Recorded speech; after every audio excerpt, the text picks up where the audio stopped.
Thomas is a young man who died in a car accident and accidentally found himself in a parallel world. After that, his life changed completely because he became a monster with the authorization system. But now let's go back a little bit and see how this story was just beginning in a regular school. It was Thomas's turn to show her physical strength and pass the physical development exam. He did not look very confident in his abilities. It was clear that this guy had very little physical strength. He started swinging on the bar like a sausage, and it was hard for the teacher to watch. The other guys started laughing at Thomas right away. They were all much stronger than him. He was able to stay on the bar for only 8 seconds, which is his new record, because last time he was 1 second shorter. But compared to the other guys, it was too little. They seemed to be dying of laughter. Thomas is the same guy who is called Mr. 8 Seconds, and this is not the first time he has heard other students ridicule him. When Thomas was a young child, he was very ill, and after he recovered, he became weak and prone to illness. He was told that he had to work harder because the high school exam was coming up, and he might not get a single point in physical education. Even if he works hard, it still won't change his fate. He is one of the 5 weakest students, and the others are constantly making fun of him. After school, his Uncle Robert came to him and brought him a mail parcel. Serious illnesses in his childhood took away all his family's money, and now they are even in heavy debt. In order to earn money and pay off his debts, his father left Thomas with his mother and went to the southern part of the country to earn money. But he sometimes sent me different gifts from there, and this time it was a Godzilla toy. His father sent a toy of his brother Edward's as a gift for Thomas's upcoming birthday. This touched the boy very much. He also wanted to become an invincible little monster, but it is very difficult. This toy looked invincible and fearless, and suddenly someone grabbed it. And it was another student. He started laughing at Thomas and said that grown-up boys shouldn't play with toys. He was with his friends, and he also said that now he understood why Thomas was so weak and tender. They were about to give the boy the toy and continued to mock and tease him. Thomas realized that he was too weak to take the toy by force, so he tried to negotiate with the boys. They started throwing this toy at each other like a basketball, and Thomas even wanted to cry. Realizing that this was a new village, the boys threw the toy away and said they no longer needed it. Thomas looked very angry. It was a gift from his father, whom he had not seen for a long time, and it made him very angry. He called these boys fools who did not know how to behave, turned around and went to take the toy. It was at this moment that a situation occurred that changed the guy's life before and after. He was so angry that he did not see a large truck heading in his direction at full speed. The other boys tried to shout to him, but Thomas did not hear them, and the driver did not have time to slow down. When Thomas finally saw what was happening, it was almost impossible to react. A truck weighing several thousand pounds at full speed knocked a small and weak boy off the road. Thomas was knocked down, and many drops of blood immediately appeared on the road, and the Godzilla was also injured.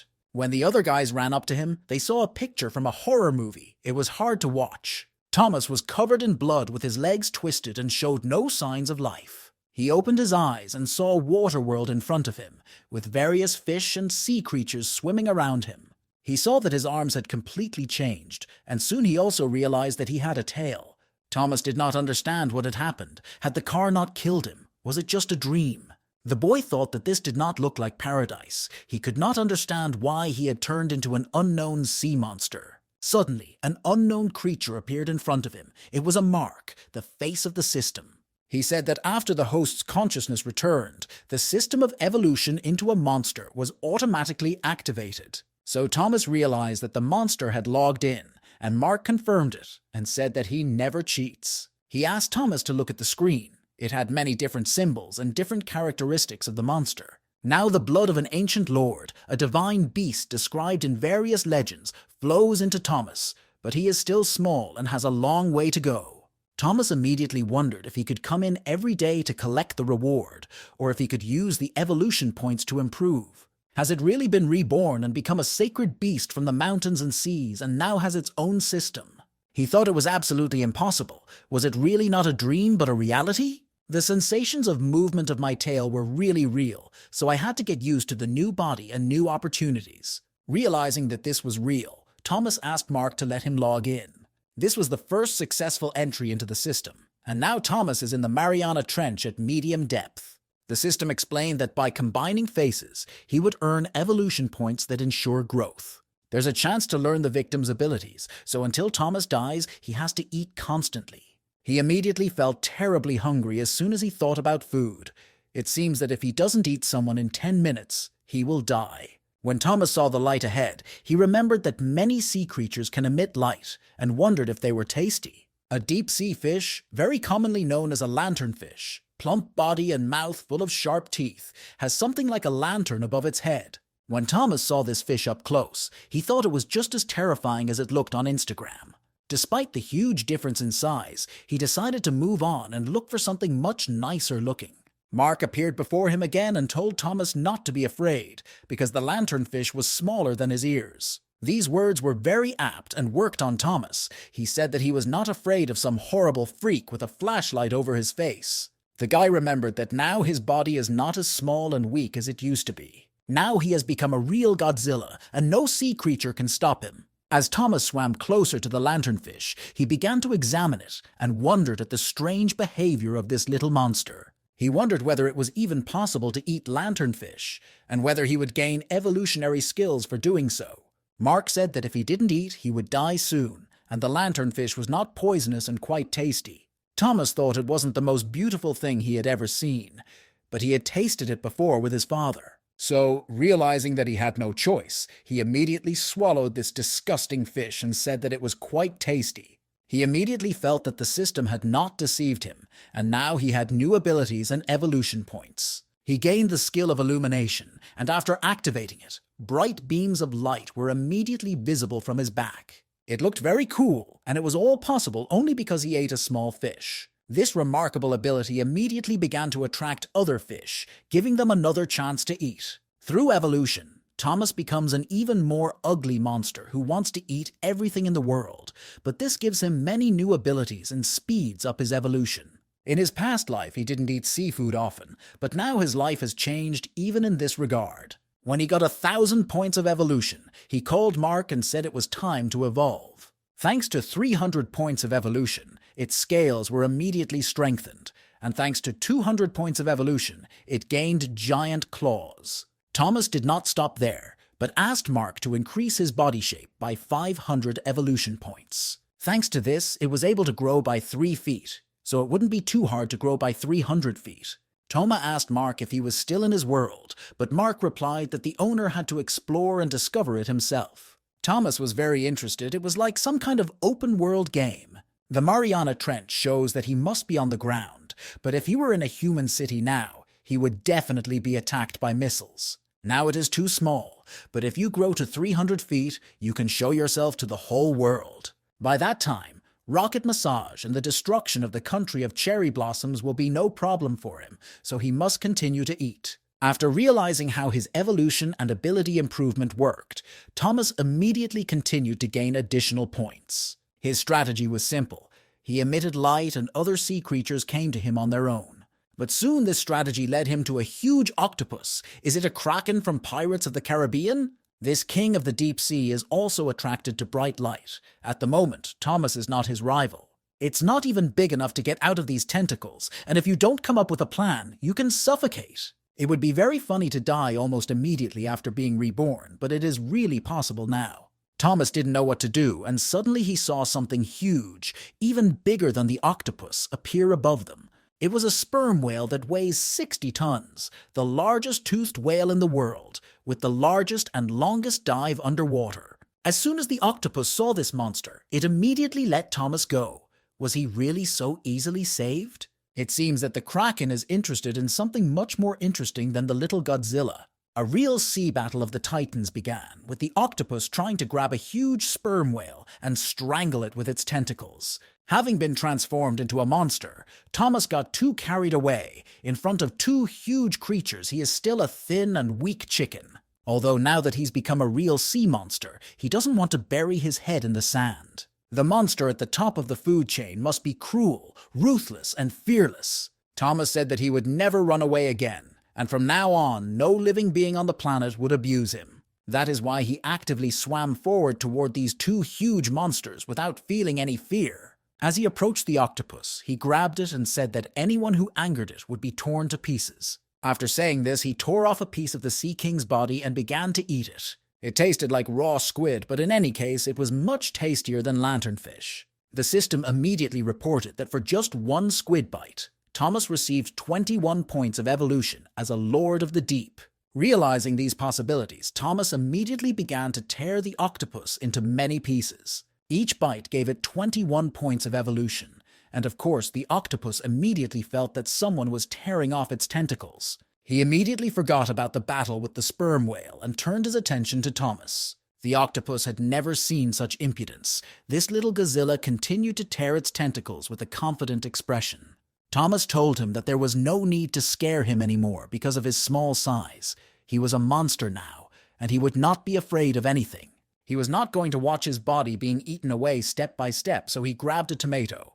But a sperm whale intervened in this fight again, as if it too wanted to be in the spotlight. So at that moment, the squid-eating festival began, with sperm whales and Godzillas feasting on this delicious seafood from different sides. Soon, only small pieces remained of the king of the deep sea, and the Thomas and sperm whale looked like fat pigs. Despite the fact that Thomas ate only half of the squid, he received 3,000 points of evolution of the Lord of the Deep.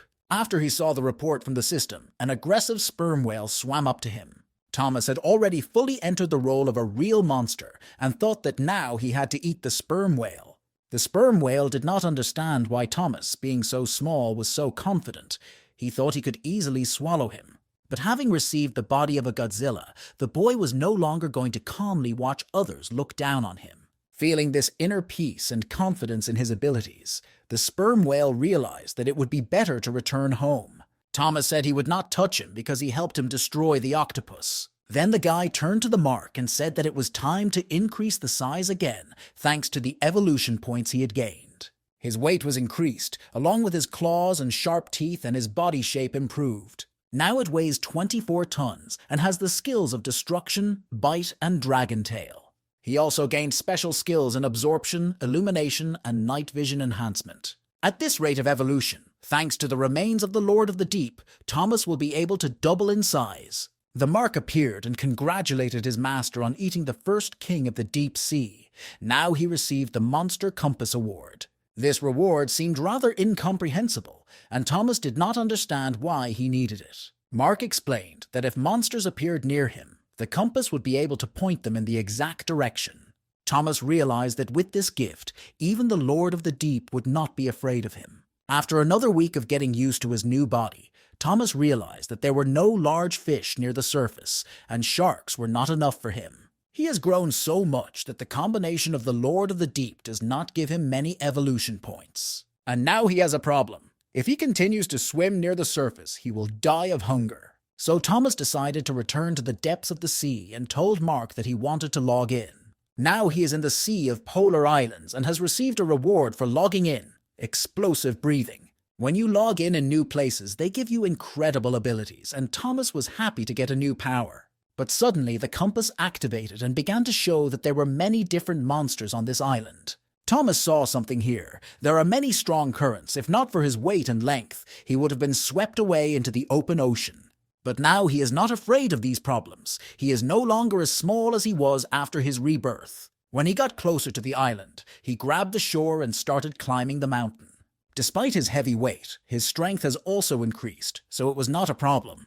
He saw a giant dragonfly in front of him, the largest insect that has ever existed in the world. Next to it was an ancient centipede, the first invertebrate to appear in the time of the dinosaurs. This is probably due to the island's space-time anomaly, which is why all these ancient creatures appeared. Thomas was happy. He realized that now he could have his fill and get a lot of evolution points. Although he can breathe underwater, he still loves fresh air and wildlife. Suddenly he saw strange creatures overhead. At first he thought they were birds, but then he realized he was mistaken. These huge aerial monsters started attacking him, despite the fact that he was bigger than they were. Thomas is very angry. He doesn't want to be perceived as prey, because he should be at the top of the food chain. These monsters were not easy to catch. They were very fast and flexible. But during this time, Thomas also became much stronger and smarter, so the winged monsters were doomed. He grabbed one of them and began to taste it, and the other winged monsters immediately began to run away. The system informed him that he had received 375 points in Pterosaur evolution. The system also congratulated Thomas on the first pterosaur he ate, and for this, he was awarded another 1,000 evolutionary points. Thomas was happy.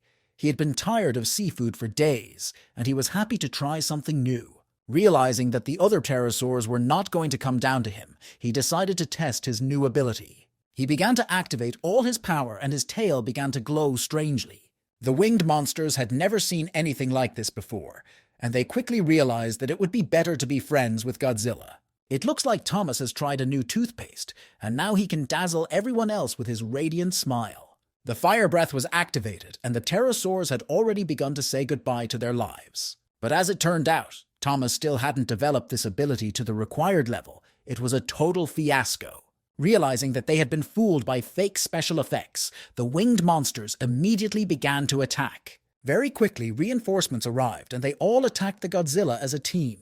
Thomas started shouting at the Mark and said that instead of a powerful explosive breath, he got some kind of lighter. Mark explained that Thomas did not use this power correctly.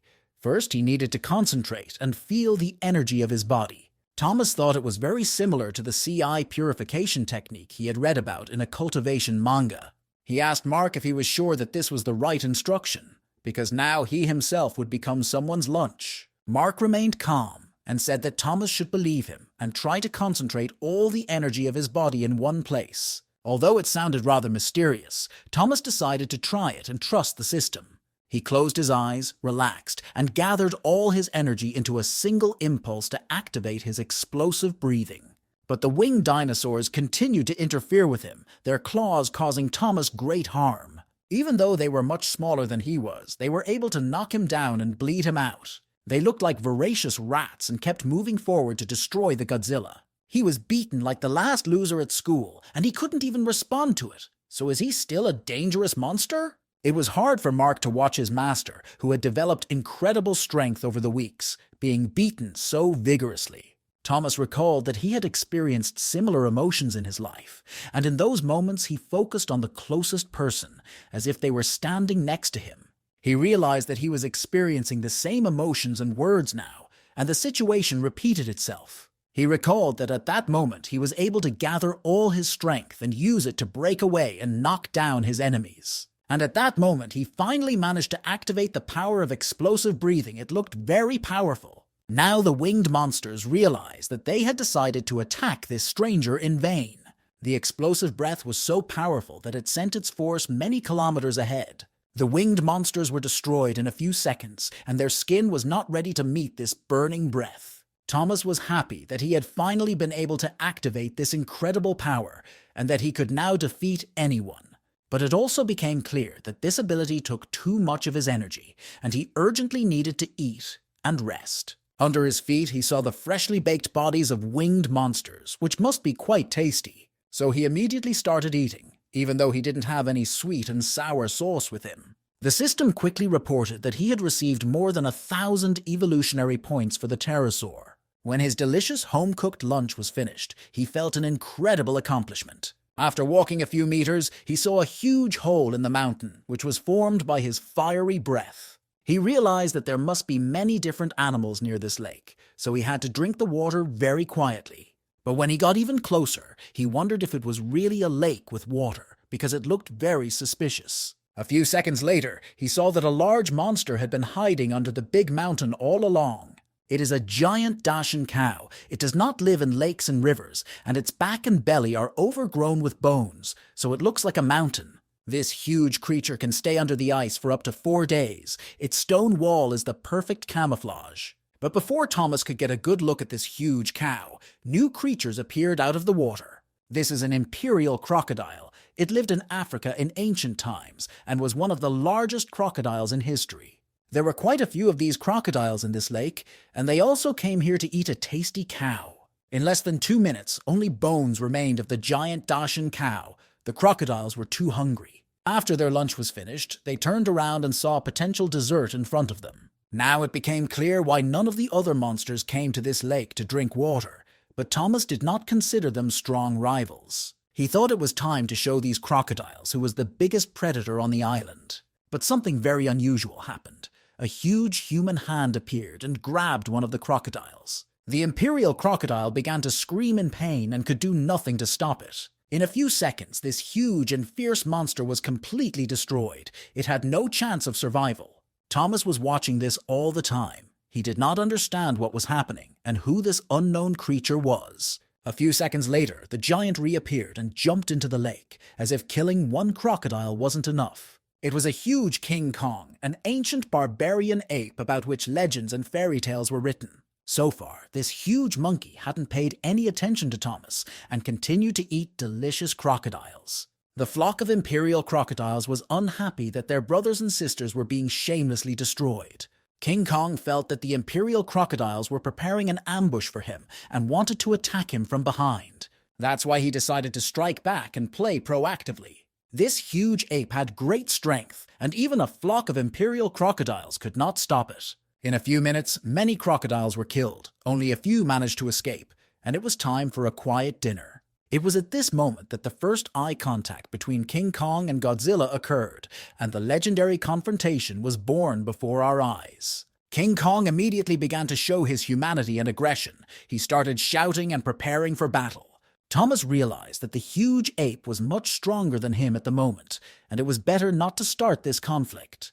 That is why Thomas pretended that he was just walking through the forest and was not going to interfere with Mr. King Kong. He wondered if King Kong understood what he was saying, because if he didn't, there could be problems. Gorillas smile when they are scared or nervous. When a gorilla raises its hand, it means that it is asking for something to be given to it, or asking another gorilla to go away. It seems that King Kong sensed that Godzilla wanted to trap him and decided to be the first to attack. This huge ape had many high-ranked combat abilities. At the moment, Thomas would be very difficult to defeat. King Kong usually won because of his strength and power, but his technique also had problems. His limbs are well developed, but his mind is too simple and his movements too predictable. Though he has great strength and speed, he has nothing but his muscles and his mind. It was thanks to his intelligence that Thomas decided to win this fight. First, he dodged the monkey's blow and then immediately bit him on the arm. Taking advantage of this mistake by the King Kong, Thomas was able to shift his center of gravity and throw him off balance. Godzilla has very weak movements, but he can always use his secret weapon, his tail. Because of the bite, the King Kong didn't see the tail strike, and he realized that he was losing the advantage in this fight. With one last punch left, Thomas decided to use a right uppercut. He must have forgotten that the body of a Godzilla is not adapted to boxing. It was a bad idea.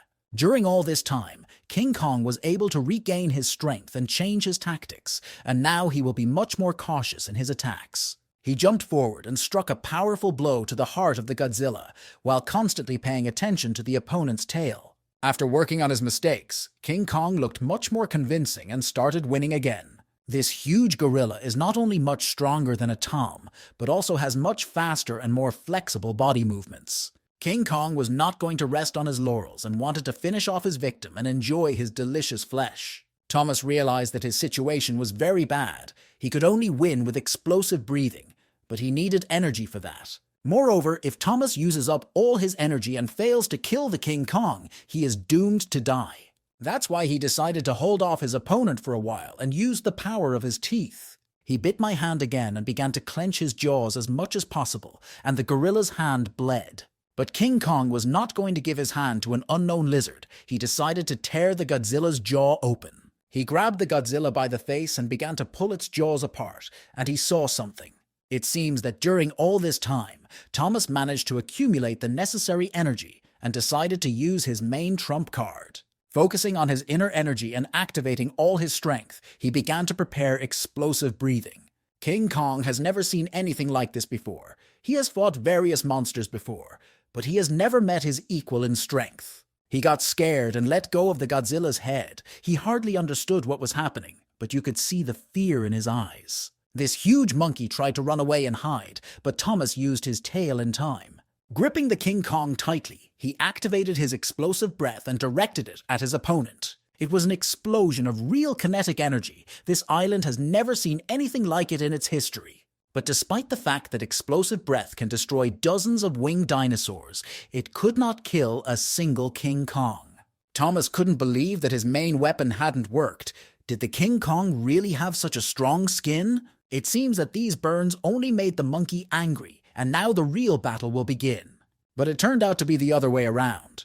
Although King Kong was angry, he immediately got up and started running away. Thomas began to rejoice that he had defeated the King of the Beasts, and now he was the main monster on the island. But as it turned out, the Imperial crocodiles were still around. They felt that Godzilla had lost important energy and decided to attack at that moment. But even without a lot of energy, Godzilla is still an incredibly powerful monster. Thomas started feasting on Imperial crocodiles and getting easy evolution points thanks to this dinner. The system also congratulated him on gaining a new special skill, armor reinforcement. Thomas had never felt so strong. He believed he could kill Imperial crocodiles with a single blow. After this interesting and intense day, a week of life on this island followed. Thanks to a lighter version of explosive breathing, Thomas has learned how to roast meat. So fast is his progress. Thanks to the new login, he gained the skill of atomic breathing, which is considered to be level A. Tumorous breath is an unstable gas produced by a radioactive capsule in a brontosaurus,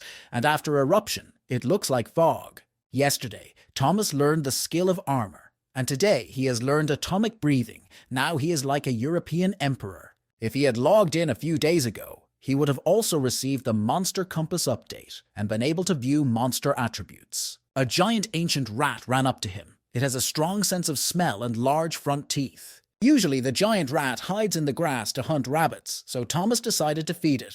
This rat reminded him of his past life, when he was just a skinny little boy who was constantly being bullied by others. Thomas said that the rat was very lucky, and now he would be its boss, who would constantly protect and feed it. During these few weeks after his rebirth, he gained many new abilities and grew significantly in size. The system reported that he had the genes of the ancient lord of the divine beast Kui, described in the classics of Mountains and Seas. He was sad to be alone on this island, and he thought he needed to find a monster to keep him company. King Kong looks smart and strong, but he is unlikely to accept Godzilla as a younger brother. Mark appeared and said that Thomas currently has 48,000 evolution points, and this would significantly improve his body shape.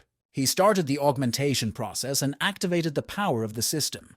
Thomas hoped for significant improvements in his abilities. But as it turned out, it only grew by 1 foot. Such a huge amount of evolutionary points brought such a small effect. Mark explained that this is not a system error at all, and the bigger the body of Thomas becomes, the more points are needed to increase it. Thomas was upset. He dreams of becoming the biggest monster in history, but to do so, he will have to eat the whole world. He decided to go in search of a Kong and lay the foundation for their future friendship.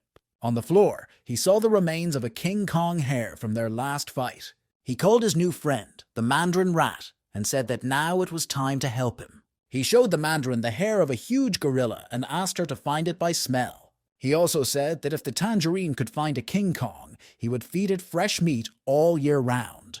The rat was happy with this offer and immediately ran forward in search of a huge gorilla. The Imperial crocodile and other monsters of the island were happy that the plague god was gone and hoped that he would never return. Thomas went to look for a partner and promised to return and destroy all those who treated him badly. This island was quite large, and the Tangerine brought Thomas into a rather unusual environment. It was like a desert on an island, a place that was gloomy and terrifying. There were many skeletons of insects around, and he thought that the Tangerine had made a mistake and led him to a completely different place. It doesn't look like a Kong house. There are no birds flying around, and the smell is like a garbage dump. Thomas also noticed that his compass did not detect a huge gorilla in the vicinity, so it seems that the Tangerine girl was really wrong. But the rat continued to point confidently to the cave and said that King Kong must be hiding there. Thomas went ahead and said he could protect the Tangerine from any monsters. It was all quite strange. The compass did not show the presence of monsters, but strange sounds were heard in this cave. After walking a few dozen meters, Thomas began to think that it might be a spider's lair. He was looking in different directions and trying to figure out where the owner of this house was hiding, if you can call it that. Suddenly he saw a very beautiful girl in front of him. Could the King Kong really transform into this beauty? Thomas was amazed. His recent enemy turned out to be so nice. It looks like they might have a very close friendship. He didn't understand how a King Kong could become a girl and why he was so small now. The girl started shouting at Godzilla and said that she shouldn't be here. Thomas was surprised that the King Kong not only turned into a girl, but also could speak human language. Perhaps the gorilla first turned into a spirit and then became a little girl. At that moment, the girl started screaming and told Thomas to turn around immediately. She was unhappy that he hadn't come to save her sooner. Now they could both be someone's breakfast. A few seconds later, unknown green monsters began attacking them. They were not very large in size, but they looked very ugly and scary. This is a dead, rotten reptile. Their species lives in groups, has sharp teeth and a strong tail, and can spray venom. This gecko is the old enemy of the King Kong, and he is also the ruler of the underworld. Thomas was not going to wait for this gecko to bite him with its poisonous teeth, so he crushed the lizard's head. There were too many of these filthy and stinking creatures in this cave, so we have to destroy them all now. Toma remembered kung fu movies and started attacking the lizards with his powerful legs. Green monsters will be insidious and dangerous even despite their small size. They surrounded him from all sides and tried to bite his body, but they are not as easy to fight off as it seems.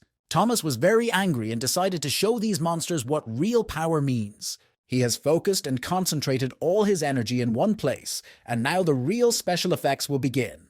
The little girl watched with her mouth open in amazement, wondering what was going to happen. After Thomas activated his energy and destroyed dozens of green lizards, the situation became more controlled. The only downside was that these dead lizards left too much nasty slime on his body. Thomas was too busy cleaning the mucus that he forgot to watch the little girl.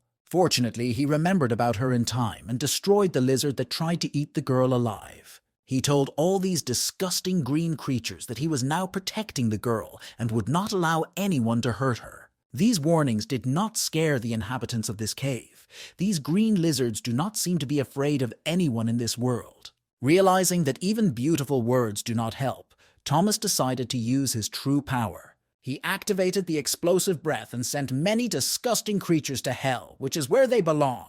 100 lizards were baked for a Chinese restaurant, although their smell was unbearable. The girl silently watched this process of frying lizards. Thomas turned to her and assured her that no monster would harm her now, and she could not worry. After that, he started trying to help her free herself from the very sticky and strong mucus that was holding her to the cave wall. Her chest still bore the wound from their last battle, even though more than 7 days had passed. Thomas was wondering how she became human. Her chest wound looks quite serious. Soon the girl was completely free of the sticky mucus and started running around the cave looking for something. Very soon it became clear that she was looking for a weapon. Doesn't she realize that Thomas protected her from the monsters? He began to assure her that he did not offend the weak and that she should not be afraid of him. He had come to protect her. Suddenly, the girl took out something and started showing it to Thomas. At first, he did not understand what it was. She said she ate it and changed. Her human language was very bad. It was hard to understand what she meant. Only a few seconds later, he realized that it was a fruit, after eating which the king cone turned into a girl. Is this the same devil's fruit, the werewolf fruit from science fiction novels? Soon they decided to leave the stinking cave together and go outside to get some fresh air. Thomas asked the girl to get ready and told her that she was about to witness a real miracle. Soon he activated his energy and used the power of an explosive breath, which scared the girl. This was done to fry up some more lizards. They looked pretty disgusting, but you have to eat everything to get evolutionary points. The girl looked at it enthusiastically and said that it smelled delicious. Perhaps she had problems with the receptors in her nose. Thomas was glad that his efforts were not in vain and said that she could start eating. The mandarin also started the dinner with them, as she had long dreamed of eating these lizards. Thomas called the girl a little monkey and said that he liked her much better now, but would she ever be able to become a King Kong again? If she had remained in her previous body all this time, she would not have been offended by reptiles in this cave. The girl replied that she would never be able to become a King Kong again, but judging by her expression, she didn't care. Thomas wondered what kind of fruit she had eaten. She wouldn't be able to last long in a jungle filled with monsters. She may have parents, brothers or sisters, or she may be an only child, and you should find out the answers to these questions. If it weren't for Thomas, she would have been eaten by these dead reptiles, and without him, she wouldn't be able to live even until tomorrow. Thomas decided to ask Mark if he could turn the girl back into a King Kong. Mark replied that the system is a real science, and it is indeed possible. But first of all, it is necessary to analyze the composition of the fruit she ate. He learns the composition and then can change it. She eats the fruit again and turns into a huge gorilla. Thomas said that he had to find this fruit as soon as possible because he could also eat it and turn into a human if necessary. This will allow him to return to the real world and see his parents, which is why it is so important. Thomas said that as soon as they finished eating, the girl should take them to the place where she had found the fruit. The system notified him that he had been rewarded with 20,000 evolution points for eating his first dead, rotten reptile. If he is not on Earth now, then he is traveling in parallel worlds. And if he can become human again, he can meet this girl and live happily ever after on this island. After 2 hours of searching, I saw that there were too many human bones on this island. He wondered what had happened here, if there were ordinary people in this parallel world as well. Together with the girl, they approached a large mountain and saw a tree that looked like it was the one that grew these unusual fruits. Thomas decided to go up and pick some fruit for Mark to analyze. He took the girl with him on his shoulders. She was too small and did not cause any trouble. A pterosaur was flying near this fruit tree, and Thomas hoped that it would not attack him at such a bad time. But it turned out to be quite the opposite. The winged monster realized that now was the perfect time to attack.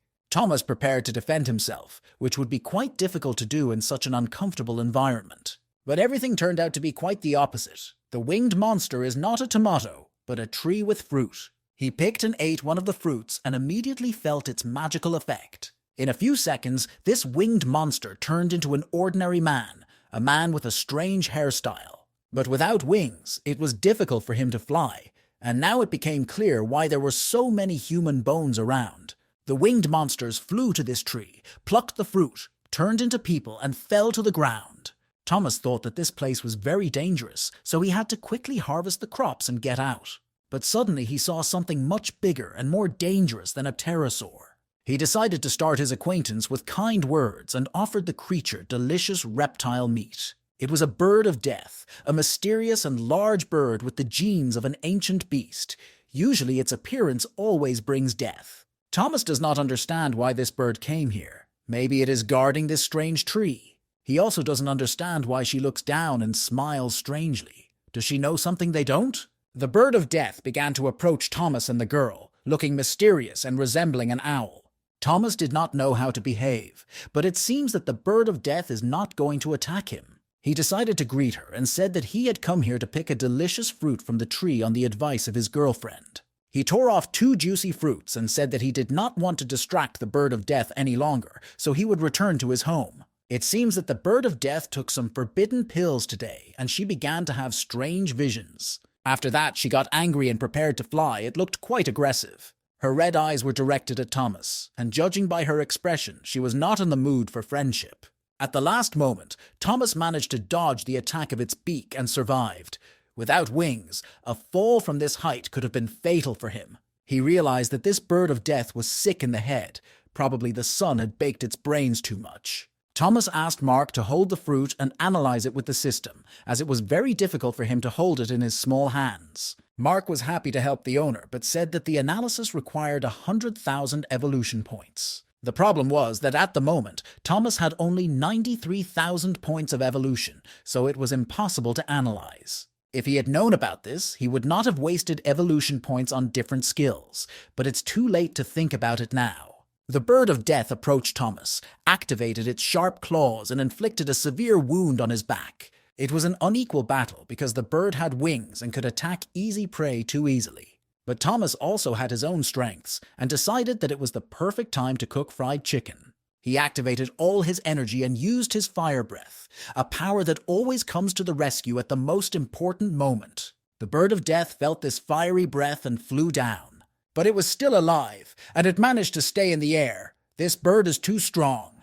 Neither explosive breath nor atomic breath could defeat it, so it should be attacked only at close range. It was Thomas who waited until the bird of death came close to him and launched his attack. He jumped on her back and told her that it was time to ride this unruly bird. Soon he began to bite its neck, imagining that it was delicious bacon, and the bird was not very happy. She got angry and realized that she had to try to throw this big dinosaur off of her immediately. Thomas was trying his best to hold on to her, and she was close to falling over as well. The bird of death realized that it had to turn on the turbo mode and flew to the maximum altitude. Thomas thought that in his past life he never flew on airplanes.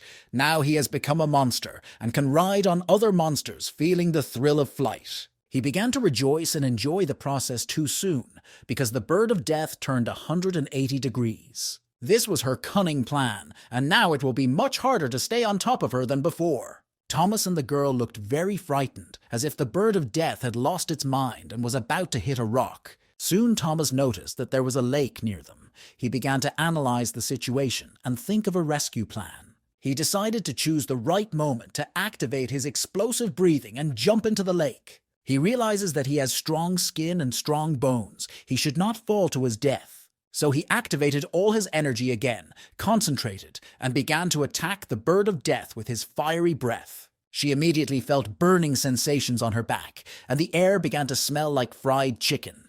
After he distracted the bird, he immediately jumped into the lake, hoping that he could survive with the girl. The bird of death suffered a severe wound on its back and crashed into a tree with magical fruits. These incredible fruits that turn monsters into humans began to fall to the ground. Meanwhile, Thomas was able to survive with the girl. He decided to give her a name and named her Linda. After the plan was successfully executed, he saw that the bird of death had fallen to the ground and showed no signs of life. He told Linda that they had won, and now they would have fried chicken for dinner. But first, it was time to taste the very magical fruit for which they had risked their lives. Thomas took one of the fruits and swallowed it, and at first he did not feel any change in his body. But in a few seconds he felt in his heart as if some amazing energy wanted to break free. He began to regret eating the fruit and said he didn't want to become small and weak again. Very quickly, the process of transformation of Thomas into a man was completed. He became tall, handsome, and muscular. The only downside was that for some reason it had a small tail, which was not explained. He thought that as soon as the system finished analyzing the fruit, he would be able to regain his Godzilla form. At the moment, he is not sure whether the big bird has died, so it will be very dangerous to walk in the form of a human. He spent 6,000 evolutionary points to systematically analyze the fruit, and if the bird really died, he should eat it and gain new evolutionary points. But a few seconds later, Thomas saw that the bird of death was still moving. After what he has done, she will surely be very angry and crave cruel revenge. The bird of death is so cruel that it uses the body of a dead person as a toy. But a few seconds later, she threw away her new toy and ate the crystal she had just found. As soon as this happened, her wounds on her body began to heal quickly like a wolverine. Luckily for Thomas and Linda, it took off very quickly and flew away. This time they were really lucky. But on the other hand, Thomas won't be able to fry her up and eat her to get new evolutionary points. They need to speed up and find a place to hide, or better yet, find food for the evening. Even if it doesn't work out, Thomas can find some monster corpses and eat them, which will also add evolution points. While the guy was thinking about finishing off the wounded bird, Linda ordered him to speed up and said that there was danger behind them. It seems that Thomas was too dreamy to see the imperial crocodile approaching them. He was already very close to the boy and was preparing to eat him alive. While Thomas was thinking about food, he became a potential prey. The boy was very angry and told the crocodile that he was very ill-mannered, that he should not attack from behind without warning. At the moment, in this small and weak body, Thomas is defenseless against the monsters from the jungle. He did not want to die so early and dreamed of returning to the body of a fearless monster. At a critical moment, a person gains additional strength, and because of the fear of death, Thomas began to swim at the speed of a shark. But there were too many imperial crocodiles in this lake. They completely surrounded the boy. He decided not to run away anymore and to take up the fight against these ill-mannered monsters. Emperor crocodiles have very powerful jaw muscles, thanks to which they can easily break the bones of their victims. But some muscles of the lower jaw are much thinner and weaker, which is why the crocodile has a difficult time opening its mouth. That is why an adult can use his strength to keep a crocodile's mouth closed. Even though Thomas is no longer in the body of the big monster, his brain still helps him find his way to victory. The imperial crocodile was not used to surrendering so easily to such weak opponents, so he began to intervene. If Thomas let go of his jaws now, the crocodile would immediately eat him. On the other hand, if he doesn't let go of the crocodile's jaws, the other crocodiles will catch up with him and tear him to pieces. As luck would have it, Linda came to his rescue, throwing him a vine and telling him to grab it. The crocodiles tried their best to prevent him from escaping, and at the last moment to tear off his head. Their huge jaws were very close to biting off his little tail, and not only his tail. But fortunately, Thomas managed to save his naked ass and grab the vine in time. This is how Linda saved the boy from certain death for the first time, and her experience in the jungle proved to be very useful. The girl was happy and began to copy the bungee, as it seems some of her habits still remain despite the transformation. But it is not yet time to rejoice and relax because the imperial crocodile is still around. One of them jumped out of the lake and nearly bit off Thomas and Linda's legs, as crocodiles seem to be masters of stealth attacks. This Linda has completely forgotten that she is no longer a huge King Kong, but a small and fragile girl. She began to scream at the crocodile, but Thomas reminded her in time that she was too weak to fight the imperial crocodile. Perhaps they ate too many crocodiles earlier, and now these Pakotki are trying to take revenge on them. At that moment, the Mark appeared and began to mock his master, who had lost his strength and power. Thomas asked to lend him the evolution points and transform his body back into a Godzilla body. Mark explained that the system always adheres to its own rules and cannot lend evolution points. Even though the owner may die, the rules still must not be broken. Thomas said that the system has no conscience and leaves the naked host to fight against the cruel monsters of the jungle. Mark laughed and said that the system could only help the owner by giving him new clothes. At this point, Linda started to climb the tree. It seems she is not stupid at all and knows how to use her strengths. She ordered Thomas to do the same, but the boy said he could not climb trees. But as soon as the crocodile approached him, he realized that if he didn't climb the tree now, he would become an easy prey. This feeling is clearly not the stimulation of physical capabilities due to being in a critically dangerous situation. Because in his past life, even using all his strength, Thomas could not pull himself up on the bar even once. But now, even when he is a human again, his physical form is much stronger than in his previous life. So he also climbed a tree to the linden tree and managed to escape the jaws of the imperial crocodile. But these crocodiles have been living in this jungle for a long time, and they have a lot of experience in hunting. That's why the crocodile hit the tree with its body several times and made Thomas fall. Once again, Linda came to his aid. The girl quickly oriented herself in the situation and grabbed Thomas's hand. He thanked his monkey sister for this help, because if not for her, his life would have ended long ago. Her experience in this jungle is now crucial because Thomas has no Godzilla powers. Together, they were able to climb to a safe height and take a break from the crocodile attacks. The imperial crocodiles gathered all their strength and together began to hit the tree and try to bring it to the ground. As always, as soon as Thomas felt safe, he mocked his enemies. He started calling crocodiles stupid, and at that moment Linda started looking at him strangely. She smiled and suggested they train together, but Thomas thought that meant fighting each other. The guy was sure that he could easily defeat the girl with his physical strength. But very quickly it became clear that the Linda has not lost its power and flexibility, and still poses a very serious threat to anyone. Thomas said that this was not the time for a fight, and asked her to stop because he saw something near them. As it turned out, an ancient giant python had been walking by unnoticed. This huge giant has no venom in its teeth, but likes to hide in trees and attack its prey unnoticed. Or his compass shows that this giant python is much stronger than he is. Surely this compass is Captain Obvious. Thomas tried to make friends with this huge snake and become friends, but it didn't work out very well. Linda took the boy by the hand and told him to run away. Now hope for rescue is her experience. She skillfully jumped from branch to branch, and if Thomas wants to survive, he must do the same. The guy asked the system to give him a magic fruit. He wants to feed it to a python and turn this monster into an ordinary person. Mark said that to get the magic fruit, you need at least 100,000 evolution points. And even if the guy manages to find this many evolution points, he will still have to wait for the program to launch. Thomas said that the system has an incredibly large number of problems and is just waiting for its owner to be eaten. While he was promising to write bad reviews about the system, the big python had already started attacking the Link. As a true gentleman, Thomas decided to save the girl at the cost of his own life, so he jumped and pushed her body away from the python's teeth at the last moment. Linda was rescued and survived, but she did not look happy because she was worried about Thomas. The guy failed to dodge at the last moment and was eaten by an ancient giant python.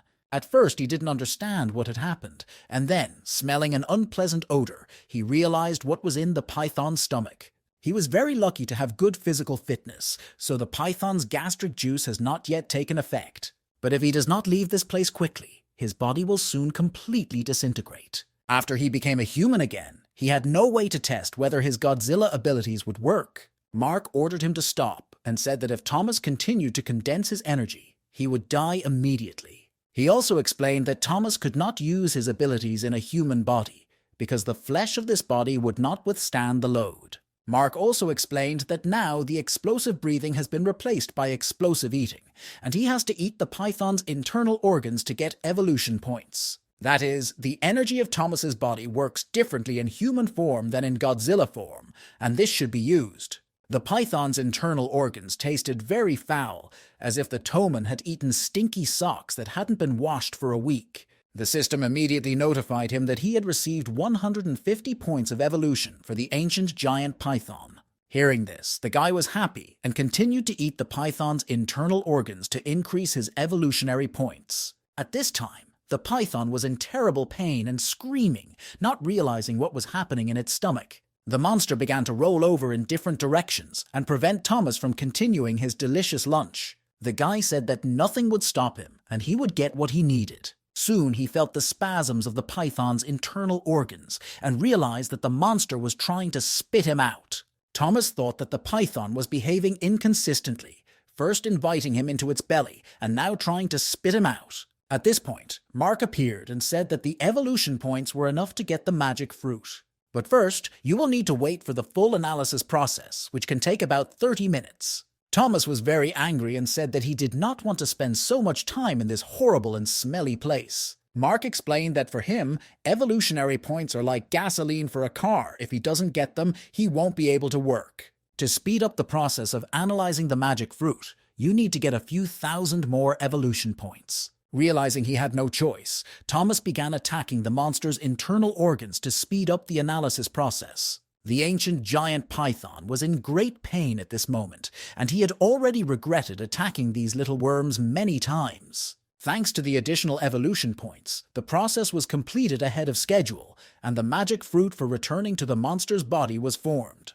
Red magic fruit makes a monster into a human. Green magic fruit makes a human into a monster. This fruit tasted a little bitter, but Thomas quickly ate it and waited for the activation. He also imagined how, after the transformation, he would tear the imperial crocodiles and the giant python to pieces. But no matter how hard he tried, he still hasn't become a monster. Maybe Mark tricked him and gave him an ordinary orange. Mark explained that this fruit contains energy that does not belong to this world. After this energy hits the monster, a small core is formed, which splits the monster's body and turns it into a human. Mark reformatted the energy of the fruit, and now the concentration of energy should become denser. The boy should feel the crystal inside his body. Although it sounds strange, Thomas must use his mind to destroy the inner crystal. Only then can he become a monster again. After the crystal is destroyed, it is necessary to direct the energy of the crystal nucleus to its own finite state. Thomas decided to trust the system and tried to concentrate and find the inner crystal. But now he needs to figure out how to break the crystal nucleus and channel the energy into the body's limbs. In his past life, a physical education teacher taught him how to throw a ball, which required the use of full arm strength. Thomas understood the theory well, but in practice he always had problems with this task. Now he is no longer that small and weak worm, and he is confident that he will succeed. After concentrating and spending several minutes on it, he was able to break the inner crystal. As soon as this happened, he immediately felt a surge of titanic energy and the beginning of his transformation into a monster. Linda also realized what was happening and began to rejoice when she saw the python's belly growing rapidly. Maybe a few seconds later, the python's body was torn into several pieces, a similar transformation process successfully completed. Thomas turned into a huge Godzilla again, and now he is not afraid of any pythons or crocodiles. He reminded his enemies of how they tried to kill him, and said that now there would be a second round. 10 minutes later, an entire flock of imperial crocodiles was destroyed by the power of Godzilla.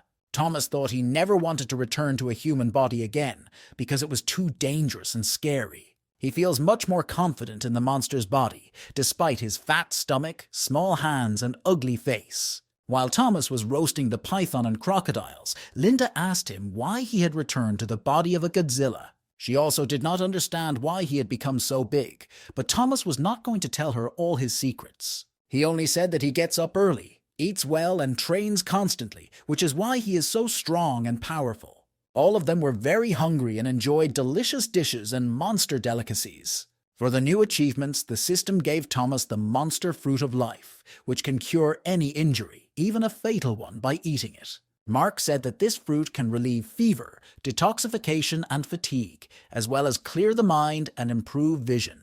Thomas replied that this fruit looked like a green pumpkin and that he hated this dish the most in his life. He thought it would be wrong to throw away this gift from the system, so he decided to give the fruit to Linda. He thought that thanks to the fruit's magical powers, the girl would be able to heal her chest wound. Linda gladly accepted the gift and immediately started eating the green pumpkin. But it turned out to be so tasteless that she almost died. But in a few seconds, she felt that the wound on her chest had completely healed and no longer hurt. When she realized that this tasteless fruit really worked, she began to eat it as if it were a Big Mac. After that, she immediately felt a surge of new strength and energy. She had never felt so strong in a human body. Thomas thought that if Linda hadn't hit herself in the chest so often, her wound would have healed long ago. The girl explained that as soon as she meets a monster, she immediately starts screaming and beating her chest, and if she is lucky, this will help to avoid a fight. It was a very unexpected confession, and Thomas asked her why she hadn't beaten him when they first met. The girl explained that Thomas started waving his hand, which meant that he was giving up and giving her his food. So if it doesn't scream and beat its chest, it will definitely have to fight to defend its territory. The world of monsters is not as bad as it seems. It is quite simple. If you play by the rules, you can avoid problems. Thomas wondered if he started growling and showing his aggression, would everyone realize that he was the strongest? He also wondered what would happen if he showed his explosive breathing. He asked Linda to eat faster and gain evolution points, and then he could help her become a King Kong again. He also asked the girl how she was able to eat the magic fruit and avoid being attacked by the bird of death. Linda recalled that moment and said that she was very hungry, so she decided to eat some fruit instead of meat. And then, suddenly, she became a naked girl and started falling from a great height to the ground. Thomas began to imagine this beautiful picture, and Linda immediately started yelling at him and calling him a pervert. Then she continued her story and said that she managed to grab the rock at the last moment. She hung on the rock for a long time and saw one of the ugly green lizards fly out of the cave. She decided to crawl closer and saw the bird of death fighting against a flock of dead reptiles. It seemed that the reptiles were winning because the head of the bird of death was almost completely bald. So these vile monsters were also mocking the bird of death, and Thomas thought he would have to keep a closer eye on this bird. Linda said that after severe injuries, the bird found strength and managed to escape from the reptile's teeth. But the problem was that the reptiles turned their attention to Linda and grabbed her. Now Thomas understood how it all happened, but it was strange that the reptiles did not immediately eat the girl. Linda explained that they left her alive because they wanted to sacrifice her to the reptile king. Thomas was amazed to hear this suspenseful detective story. It seems the reptile king wanted to make Linda his wife. The girl said that once upon a time this island was very beautiful. She had a big family where everyone was happy. But at some point, these rotten reptiles appeared. They ate all the vegetation on the island and destroyed all the vitality of the jungle. Now it's clear why there is such a bad smell around their cave, and it feels like you are in the desert. Linda said that her parents and their friends united and went to the lair of these reptiles to destroy the king. But they never came back, and when she grew up, she decided to continue her parents' work, namely to defend the island. She also went to the reptiles' lair to find her parents, but she was unsuccessful. Thomas said that she was now like a sister to him, and the island was like a second home, and he would not let the reptiles destroy it. But it will be difficult to defeat the King of Monsters, so now we need to continue our development and increase our strength. Soon he saw a pack of jackals. They are very cruel and have sharp teeth.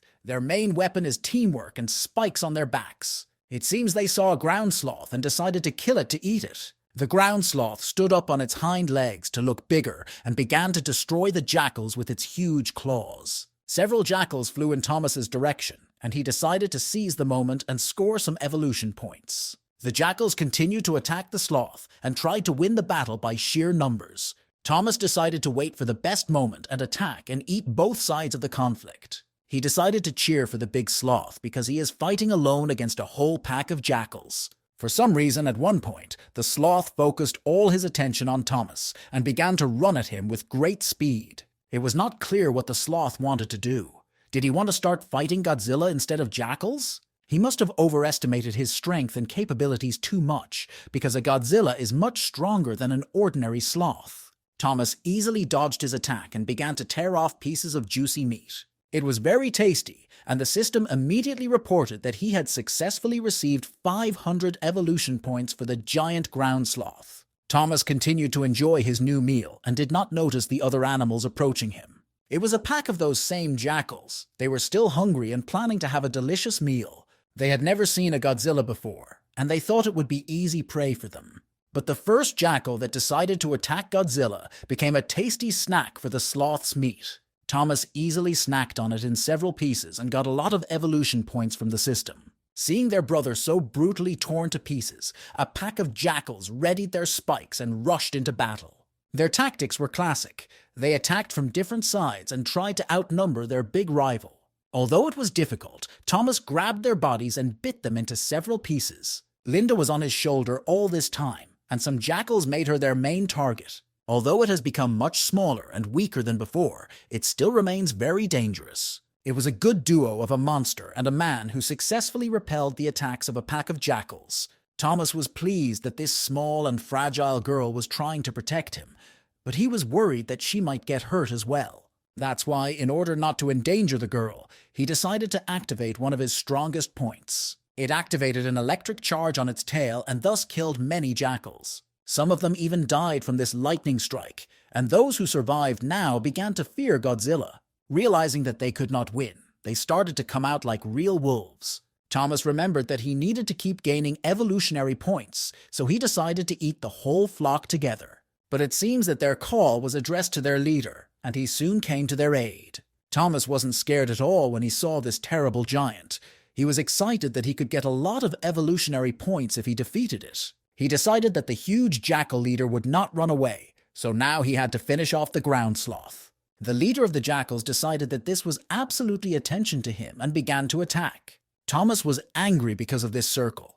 He doesn't like it when people don't let him finish the main course and force him to go straight to dessert. The leader of the jackals must have overestimated his chances and failed to realize that he was facing a real giant of monsters. That's why the leader quickly turned around and pretended to run away, allowing the Godzilla to continue eating the sloth. But it was just his cunning plan to distract Godzilla and take his life. While the leader was dreaming of gnawing on the Godzilla's throat, Thomas was happy to have already gained 100,000 evolutionary points. Now he can officially begin the process of synthesizing the magic fruit, which requires waiting 18 minutes. He completely forgot that Linda was still next to him, and she was also very hungry. Thomas was angry that this pack of vile jackals had taken up too much of his time. He decided to take revenge on them and destroy their main leader, so that maybe they would realize who the real king of the jungle is. This leader can be eaten right away and add to your evolutionary points. The huge jackal dreamed of victory and believed that Godzilla was too confident and needed to be taught a lesson. But in some jungles, the smartest and especially the strongest always wins. Thomas was able to inflict severe injuries on the leader of the jackals without using any special abilities. As Linda said, in the world of monsters and jungles, competing for territory and food is a common thing. This means that the leader of the jackals needs to show his strength and make sure that his pack does not come to this territory again. Even its huge spikes on its back could not help the main jackal now. It looked helpless. Thomas hit him so hard that he flew several dozen meters and hit a rock. It was very painful. The leader could not allow himself to be beaten so easily in front of his subjects. Realizing that this huge jackal wanted more, Godzilla activated his additional abilities. The fire-breathing mode has been activated, and now the jackal will understand what real hell on earth means. It can make a delicious roasted wolf, as long as its skin is not too burnt. The leader was left with almost no circle fur, and no longer had the strength to continue this battle. He will surely be disgraced in his pack, even though he is the strongest. Oddly enough, in difficult moments, society always unites around a common goal, and the little jackals came to the aid of their king.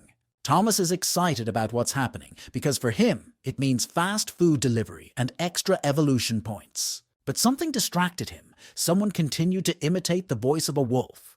Could there be another pack of jackals nearby? As it turned out, they were approached by the wolf general, a huge, ancient creature that can destroy even the strongest monsters. When Thomas saw him, he was afraid, because he realized that this wolf general might be a martial arts master. Just looking at the wolf was enough to make me shit my pants, not to mention the fact that the wolf has its own sword. This is an extraordinary little jackal, a real general who must be respected. Moreover, this wolf has its own beacon and can very quickly cause huge problems for Godzilla and Linda. This wolf was watching the girl very closely, and Thomas thought he wanted to eat her. At that moment, his eyes seemed to explode with bright flames and he rushed to attack. Thomas felt real fear. Whatever the case, Thomas is ready to fight to the death for his sister Linda. The wolf used its teeth and claws to inflict nasty wounds on Godzilla. It seems to have been a distraction. The wolf showed that he was interested in Linda, but eventually aimed for the eyes of the Godzilla. When he smelled blood, the general continued to attack. He still did not use his sword, but he was still very dangerous. Thomas realized that he couldn't lose concentration, because not only could he get hurt, but Linda could get hurt too. This wolf turned out to be very smart and cunning, and it was a much more serious opponent than all the other monsters Thomas had faced. Thomas started shouting loudly and said that he was the real general of this island, and he would not let anyone insult Linda. Thomas also decided to choose a clever tactic and attack the wolf with the help of various bones lying under his feet. This plan turned out to be quite good, but the wolf was too fast and flexible and dodged attacks in time. Realizing that bones could not defeat the wolf general, Thomas decided to use his main weapon, explosive breath. The wolf general knew what it was. He had already seen the leader of the jackals lose his skin after being attacked by fire breath. Thomas was sure that his energy would be enough to roast the wolf alive. But General Wolf was too cunning. He managed to take a few steps to the side and dodge the attack. In response, Thomas smiled and told the wolf general that they were now tied. But the general of the wolves was not going to be satisfied with a draw. He was only thinking about victory. He pushed himself off the ground and jumped from a great height at the Godzilla, and it looks like a real battle is about to begin. It became clear that the wolf general had decided to use his main weapon and pull out a sword. When Thomas saw this, he was immediately afraid. It was an equal fight. But now, thanks to the sword, the wolf can start winning. He fought with his sword in his pouch and inflicted a severe wound to the Godzilla's right shoulder. Thomas immediately felt great pain and told the wolf that it was not fair to fight with his bare hands against a sharp sword. It turned out that the wolf has a significant advantage without risking anything at all. It's an unfair fight. Thomas quickly realized that he had to run away, or he would be slaughtered like a little pig. At that moment, he thought not only about his own salvation, but also about the salvation of his little sister. He thought that he had to quickly turn Linda into a King Kong, and then together they could defeat this wolf, the general. But first, he asked her to wait in the tree and not risk her own life while he continued the battle against the wolf. General Wolf was there all the time and dealt very painful blows with his sword to the Gojira. While Linda was hiding in the tree, Thomas felt terrible pain and saw blood flowing all over his body. He told the wolf that he was not the only one who could use weapons, and decided to use his strength to throw a tree at the wolf. It was a rather simple and stupid strategy, so the wolf easily dodged this attack. But as it turned out, it was only a mosquito bait, and the real attack would begin a little later. Having fully prepared all his kinetic energy, Thomas used the fire breath again. This time, the wolf was not ready for such a combined and clever attack, and was severely injured. His right paw suffered the most as it was severely burned. But the problem was that his skin was too thick and strong, and his explosive breath could not penetrate it. Thomas realized that the wolf's strongest weapon was not claws and claws, but a sword, and his plan was to try to deprive the wolf of this sword. If he makes another critical strike, the wolf must lose his sword from his mouth. Thomas has new problems. The Jackal Pack has returned and decided to join the battle against Godzilla. They started chewing on his legs and distracting their general from the attack. At that moment, General Wolf jumped again from a great height and prepared to strike again with his sword. Thomas was angry because of the union of these toothy monsters. The wolf hits him with a sword. The jackal bites his legs. What a bad manners. He started shouting and said that two people should not attack one another. Probably their martial arts masters had not taught them honor. Suddenly, not far from the battlefield, a huge bird with a familiar coloration appeared. It was the same bird of death. It was still alive and looking great, and it was interested in this fight. Her attention was also drawn to a little girl in a tree, as if the bird of death had been looking for her for a long time. It looks like Thomas is in real trouble. A wolf and a jackal are trying to kill him, and the bird of death is trying to kidnap Linda. It was very lucky that the girl was still flexible and fast. She managed to dodge the bird's attack. At first, Thomas did not understand what the bird of death was doing in this place, but then he guessed its plans. Linda managed to get down from the tree into the bushes and tried to hide. Thomas really wanted to help her, but he had real problems because of the attack of two monsters at the same time. He had never had any real friends in his life, let alone those who risked their own lives for him. So no matter what happens, he can't let the Linda get hurt. He considered her a real little sister and promised to fulfill all her wishes. But the problem was that General Wolf was not going to let Thomas go and dreamed of finishing off the wounded beast. He struck a powerful blow with his sword and made a big hole in the Godzilla's chest. At the same time, the leader of the jackals continued to bite his legs and prevent him from moving. It was very difficult to withstand the coordinated attack of these two toothy monsters. But it was not so easy for the wolves. The general tried to get his sword and realized that he could not do it. Thomas began to activate his body's energy and told the wolf general that he was trapped. He deliberately showed his weaknesses to his opponents, and as long as they didn't hurt his heart, he was not afraid of anything. He said that he was not afraid of even deep wounds, and would now show what real revenge means. After he inflicted incredible wounds on the general, it was his turn to destroy the jackal's boss. The delicious meat of the jackal boss earned him more than 1,000 evolution points. General Wolf was still alive, but he could not get the sword out of Godzilla's body. The system asked Thomas if he was ready to receive the magic fruit and start the transformation process. The process was completely completed, and Thomas ordered the magic fruit to be given to him. After receiving it, he immediately threw it to Linda and ordered her to eat it quickly. At that moment, the girl was in real trouble because the bird of death was very close to her. Linda caught the magic fruit and immediately began to eat it. Thomas told her to speed up and use his method of transformation that he had taught her. As soon as the girl finished eating the magic fruit, she saw that the bird of death was already preparing to eat her. At that moment, it seemed that her situation was hopeless and that a truly bloody scene was about to begin.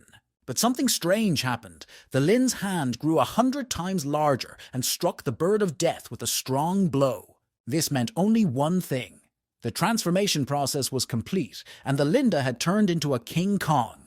The bird of death was immediately knocked out by a titanic punch to the face. She was happy that she had turned into a huge monster again, and she began to cheer and dance. Linda recalled how Thomas planned to make the bird of death their ally and friend. She decided to take the initiative and personally have a friendly conversation with the bird of death. Linda probably misunderstood the word friendship and cooperation, as her dialogue immediately began with kicking the bird. She continued to beat the bird and told it that they should definitely become best friends. If anyone knows the number of the Linda, tell her that this is not how it works. Of course, the bird of death did not understand and did not respond, which is why Linda continued to beat it. A little later, the bird managed to escape from her arms and flee, but a similar friendship between the King Kong and the bird of death did not work out. This made King Kong very angry, but she had an interesting idea, probably even dumber than the last one. She thought that in order to make friends with the bird of death, she should give it a gift, such as a piece of wood. The bird of death replied that it had already had a birthday a long time ago, and it would not be happy with such gifts. The bird continued to scream and told Linda that friends are made in a completely different way. At first, Thomas thought he was imagining things, but then he heard that the bird really started to scream in Kong. He thought that there was nothing strange about a gorilla throwing a tree at a bird. It was a common situation in the jungle. Then Thomas decided not to be distracted by the gorilla and the bird, and to focus his attention on fighting this dog. For some reason, the wolf stood still, as if frightened by the fact that the girl he was insulting had become a huge gorilla. General Wolf was left without his main weapon, and now he has two opponents instead of one. We should also remember that the wolf has lost its ally, the leader of the jackals. But the general did not know what fear was. Even without weapons and support, he continued to move forward like a Terminator. Even though the battle had been going on for a long time, he was still very energetic and strong. It seems that his main goal is to get his sword back, but Thomas can't let that happen. The guy felt that his body was no longer obeying him, probably due to the loss of a lot of energy. The bigger the body, the harder it is for it to tolerate the loss of large amounts of blood, but Godzilla is still Godzilla. Meanwhile, the Bird of Death returned and said it was time to start the second round of the battle. This bird is very cunning. It has complete control over the air and can use various tricks to attack. No matter how big and strong your body is, it's hard to fight when you have a sword sticking out of your chest. General Wolf chose the perfect moment and began a plan to intercept the sword. King Kong started to run to help his older brother, but the Bird of Death was against this plan.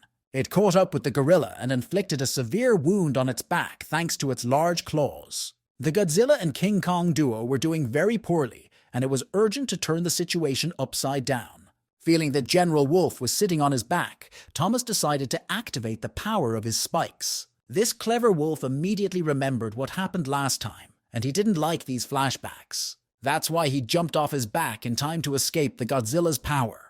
He started to run away, and Thomas said that he knew that this dog was afraid of him. But as it turned out, the wolf was tricked again, because he was not the main target of Godzilla. The activation of explosive breathing was needed precisely to attack the Bird of Death.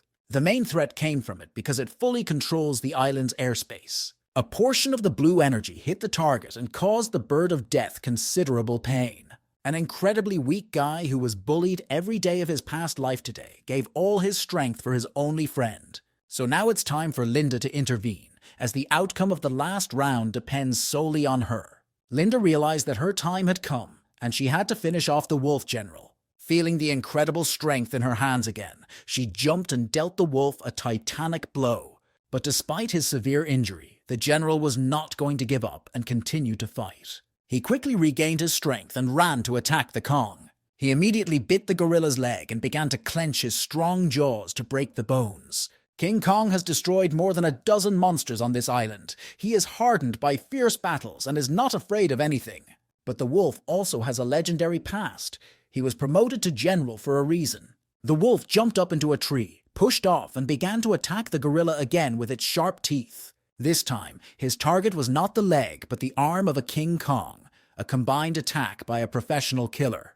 Thomas watched this battle and thought that he was very lucky, because if it wasn't for Linda, he would have died long ago. It is very difficult to fight this wolf. Even big and strong gorillas cannot easily defeat it. The wolf continues to keep up the incredible pace of the battle, even though he should have lost all his strength long ago.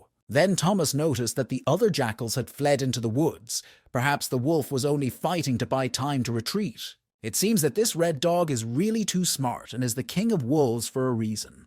Linda continued to fight off his sharp teeth. Sometimes she succeeded, but there was blood on her body as well. As if sensing weakness, the wolf turned its attention to the wounded Godzilla. Even if he won time to retreat, he did it for his comrades because he hardly wanted to run away himself. The wolf must have been trying to understand King Kong's weaknesses, distract him, and attack the wounded Godzilla. Thomas was very lucky to have a friend like Linda, who came to his rescue again. She grabbed the wolf by the legs and threw his head against a tree. Finally, the wolf also felt the power of a real gorilla king. While he was lying on the ground unconscious, Linda was beating her chest and enjoying the lightning attack. It seems that now the wolf no longer had the energy and self-confidence he had before. Thomas doesn't understand why the wolf wants to kill him so badly, but even without a sword and with severe injuries, he keeps going. It seems that this sword is a real treasure because it easily broke the thickest skin of the Godzilla. Probably the wolf treasures this weapon very much. Although it is not known where this wolf came from, it seems that it has a part of the human mind. Even Kung Fu is hard to fight against this wolf, and it is not known which of them will win this fight. Thomas decided to intervene and started shouting for the two big monsters to stop and calm down. He turned to the wolf because he was sure that it understood him and offered to negotiate. Linda did not want to stop and wanted to continue the fight because she thought she had almost won. It seems that the wolf also understands Thomas's words, which can only be explained by the fact that he has had contact with humans before. Thomas said he was ready to return the wolf his precious sword and hoped that in the future they would no longer be enemies. It was clear that the wolf understood what Thomas was talking about. Perhaps there had been people on this island before with whom he had communicated. Thomas asked Lin to carefully take the sword out of his body and give it to the wolf, making sure not to make any sudden movements. But the situation immediately escalated because it was very painful to pull the sword out of the Godzilla's body. There was too much blood. As soon as the wolf heard the monster's cries, it immediately began to howl. but it was unclear why it was doing so. Thomas and Linda immediately tensed up, wondering if the wolf was calling under the mount and wanted to continue the fight. But then everything fell into place. The wolf didn't call anyone. He just wanted to show Thomas something. He took soil from the island and put it on his wounded paw as if to show him how to do it. Thomas immediately realized what the wolf meant. If you take dry earth, it will help stop the bleeding. This is a really smart move. Now we have much more confidence that General Wolf has had contact with people before. Linda helped stop the bleeding and removed the sword from Thomas's body. As they had agreed, General Volk was returned less than immediately. The lucky wolf took his weapon and walked away, and at that moment a mysterious woman appeared not far from him. She said that if she could not take the spiritual core of the ancient gorilla, then she had to take the spiritual core of the wolf. Meanwhile, Thomas was still suffering from pain due to the wounds inflicted by the wolf. Linda tried to help him and gathered a lot of earth to stop the bleeding. She must have forgotten that she needed to find clean ground that wasn't full of worms. Thomas asked her to get out of the way and go find some food to replenish her energy. She quickly remembered that not far from her were the bodies of dead jackals and a sloth. Having found them, she decided to cook a delicious barbecue. When she was stringing the jackal on a stick, even though it was dead, it still felt this pain. It was hard for Thomas to watch the bodies of the jackals, even if they were already dead, suffer so much. He also got angry when he saw that Linda didn't know how to grill meat and turned the barbecue too slowly. The big gorilla was too clumsy, and besides the poor meat preparation, it also suffered burns on its hand. The meat was not very tasty, but nevertheless, the system gave enough points for evolution. Linda said that Thomas was overcomplicating things, and in fact, the kebab turned out incredibly tasty. The system reported a severe wound in the Godzilla's body, and evolution points were automatically taken for treatment. All of his wounds, which he received in the battle with the wolf, healed immediately. With all of his new abilities and incredible strength, Thomas should now be invincible. He recalled how he fought against the Bird of Death and the Wolf General, and he has no right to lose in such battles anymore. According to Lind, to defeat the King of Reptiles, you have to be a king of the jungle. He also realized that he needed to help his younger sister Linda develop her strength, because in this jungle, you need a real friend. Remembering the Bird of Death, Thomas decided to ask Lind where it had gone. Linda replied that the bird had fallen, and Thomas thought it was dead and began to dream of grilling it on the grill. But as soon as he arrived at the place where she was last seen, he saw that her body had disappeared. He was furious and did not understand where she had gone, and in his head he was already dreaming of eating her with a delicious sauce made from slug saliva. At this point, Mark appeared and said that he heard the energy vibrations of the circle, which indicate the transformation of the monster into a human being.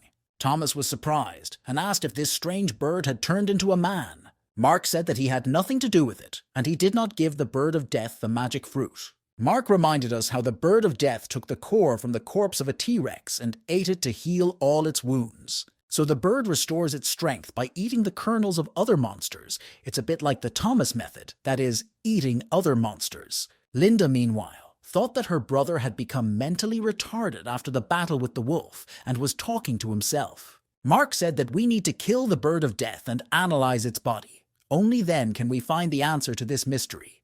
Thomas reminded us that even with the use of explosive breath, he could not kill the Bird of Death. The mayor explained that it was not necessary to kill it completely, just to scratch it a little so that a part of it remained for analysis. Thomas got up and told Linda that they were going back to his house because all the food on her property had been eaten. He assured Linda that there was plenty of food on his property, and they returned to his home. A week later, they were together as a real team. Linda learned to cook deliciously, and Mandarinka also helped with the housework. Thomas once again reminded the gorilla not to catch any more poisonous spiders. Even though their venom does not harm large monsters, they are still not tasty. Thomas was enjoying a wonderful life on the island and said he had to start eating. He thought that I should teach Linda how to make a fire, so he wouldn't have to do anything for me. He logged into the system and received a new ability for doing so, the Dragon's Battle Roar. After the Dragon's Battle Roar, the blood of teammates begins to boil and enemies become frightened and dizzy. Thomas was happy that for the first time in 30 days he had a new ability from the system. Mark appeared and congratulated the owner on the anniversary of his stay on the island and said that he was giving him a set of amplification. He said that a power-up kit is a carefully prepared gift that cannot be compared to simple abilities. Now the system opens a shopping center and a system map for him and gives him 300,000 evolution points. Thomas was happy and asked to open the shopping center to him as soon as possible and show him the entire assortment. The first thing he saw in the mall was a thunderbolt, a yin-yang eye, and a titanium mechanism. The thunder fruit has the ability to turn the body into a thunderstorm and allows you to move at lightning speed. The yin-yang eye will help you to better sense the situation during the battle and easily see the shortcomings of your opponents. The titanium mechanism will turn Thomas into a mechanical Godzilla. It's just amazing. Thomas thought that 300,000 points would be enough to kill all these incredible things. But as it turned out, they cost 100 times more. For example, the yin-yang eye costs 200 million evolutionary points. Mark said that this is all discounted because these goods are delivered from parallel worlds, and it costs a lot of money. Mark also explained that the mall has cheaper, more affordable department store goods. Thomas saw bone meal made of titanium, a lightning tail, and a cannon with charged energy particles. But still, all these goods were too expensive for us to buy. But fortunately for him, the Dragon Clan has an unlimited lifespan, so he can accumulate the necessary amount of points over many years and buy everything he needs. Continuing to look through the assortment of cheap goods, 10 minutes later, Thomas found something cheaper than 1 million. As it turned out, it's a common meat seasoning, 1,000 points ahead of evolution. Thomas decided to start with small victories and bought the seasoning, which he got in a rather unusual way. The system congratulated the owner and said that he had made a small step for a monster, but a huge step for a gourmet. Everyone was looking forward to tasting the meat with these seasonings. While everyone was enjoying the delicious meat, Thomas asked the system to show him a map of the island. Mark explained that the island is very large and you can only see in detail the places where the owner personally visited. Thomas was interested in places where there is gray dead earth because it indicates the appearance of reptiles. Mark explained that these damn reptiles continue to expand their zone of influence and want to take over the entire island. Thomas realized that he had to stop these green monsters immediately before they destroyed the entire island. Since Thomas is not ready to fight the reptilian king, he has to kill his subjects. He dreams of avenging Linda's parents and restoring the island's natural beauty and tranquility. Linda was happy that her friend cared about her so much and wanted to help her. He also decided that after they destroyed the reptiles, Linda should become the king of the island. He explained that his dream was to become the king of all monsters, not just one island. Linda asked who the king of the island and the king of the monsters were, and if they tasted better than the barbecue. Realizing that his gorilla sister was a bit mentally challenged, he hugged her and told her it didn't matter. At this point, he decided to add a new seasoning to the meat he had just cooked. Linda started screaming and said that she had never smelled anything stinkier than that. At that moment, they saw tarantulas appear in the air above them. This immediately angered Linda. She thought it was a challenge, and she immediately jumped into action. It didn't matter where it fought, on the ground or in the air. Even without wings, it was always dangerous everywhere. But her problem was her poor brain development, and she probably forgot that she couldn't fly. Meanwhile, Thomas didn't pay much attention to it at all and continued to eat. He saw Linda running off to find a big rock. Does she really want to pick it up and try to kill the tarantula? He started shouting at her and said that she would not be able to solve all her problems with this stone. He asked her to calm down and let him try out his new skills from the system. It seems he was referring to the experience of hearing the loud roar of the dragon, which Mark talked about a lot. It was immediately clear that this was a very dangerous weapon, and the pterosaurs immediately felt its effects. At first, a wave of sound neutralized their movements and reactions, and then there was a huge explosion. After that, Thomas looked at Linda and said that she should be the king of the island, but she couldn't even beat ordinary birds. He told his younger sister, the gorilla, that tomorrow they would begin special training. Thomas started to think back to his physical education training at school to build a training plan.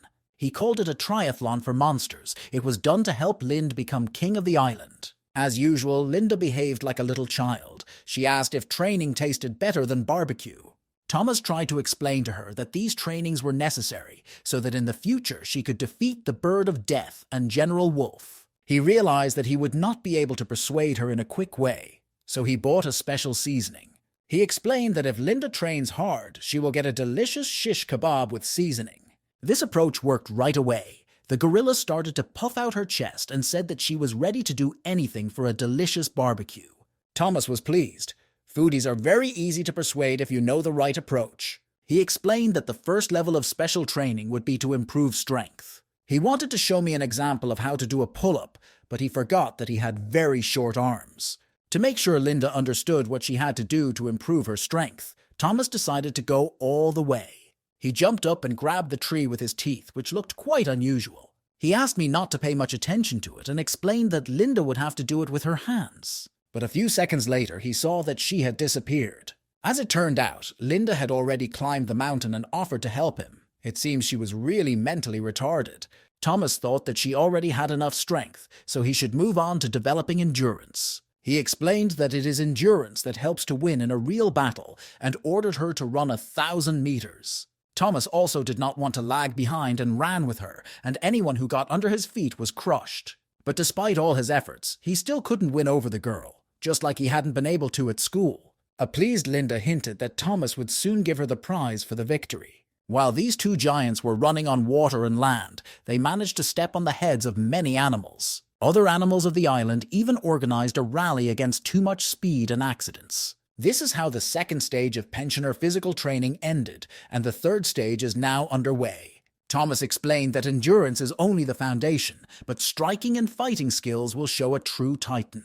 This is how the third stage of special training began. It is called martial arts. Thomas decided to show the gorilla what a dragon's tail means, and it turned out quite effectively. But it seems that the Linda was only angry after missing this dangerous tail strike. Thomas immediately ran up to her and asked if she was okay, explaining that he was careless and didn't mean to knock her out. As it turned out, Linda only pretended to faint, which was done to strike back. Of course, Thomas started yelling and said that it was forbidden by the rules of martial arts. He told me that the dragon's blow should not hit me in the face, and I prepared to use my main strength. The gorilla was already familiar with fire breathing, so it managed to dodge and save its life. This fiery breath hit the animal rally, and it looks like these guys are out of luck today. Mark said that this place used to be very beautiful, but now it looks like a place where rotten reptiles have been.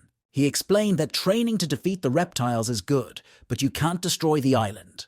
Thomas suggested turning back into humans to avoid harming the environment, and Mark said it was possible. Special training of the human form can increase the ability of the physical body to tolerate crystalline nuclear energy. So I need to return to human form and continue this hellish training, but how to do it? Mark explained that in the process of transformation, the crystal core is destroyed by the power of the mind and transfers energy to the bones. Thomas suggested that his younger sister turn human and continue her studies. He said he would teach her all the basics of martial arts and asked her to repeat after him. He said that now you need to focus on your inner energy and imagine that you are in control of your inner power. While Linda was practicing this, Thomas realized that he had an unbearable urge to go to the bathroom. When Thomas returned and wanted to continue training, he saw that Linda had disappeared again. As it turned out, the gorilla had already managed to turn back into a little girl, and it was hard to notice her. Thomas was surprised to realize that she had turned back into a human so quickly. She seems to be very capable. He wondered when he became a monster, would she underestimate him? Through the mind, the strength of his entire body is concentrated on Dantan and transformed into a crystal core. In all aspects of martial arts, Thomas lost in competitions against Linda, and realizing this motivates him greatly. He tried to catch up with her in the development of her inner energy and become a human being as well. But it seems that despite the fact that Linda is not very smart, her skills in stimulating internal energy are several levels higher. She had already managed to become a gorilla again, to hunt down prey, and asked him to light a fire. Thomas tried to concentrate, but for some reason he couldn't feel calm. He started shouting at her and told her not to talk to him when he was trying to concentrate. At that moment, strange things began to happen.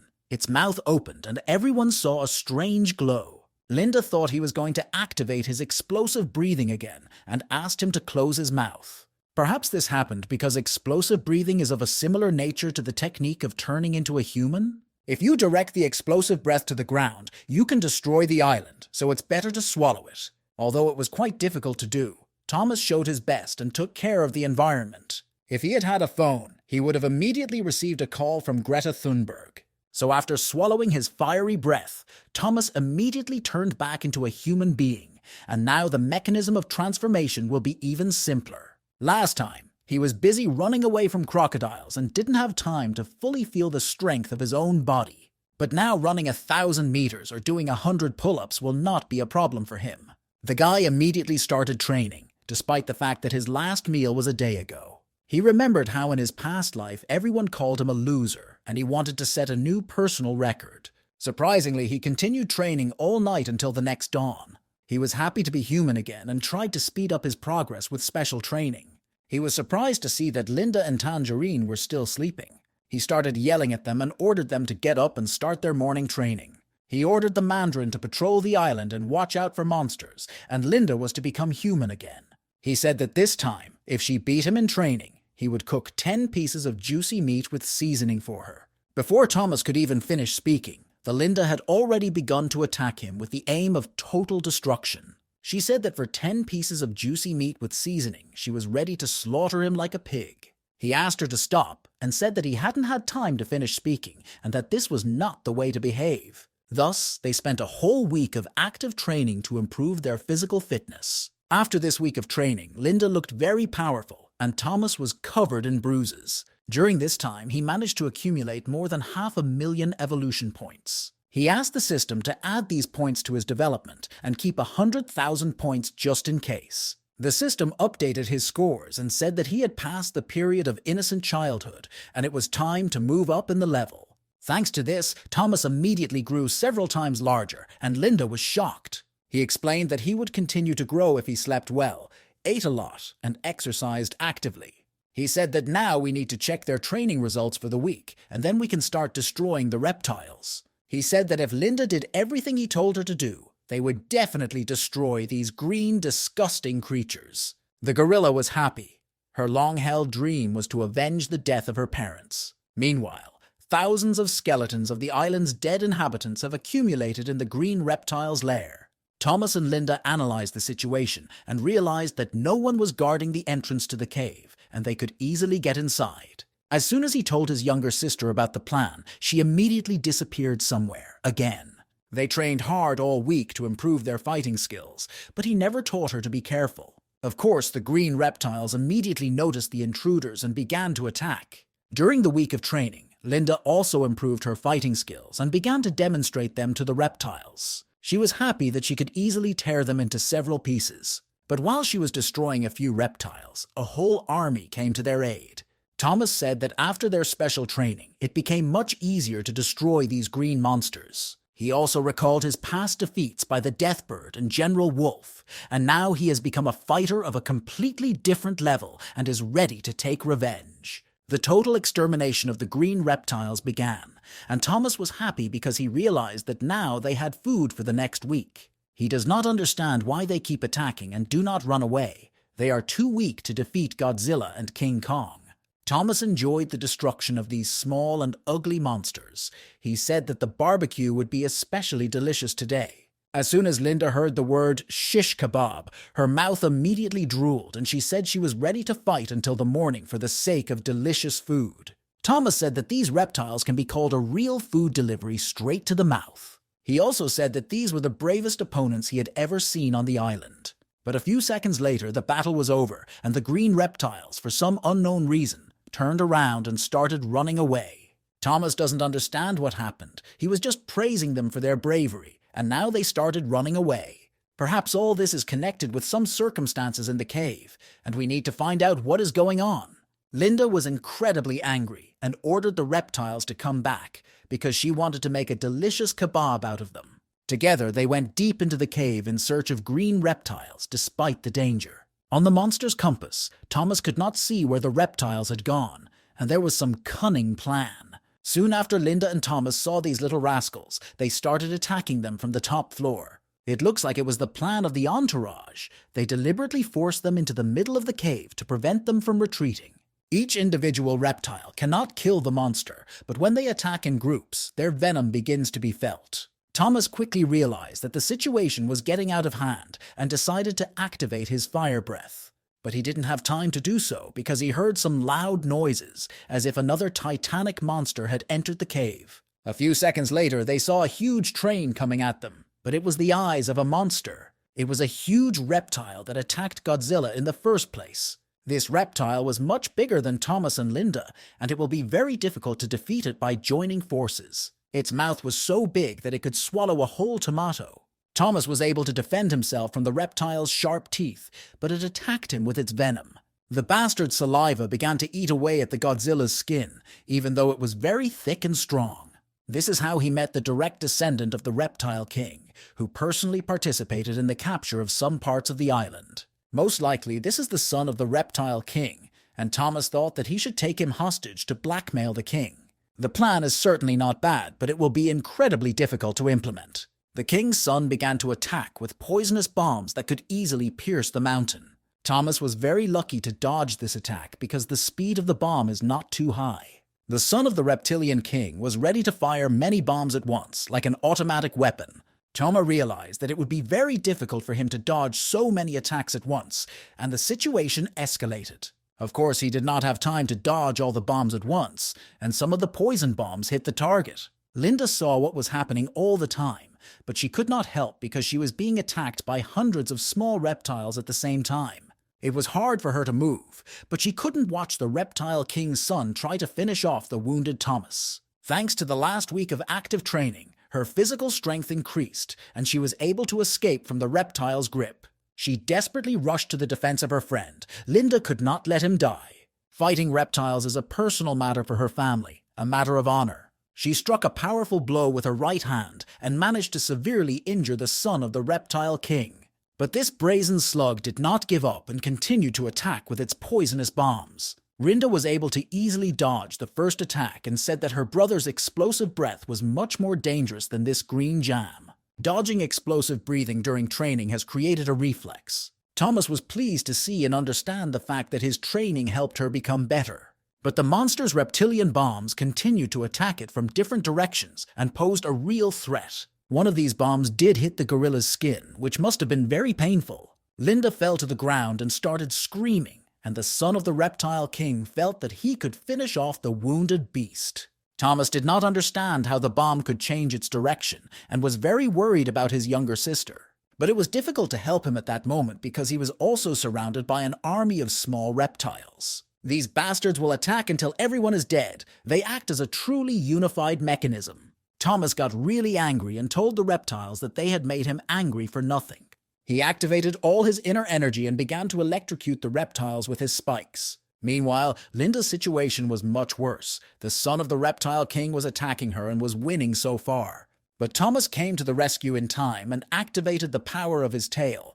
It was a very targeted and strong blow to the face. The blow sent the large reptile flying several meters away and allowed the Linden to get up safely. As it turned out, small reptiles can also control and redirect poison bombs. This completely changes the course of this battle. Linda and Thomas looked very scared. As a true gentleman, Thomas decided to protect the girl and shield her from the atomic bombs with his own body. He underestimated the reptilian army. He thought they were too small and stupid, but numbers do matter. Meanwhile, the large reptile has prepared for another attack, and it seems to be not running out of energy. The patrolling green bombs flew at Linda and Thomas again, but this time they managed to dodge them. Thomas decided to change his image and suggested playing a little baseball. Either he's lost his mind or he has a brilliant plan.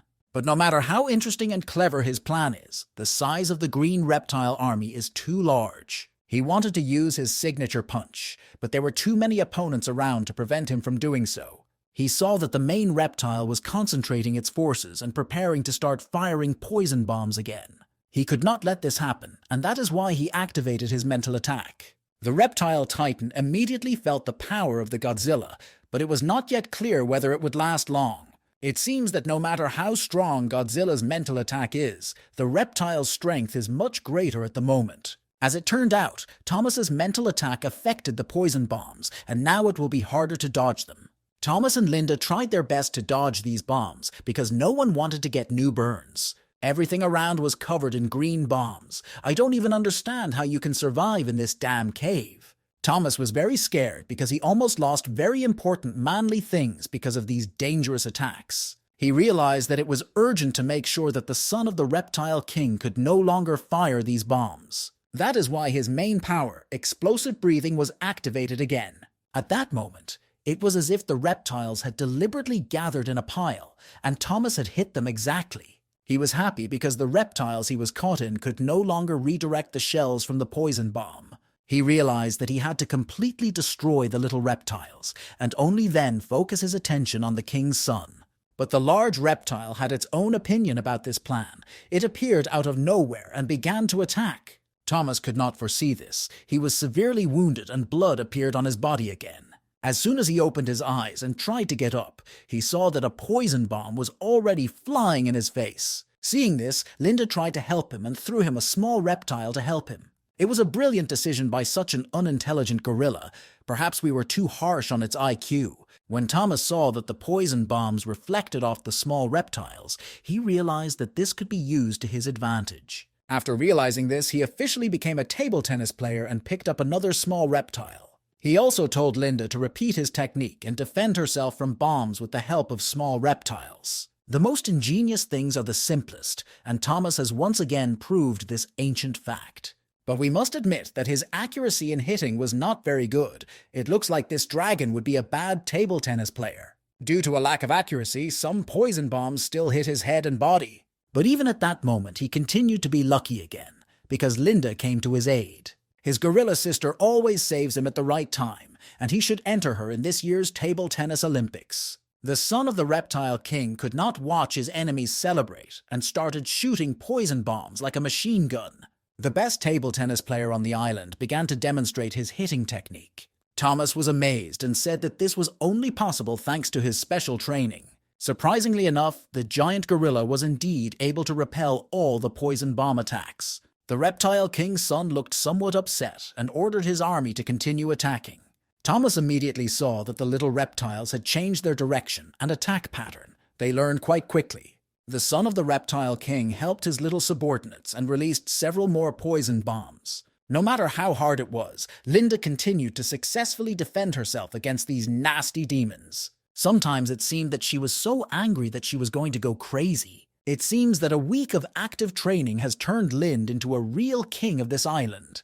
But after the Linda continues to repel the blows, the speed of the poison bombs gets faster and faster. If something wasn't done immediately, the situation could end very badly, so Thomas decided to work. He ordered his younger sister to deflect poison bombs into the head of the largest reptile. This should be done until one of the poison bombs hits the target. The son of the reptile king felt that they were fighting on his territory, so he had to win.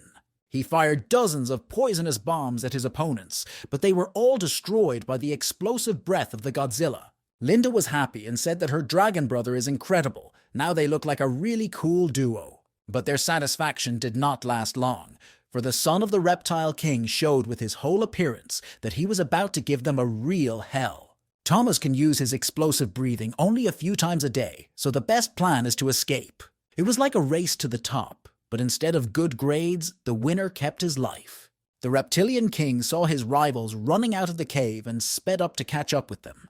But as it turned out, it was all just a cunning plan of the titanic duo. They deliberately forced him to run out of the cave. They pretended to run into the forest and then hid behind the walls of the cave. This was all done to lure him out of his lair and make the fight an even match. Although their plan worked, they forgot about the army of small reptiles. These small green slugs constantly attacked and did not allow the titans to catch their breath. All the green reptiles immediately ran to the main boss and stood around him. They began to touch its severed limbs, and in a few seconds the main reptile began the process of regeneration. Very quickly, this green devil regained his lost hand. All indications are that the bodily fluid of green reptiles is a good medicine that can revive even the dead. A large number of poison bombs flew at the titans again, and Thomas asked Lind to deflect them upwards. Thomas was well aware that poison bombshells were not particularly effective in open space. Realizing that the main plan had failed, the son of the reptile king began to eat his little slaves. The titans were shocked that their rival was eating their own people, something this island had never seen before. It looked very disgusting, but it probably also has some hidden logic. Toma realized that this could be some kind of cunning plan and ordered the Linda to attack the main reptile faster. He ordered his younger sister to attack the main reptile and prevent it from eating his slaves. So while Thomas was destroying the little reptiles, Linda started attacking the boss. Linda tried to stop the boss and prevent him from continuing to eat his slaves. But this fat boss, having had his fill, started launching dozens of poison bombs at once again. Linda was in incredible physical shape and tried to repel these insidious attacks right away. But even she is not a god, and she cannot repel 20 poisonous bombs flying at her body at the same time. Seeing that his younger sister was being abused, Thomas ran to her rescue, or rather started to roll. This seems to be his new tactic. He formed the armor with the bodies of small reptiles, a rather interesting plan. The state of armor made of the bodies of small reptiles requires a lot of physical effort, so you need to win very quickly. He rushed into the attack with the intention of immediately destroying his enemy. The reptilian boss figured out his cunning intention and started firing his machine gun.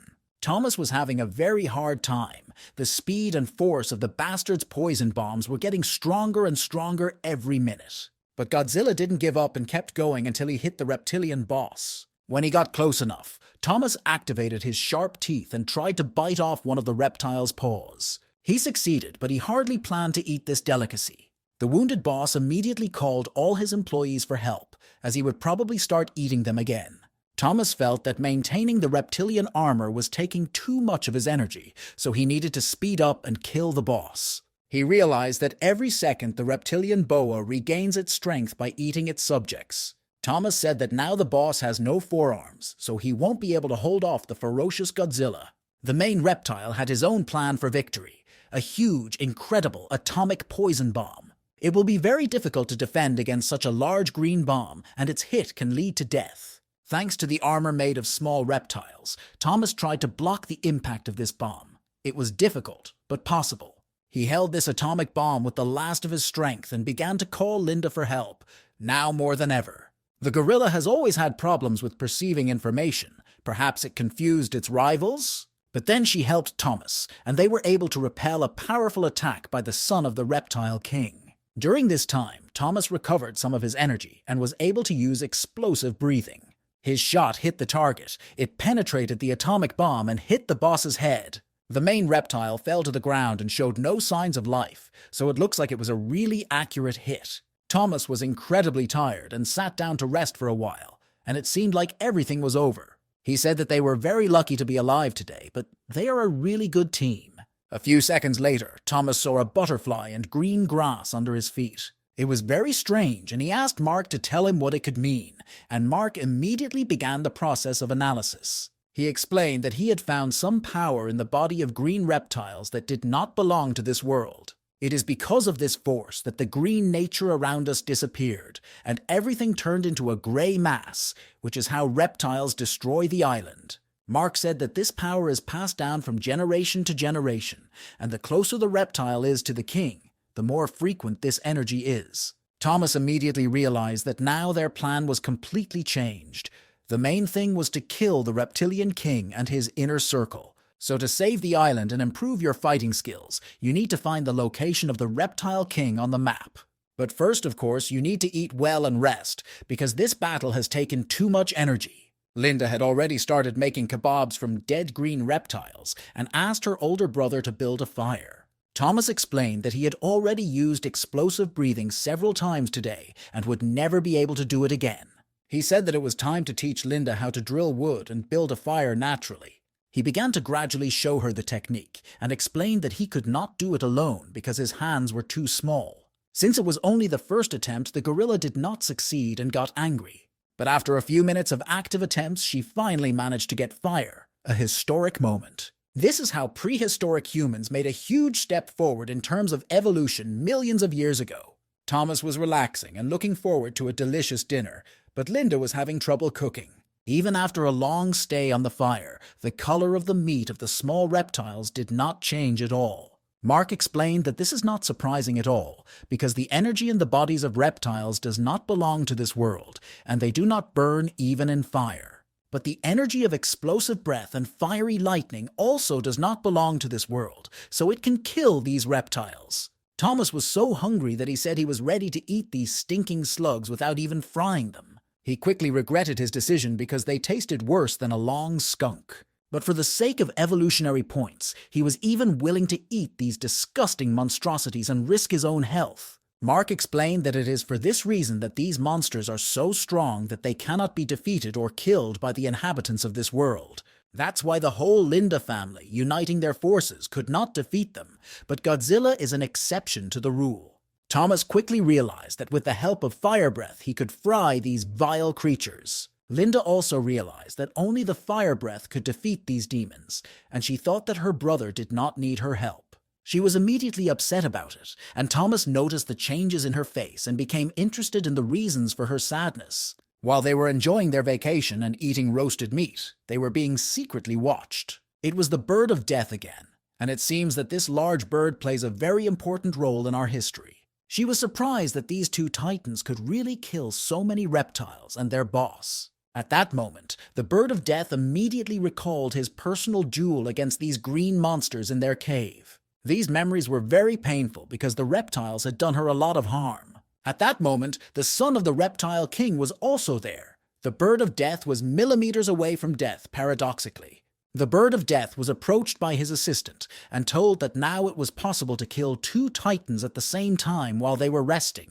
After her death, she answered that the titans could rest now. Her task was to find General Wolf and his sharp sword. Meanwhile, Thomas received a large number of evolution points, and the system gave him a new skill, an explosive bomb. He also upgraded his rating and can now use explosive breath all the time, although only a weakened version of it. Thomas was happy and said that although the day was dangerous, it brought many benefits. For the first time Thomas saw a creature from the mysterious realm. The system gave him an additional 2 million evolution points. Thomas said that finally the brand has started to show its generosity and give really fair rewards for achievements. Thomas also asked what the creature from the mysterious realm meant, as he had never heard of it before. Mark explained that the energy of the reptile prince comes from a mysterious realm, and now it is clear why reptiles have so many abilities. According to legend, a great catastrophe occurred in ancient times that divided space into separate parts. Mighty creatures and incredible power were able to survive in the mysterious realm, and perhaps the entrance to this place is on this island. Thomas immediately realized that when he entered the secret kingdom, he could eat many delicious monsters and become even stronger. After that, he asked Mark to open a shopping center so he could choose something interesting. He decided to find the fruit of the monster's life, and was very surprised to see that it was worth 500,000 points. He looked at his younger sister and saw her severe injuries and realized that he had to buy this fruit for her health. His wounds on his body have already healed, but her wounds still look quite bad. This magical product has a source of life in it and is ready to heal any wounds, which is why Thomas bought it for Linda. When he saw the gorilla's body losing its hair, he also remembered that the same thing happened to the bird of death after the battle with the reptiles. Meanwhile, Linda has already eaten the fruit of the monster's life, and the process of healing her wounds has begun. She was happy when her wounds healed quickly and immediately thanked her brother. Her size has also increased. The fruit of the monster's life is really showing impressive results, and Thomas decided to invest in his sister further. After that, Thomas asked the system to add 1.5 million of his evolution points to increase his strength. Linda was amazed at the speed of his progress and said she wanted to achieve the same results. Thomas said that it was time to test his skills, and he scared the gorilla very much. The explosive breathing scared her very much all the time, and she had never seen such strength before meeting Thomas. Explosive breath bombs have learned to change their trajectory and ricochet off rocks. This means that Thomas has more opportunities to clear the island of nasty reptiles. Meanwhile, General Wolf and his assistants continued to search for the bird of death. At that moment, they saw an explosive breath bomb flying right at them. The bird of death grabbed its assistant and covered itself with his body. She thought it might be a poison bomb from the reptilian prince, but only then realized it was a Godzilla attack. Meanwhile, evening came, and Thomas said that it was time for them to go home, and they should take the juicy bodies of the reptiles with them to eat in the morning. For the next 2 days, they actively trained again, changing back into humans, preparing for a new battle with reptiles. Their supply of dead reptiles has run out, so they need new food. Linda was happy to hear this. While training, they saw something very large flying overhead. This is the god of wind, a mutant pterodactyl known as a feathered pterodactyl, a real airborne war machine. Looking closely, Thomas saw that on the back of the pterodactyl was an unknown werewolf with a sword. There was a real life-and-death battle in the air, and the reasons for this conflict were unknown. Thomas and Linda tried to take a closer look, but the bright sun made it difficult to see much. This wolf-werewolf was very skillful in fighting two large pterodactyls simultaneously. He used his sword and attacked their eyes to blind them and defeat them with ease. One of these flying monsters began to fall rapidly to the ground. Perhaps it was already dead. When Linda saw this, she thought it was an attack by a winged monster, and she had to prepare for defense. She immediately activated all her skills that Thomas had taught her to turn into a gorilla. She did it very quickly, and the Kong Kong reappeared and got ready to fight. The gorilla immediately tore up the nearest tree and threw it at the monster bird. It was an accurate hit, but she probably never realized that the bird was already dead. After the monster in the trees fell, a real smoke screen formed around it. After that, a werewolf appeared. He approached Thomas and said that he had finally met them. At first he recognized the female gorilla, and then realized that Thomas was the dinosaur. Thomas looked at him and couldn't figure out who he was, so he asked if they knew each other. Wolf explained that they had met before, and recalled their first sweet meeting. Very quickly, Thomas and Linda realized that this is General Wolf, and that he can also become a human. The wolf offered to play a rematch, explaining that he had lost the last time only because he was in the form of a wolf. Thomas replied that the wolf sounded like a real fool. Was he really looking for him all this time to fight again? It seems that the wolf inadvertently ate the fruit of the monster's life, and his transformation into a human is not 100% complete. Perhaps the wolf ate the fruit of the monster's life, which was not fully formed, but the wolf did not want to listen to it and began to attack. Thomas dodged in time and asked the wolf to calm down and talk like normal people, even though the wolf is not a normal person. The wolf replied that he had to take revenge, or he would have to kill himself because of this disgrace. Thomas realized that his skin in the human body was not as strong and durable as the body of a Godzilla. Linda also realized that her friend could not withstand these dangerous sword attacks and began to attack the wolf. But the wolf was very fast, cunning and flexible, and it easily dodged the attacks of the clumsy gorilla. Although this female gorilla fights like a real king of the island, the wolf has a much better fighting IQ. The gorilla tries to build on its strength and avoids tactics, and it is impossible to win with this strategy. In turn, the wolf tried to fight smart, was tactically flexible, and relied on his speed. Thanks to this, he could easily evade attacks and use them to his advantage. Thomas started shouting at his younger sister and told her to be more careful with her powerful blows. The wolf continued to engage in provocations and told the gorilla that she had become much weaker since their last meeting. This cunning red dog knew how to make the gorilla rage and completely lose his mind. In moments of such greedy rage, Linda did not see where she was striking and almost killed Thomas. Meanwhile, the wolf-werewolf approached Thomas and said that he looked very much like a real person. Thomas replied that for many years he had not been called a man, and he wanted to remain a monster. The wolf replied that he was surprised by Thomas's ability to switch his body, but that it would not help him. The wolf ran to attack again, hoping to cut the dragon's throat. Thomas said that a wolf fights with two swords, and it is not an equal fight. The wolf said that he knew how Thomas and Linda could turn from humans into monsters, but this power would not help them. Thomas believed that on this ruthless island with so many monsters, there was no point in remaining human for long. But the wolf thought differently. The monster's large body loses the flexibility and speed that is available to humans. Humans have flexible hands. We have developed our hands to their maximum potential, but at the same time, our hands are our weakness. Having said these beautiful words, the wolf demonstrated what it means in practice. This wolf seems to be really familiar with humans. They probably taught him the martial art of the sword. As Thomas was preparing to lose his eye, the bird of death appeared and grabbed the wolf. Thomas was very angry. He said that no one had the right to take his enemies during the battle. This was such a personal insult that Godzilla decided to activate his fire breath. When the bird of death saw this demonic power again, it was frightened and began to defend itself with the help of its helpers. But her plan quickly failed.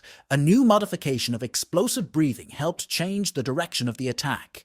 The explosive breath bomb bounced off the pterosaur's back and flew straight into the bird of death. The bird immediately lost consciousness and flew to the ground, and the wolf general was also set free. Linda said that her big brother is incredibly cool. He defeated everyone again with his extraordinary strength. Thomas couldn't understand why the wolf didn't kill him. even though he had the opportunity to do so. This wolf is 100% human and could be a very useful ally in the future.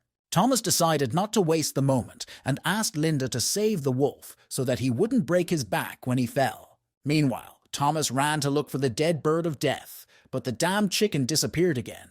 It looks like it's a real Terminator.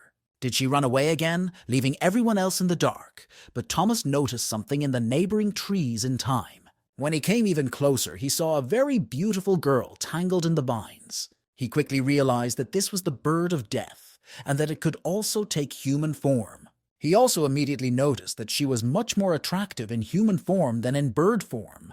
The death bird's name was Helen, and she started screaming at the dragon and said that he was bored with her because he was constantly hitting her body with his explosive breath. She said that he and the gorilla had already stolen her fruit twice and disappeared, leaving her with nothing.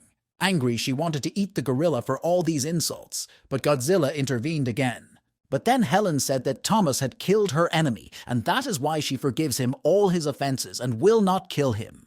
She ordered him not to interfere and let them kill the wolf in peace, but Thomas had a completely different plan.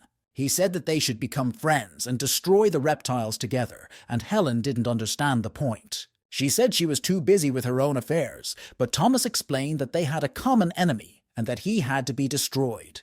He reminded her that their common enemy had recently caused her to lose a lot of hair, a memory that made Helen very angry. He told her that baldness was nothing to worry about, but that he had a magic fruit that would help her hair grow back. Helen replied that she understood why all these long conversations were necessary.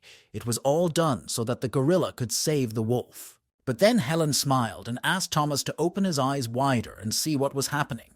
As it turned out, her assistants captured the wolf again and attacked the King Kong, and the situation became critical again.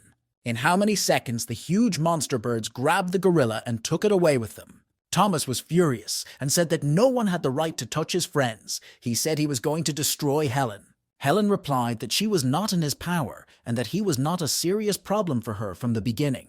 She said that these feathers were a real treasure. She did not want to use them against him, but she would have to do it. She said that she would now show her true strength and make sure that Thomas would never come close to her again. So this mortal combat was officially launched. The strong magic of the Deathbird started to attack the Godzilla. Helen said that if Thomas had known how valuable these feathers were, he would have been grateful for her generosity. Thomas fell to the floor and writhed in pain, with cuts and blood all over his body. It was very difficult for him. He could not move normally, and if he continued to miss these attacks, he would soon die. She said that she wanted to kill him, but when she saw him bowing to her, she would let him live as a sign of respect. Helen considers herself the strongest on this island, and she ordered that no one should ever cross her path again. Then she demonstrated her ability to quickly change shape, turned into a bird, and flew away. Now the key problem for Thomas is to save his younger sister and the wolf, which will not be easy to do in the sky. He realized that this could not go on. He could not stand by and watch his friends being attacked. That's why the death bomb was activated again. And now Thomas pins all his hopes on this ability. The bird replied that it was not so stupid that it could be killed so easily. It could even repel simultaneous attacks. Thomas replied that he was ready to attack like a real automaton, something he had learned from reptiles. Although Helen respected this dangerous ability of the Godzilla, she was confident that she could deflect all of its blows. She said that she was very sad to fight against Thomas because he couldn't even hit her using multi-level attacks. But as it turned out, Thomas was too smart. He didn't aim at her. It was his cunning plan. He wanted to hit her pterosaur helpers to free Linda and General Wolf. This plan worked flawlessly, and the explosive breath bombs hit the target. Now Helen didn't look so confident in her own abilities. She realized that her opponent was not so weak. One of the pterosaurs remained intact and continued to hold the gorilla in its paws. That's why Linda had to use her strength and force her way to the ground. She landed safely and told Thomas that she thanked him for his help and that she was fine. She also said that she was unable to help the wolf, but saw that it was alive and well. Thomas said that first they had to solve the problem with the bird of death and asked Lind to help. Linda immediately started throwing dead pterodactyls at the bird of death, and Tom was upset because he wanted to eat them. Helen was able to successfully dodge the first blow, but Thomas didn't give up and activated explosive breathing.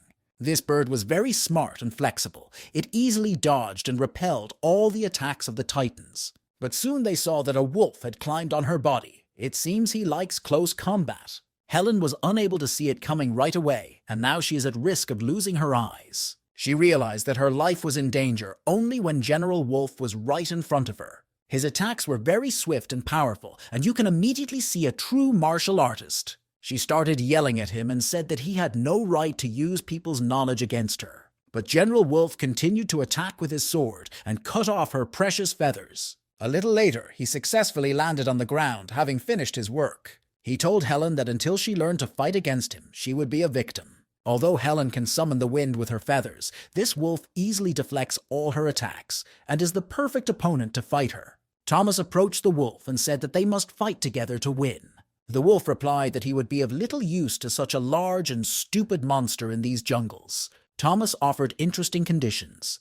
If the wolf helps to destroy the bird, Thomas will become a man again, and they will have a rematch. Helen realized that if they really united, she and her assistants would lose. She looked at Thomas and said that he was not worthy of her attention and could not be her rival. She was obviously very scared about her future prospects, and Thomas could sense it right away. He offered her to become friends and fight together against the reptilian king if she wanted to live. If she refuses, Thomas promised to take away all her beautiful feathers. She is very precious with them, so it is a strong argument.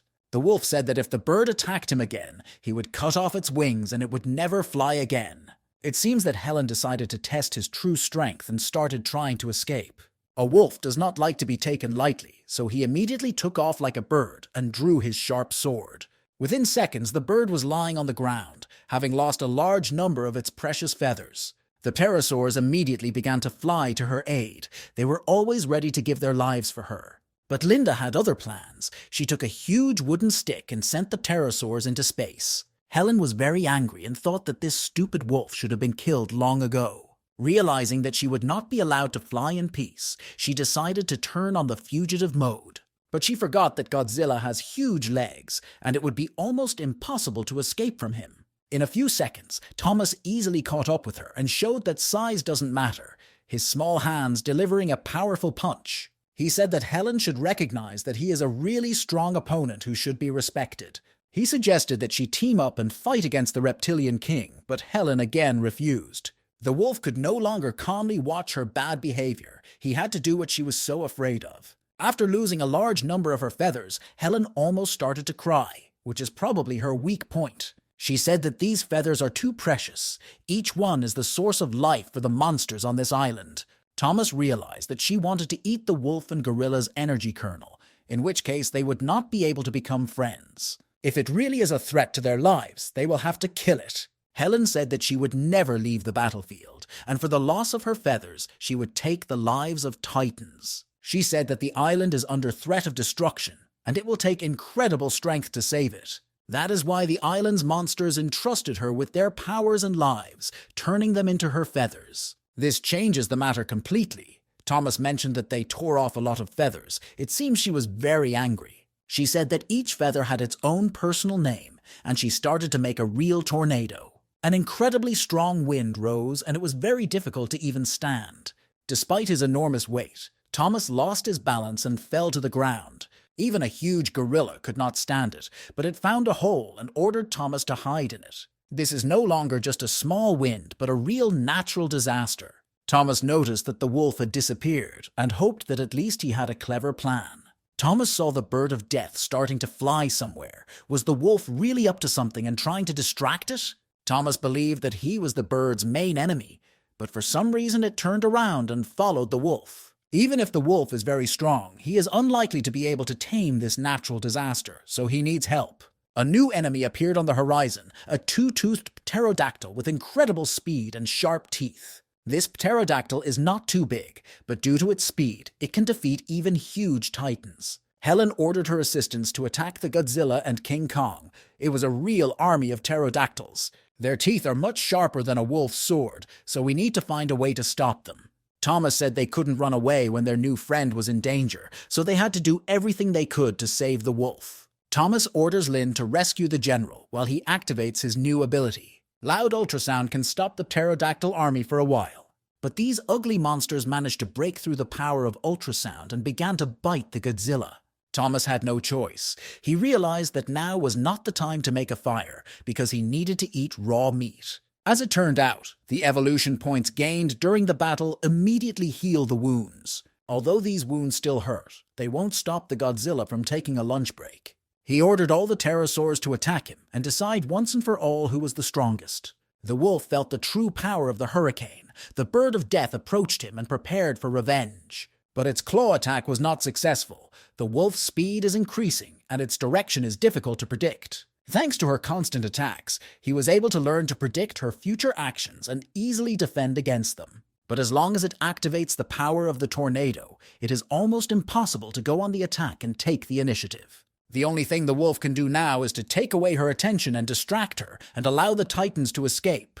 The bird of death continued its aggressive attacks and came close to its enemy. At this dangerous moment, a new assistant came to the general. It was Linda.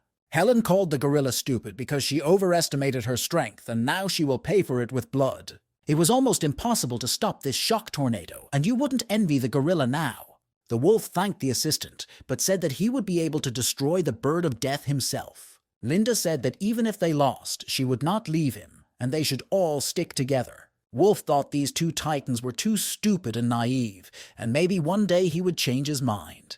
But now he regarded the gorilla as his true friend and decided to fight to protect it. Although it was difficult for him to fight against the power of the tornado, he activated all his strength and turned on the energy of fire. This helped him to inflict considerable injuries on the bird of death, even though the wolf is still very dangerous despite its small size. Helen immediately fell to the ground and felt severe pain, the wolf's sword strikes inflicting deep wounds. Linda grabbed the wolf and managed to move away from the place where the bird of death fell, and together they became much more dangerous. Meanwhile, Thomas continued to destroy the pterosaurs. It was very difficult for him, and his whole body was covered with wounds and blood. Then he went up to the gorilla and the wolf and said that he was very happy that they were able to escape from the bird of death. At that moment, the wolf said his name for the first time. He said his name was Charles and asked why they decided to save him. Thomas explained that they had to unite against common enemies and said he knew the weaknesses of the death bird. He explained that the bird has an advantage due to its tail and wings, and if you lure it into a narrow space, you can easily defeat it. In such conditions, its strengths will be completely excluded. The main thing is to find the right place for it. The wolf said that he had always known about the death bird's deeds and actions. It deceived monsters and forced people to find resources for it. Linda told me that she knew the right place for this, a poisonous cave near the lake. Since the wolf general does not know where this cave is, the gorilla must become the bait for the bird of death. Thomas was very afraid to give such a responsible role to the gorilla. The bird of death is very cruel and everything can end badly. Linda assured me that she knew this jungle perfectly and would not let the bird of death catch her. Charles said that they had to make a decision quickly, or the bird of death would fly away again. Tom has always treated Linda like a little sister who needs to be protected, which is why he has a hard time letting her be bait. But remembering that she used to be the real king of this island, he decided to give her a chance to show her best. Linda was happy and began the process of transformation, and a rat was to help her in this difficult task.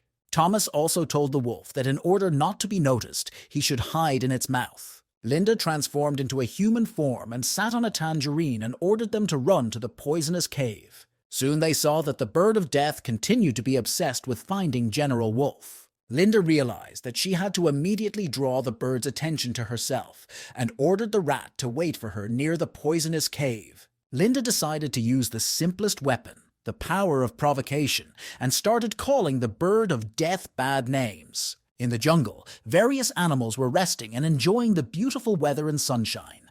But as soon as the bird of death appeared, everyone was immediately frightened and tried to run away to avoid becoming its victims. As soon as the death bird's attention was drawn to Linda, the girl immediately began to run away and called for help from the mandarin. It seems that a rather interesting and unusual duet between a girl and a prehistoric rat was born before our eyes. The bird of death saw that Linda had become human again, and the effect of the fruit of transformation on her must have been impermanent. As a warm-up before attacking the wolf, she decided to take the crystal core of the Linda to compensate for the lost energy. After she died, she wanted to ask the pterosaur for help, but saw that at that moment it was busy fighting a Godzilla. Although the bird of death realized that it would be difficult for it to find a small man in the vast jungle, it had no choice. That's why she decided to ask for help from another of her slaves, a pack of mutated Archaeopteryx. She also asked a pack of dodo mutants to join this special operation and catch up with Lind.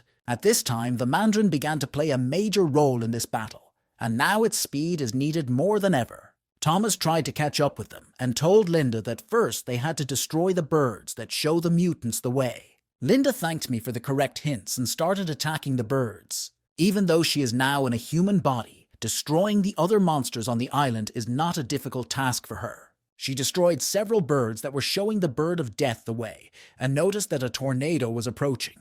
Thomas also hurried to help his friends and tried to get to the bird of death as quickly as possible. When Helen saw him, she started screaming, and I told her that she would cut off his tail for his insolence and impudence. At that moment, Thomas activated his secret weapon. No, it's not explosive breathing, it's General Wolf. The bird of death could not have expected this, as it realized that now it would have to fight 3 monsters at once. In addition to General Wolf, there was another danger.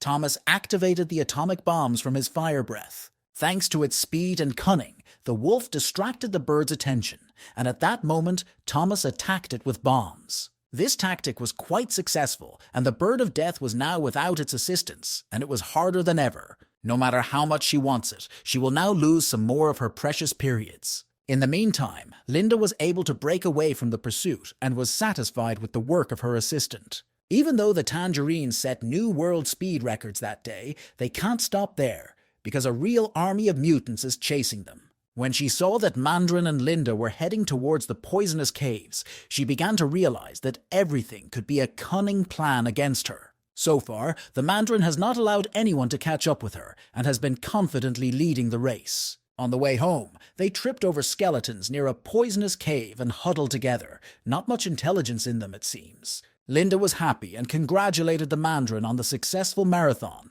Their mission was halfway accomplished. But for some reason, no one follows her into the cave, and Helen can be heard ordering her slaves to find Linda.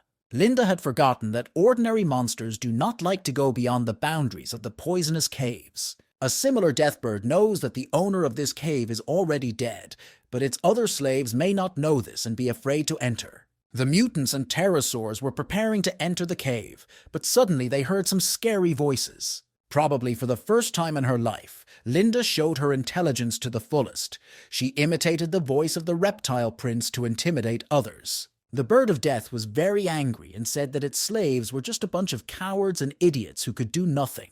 At that moment, General Wolf appeared on the horizon and called the bird a bad captain for a large army. He also had his own plan, which was to attack the bird with a huge rock. Surprisingly enough, even the simplest plan can work, and the bird was unable to dodge and was hit hard in the chest. These stones had almost completely pushed her into the poisonous cave, but there was only a little bit of pushing left. Of course, Mr. Godzilla has to do it, so Thomas switched on the wheel mode and began to roll rapidly in her direction. It was in this way that the combination of attacks by General Wolf and the Godzilla forced the bird of death to enter the poisonous cave.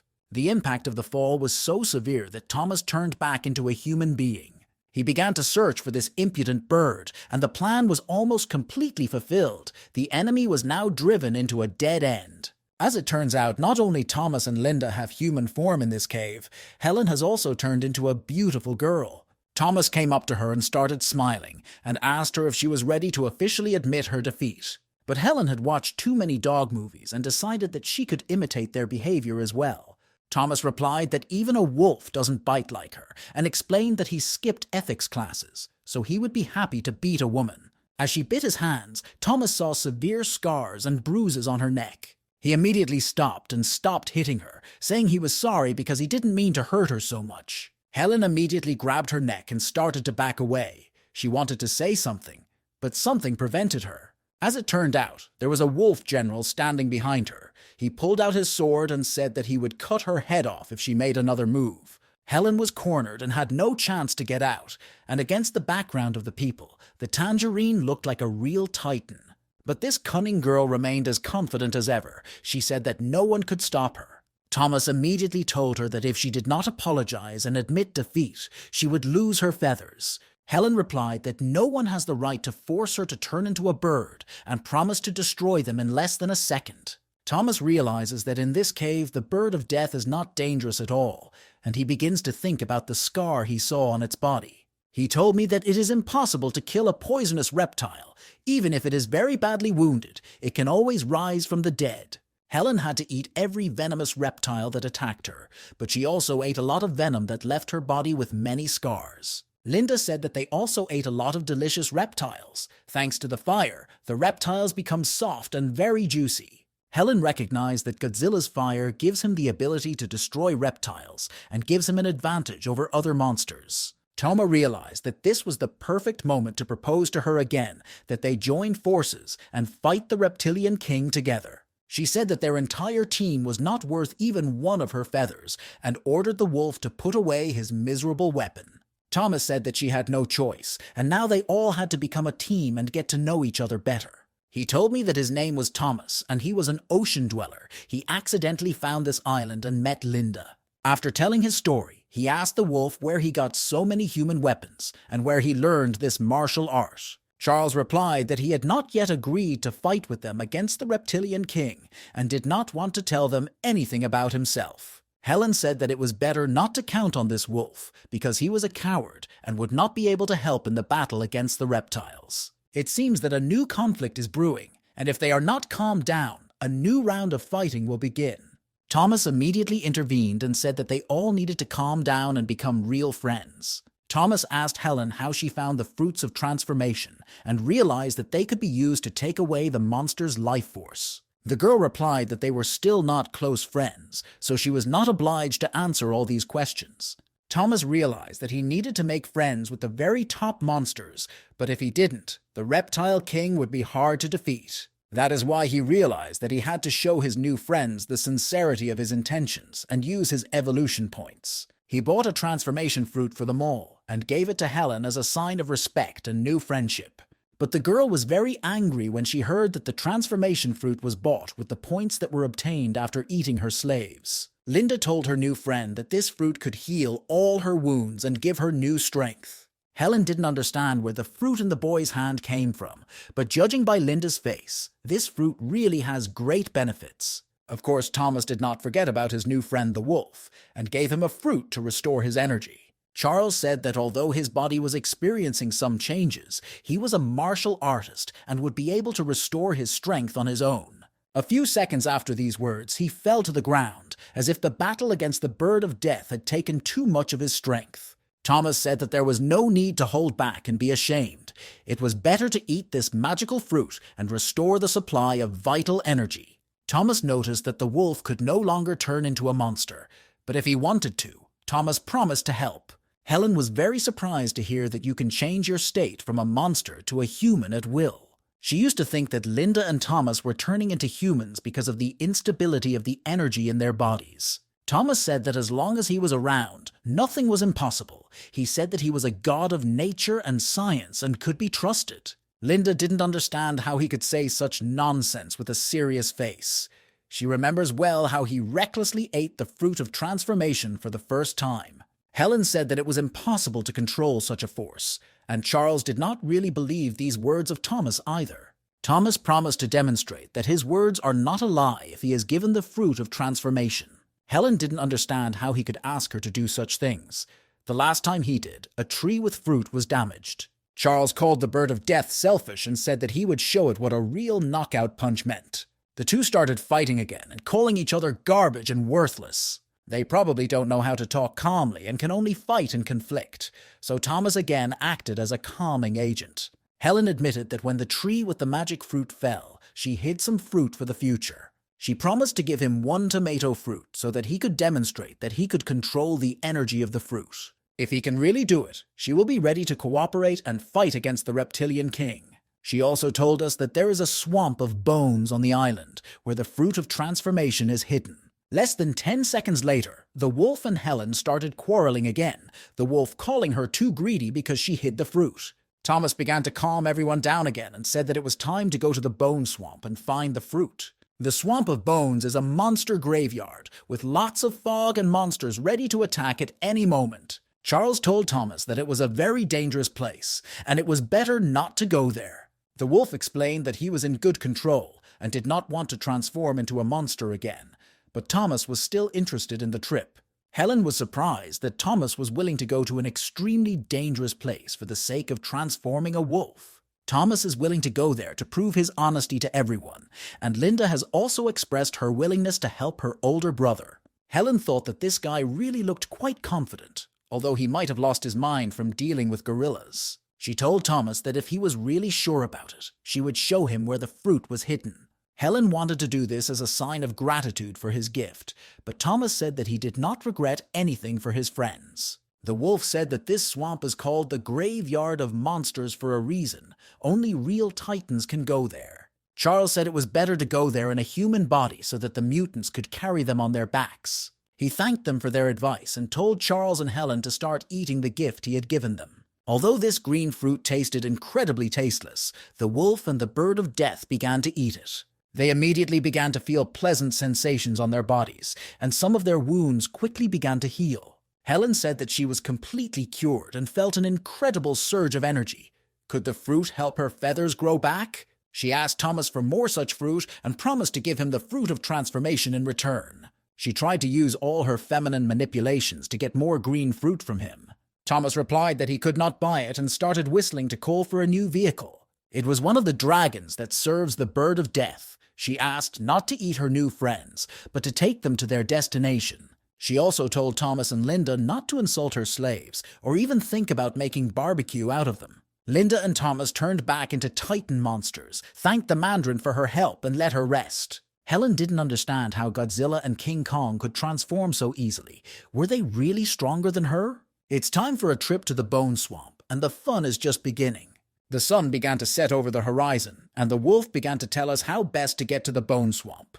Thomas replied that he was incredibly hungry and had better have a good meal before starting this journey. He also told us that he and his younger sister can turn into humans only once a day. Linda offered to help and immediately went hunting, and a few hours later they had a delicious dinner. All of them ate delicious meat that was cooked with the help of Godzilla's fire breath. The best reward for the wolf was always a delicious dinner, as it reminded him of pleasant moments from his childhood. Thomas suggested that he try his other specialty, fried chicken in a salad. It had been more than 10 years since Charles last tasted something so delicious that he even had a tear in his eye. Thomas decided to ask him if his host often cooked such dishes for him. Vovk cautiously replied that he would tell his story later when the time was right. He again hinted that it was so, and the drain is very dangerous. Charles doesn't really want to get back up as a monster, so this trip is not really necessary. Though he had never been there, he had heard stories that in addition to big monsters, there were huge plants with tentacles. Thomas was angry. He said that the wolf would not be able to resist the process of transformation into a monster. Charles's strength in the human body is incredible, but it won't be like this all the time. When the time comes, his body can be torn into many pieces. Thomas explained that he and Linda had come here voluntarily, and Charles would not have to pay them back in the future. He also explained that he wanted to help the wolf for no personal gain, but only because he didn't want to see Charles die.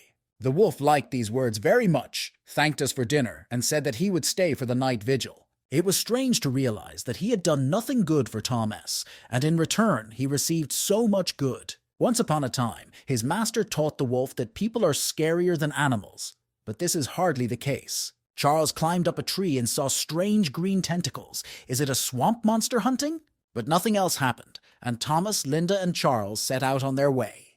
There was a lot of fog around, and the wolf warned his friends that the fog could be more dangerous than it seems. Vinda got scared and said that the tree lying on the road was in a different place 5 minutes ago.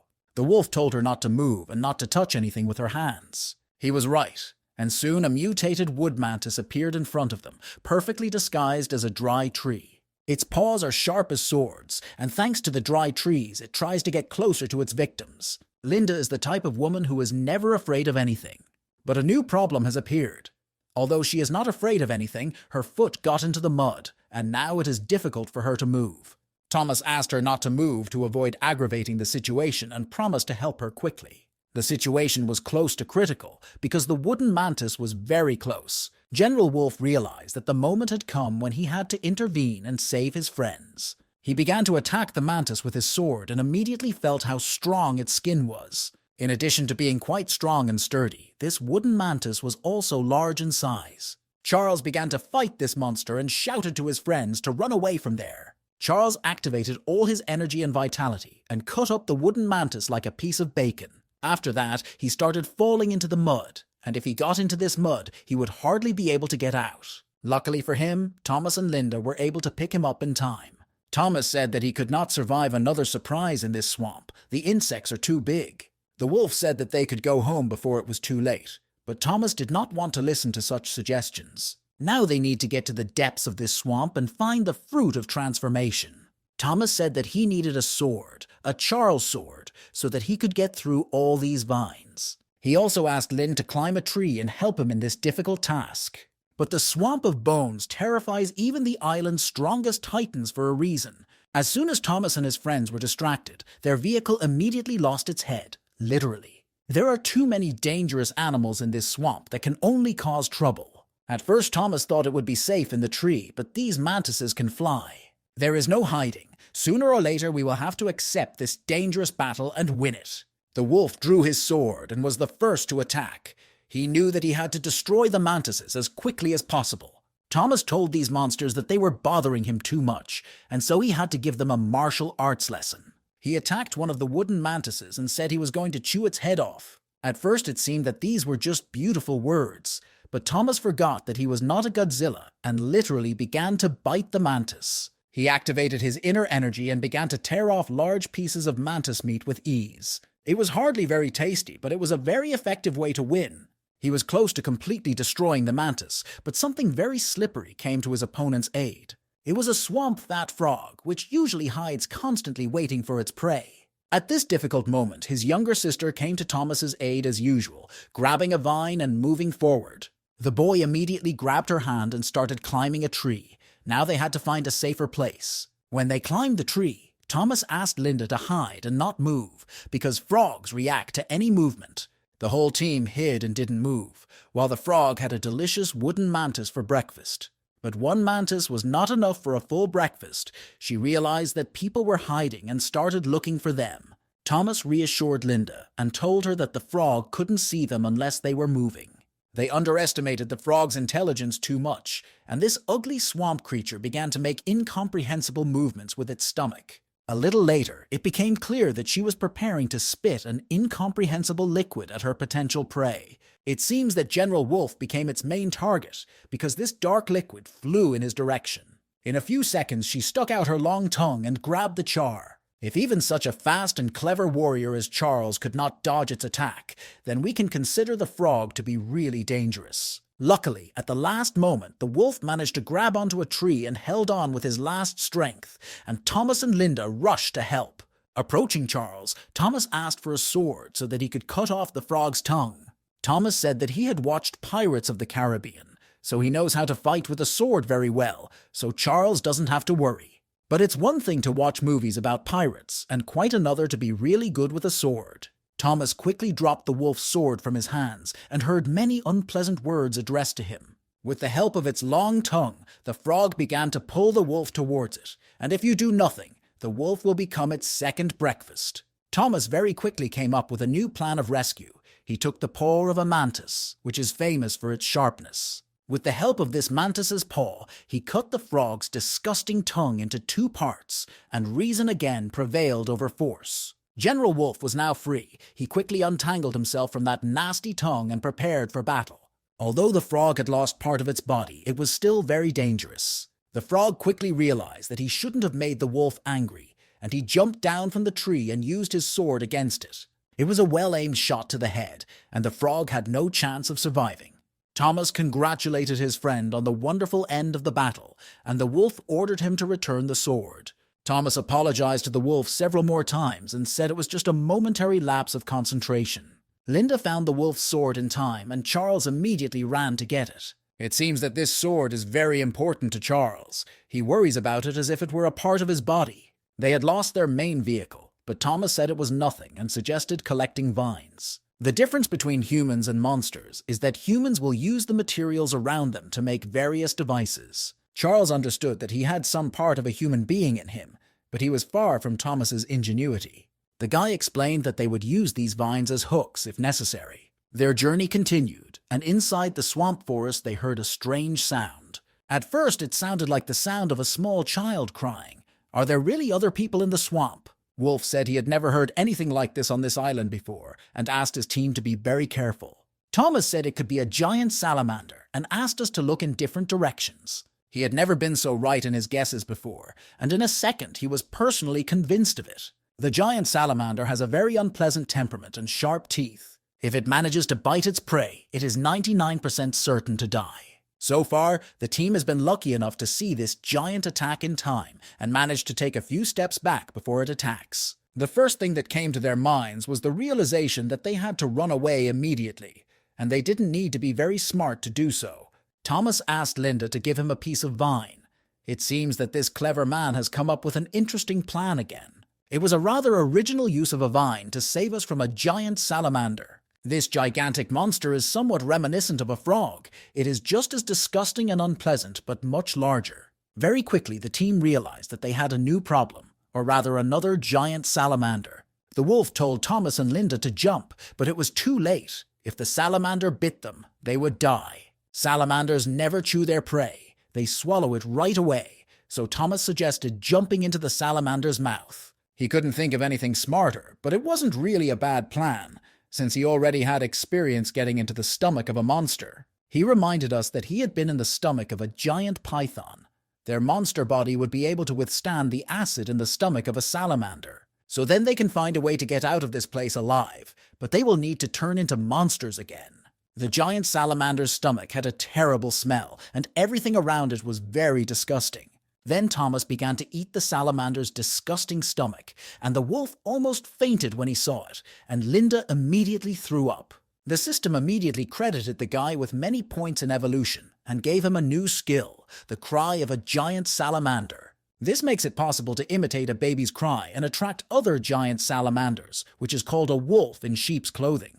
Linda went to her brother and asked him why he was doing this. They had just had breakfast.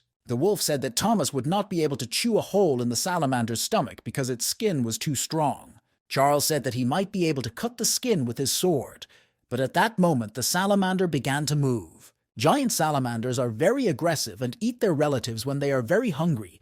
Perhaps there is a fight between two salamanders now. As it turned out, two giant salamanders started fighting and trying to eat each other.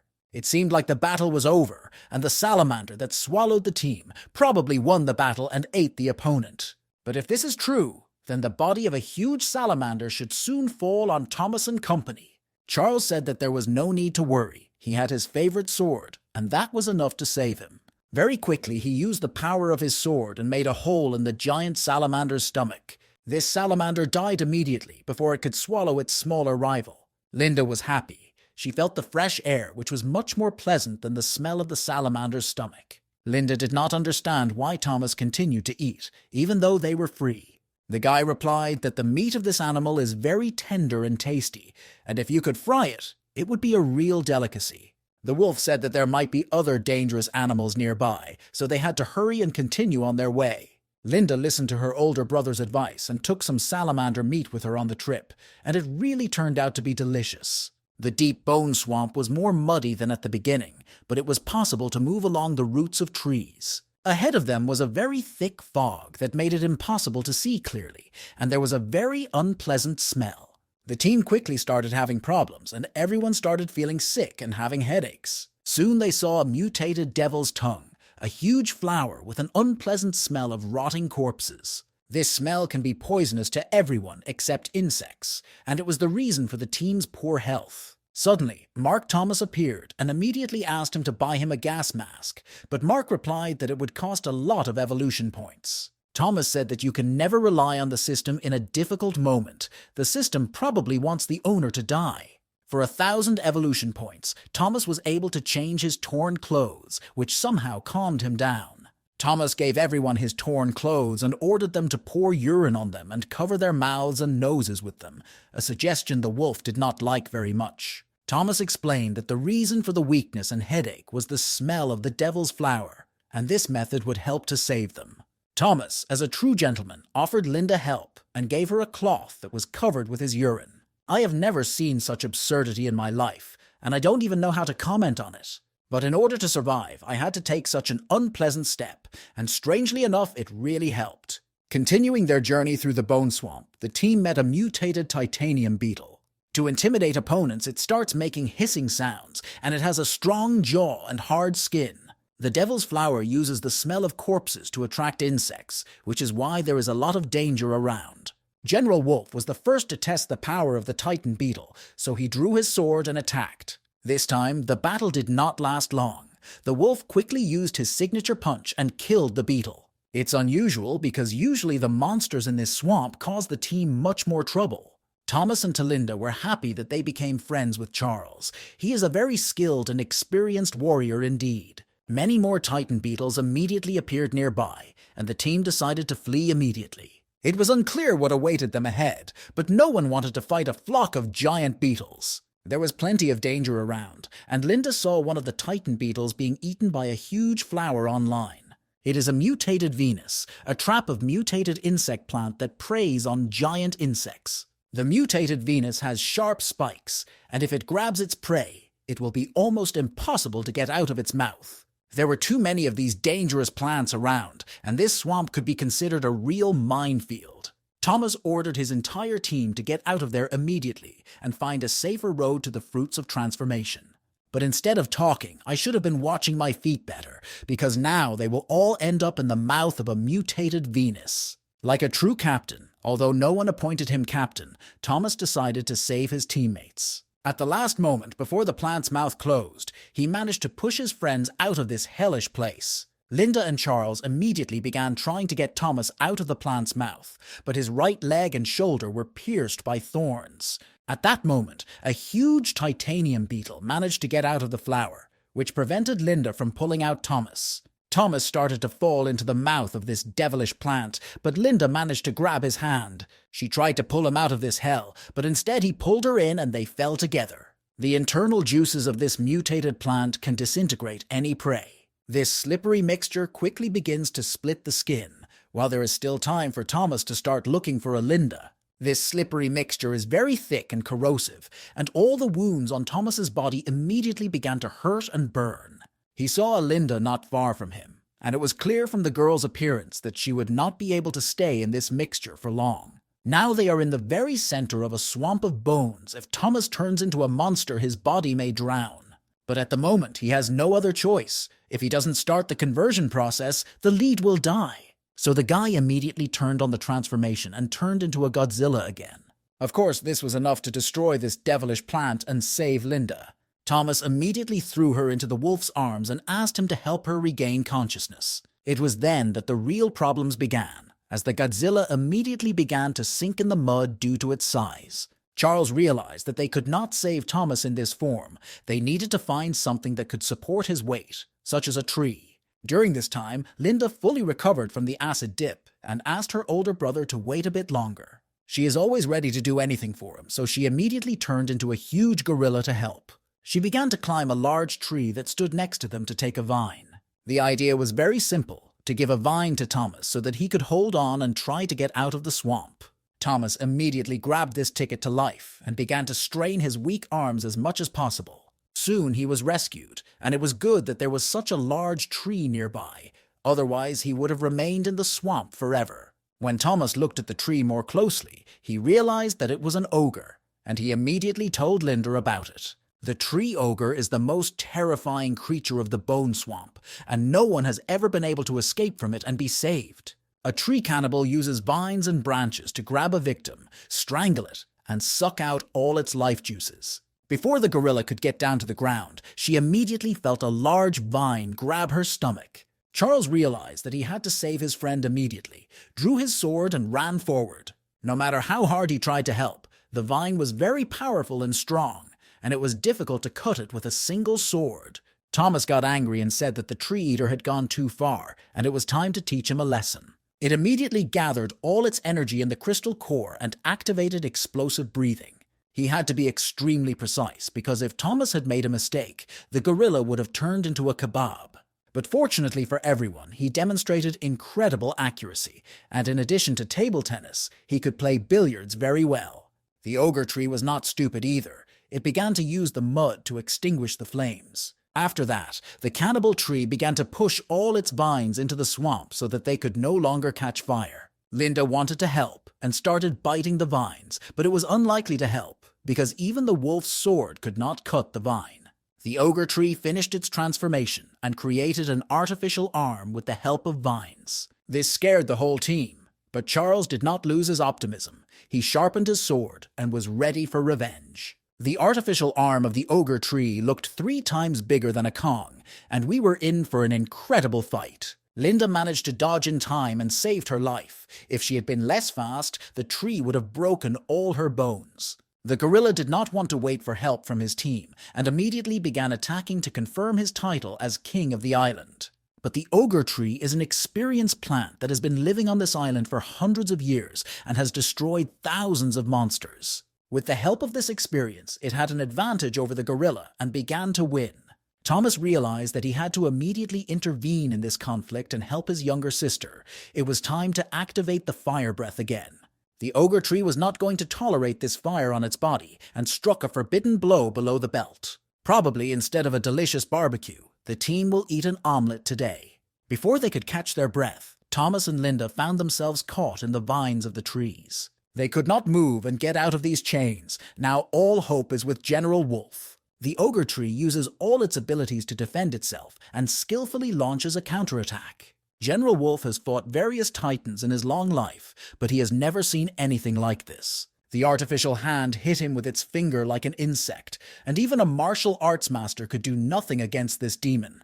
Thomas did not lose his optimism. He thanked General Wolf for buying some time for them. Tama told the tree that it was time to burn it completely and make a huge hole in it. He activated his inner powers and fire breath, but the tree was even smarter and tied his mouth with a vine. Thomas, the wolf general, and the gorilla were caught by a tree ogre, and now there is almost no chance of survival. The tree cannibal began to squeeze the vines as much as possible. This is done to strangle the victim, and then eat it. Thomas began to choke. It was very hard to bear. Is this the end of their story? Thomas decided to call Mark and asked him how many evolution points he had accumulated recently. He asked the system to use these evolution points and increase his size. He believed that this would help break the vine. Mark checked the balance of evolution points, said that there were more than 2 million points left, and activated the growth process. This helped to break the vine, and the system reported that Thomas had passed the stage of childhood and entered the period of growth. Charles and Linda watched in amazement as their friend grew even bigger and stronger. When Thomas broke free from the vine, he began to fall to the ground and immediately activated his fire breath. Soon he did what he promised, and the ogre tree had a big hole in its trunk. Thomas saw that the tree did not want to let his friends go even now, so he decided to introduce him to the world sword. Perhaps after activating this ability, the ogre tree will change its attitude towards strangers and become kinder. After a few minutes of active energy radiation, they managed to convince the tree ogre to let Linda and Charles go. Linda told her older brother that she too wanted to do her best and destroy the tree.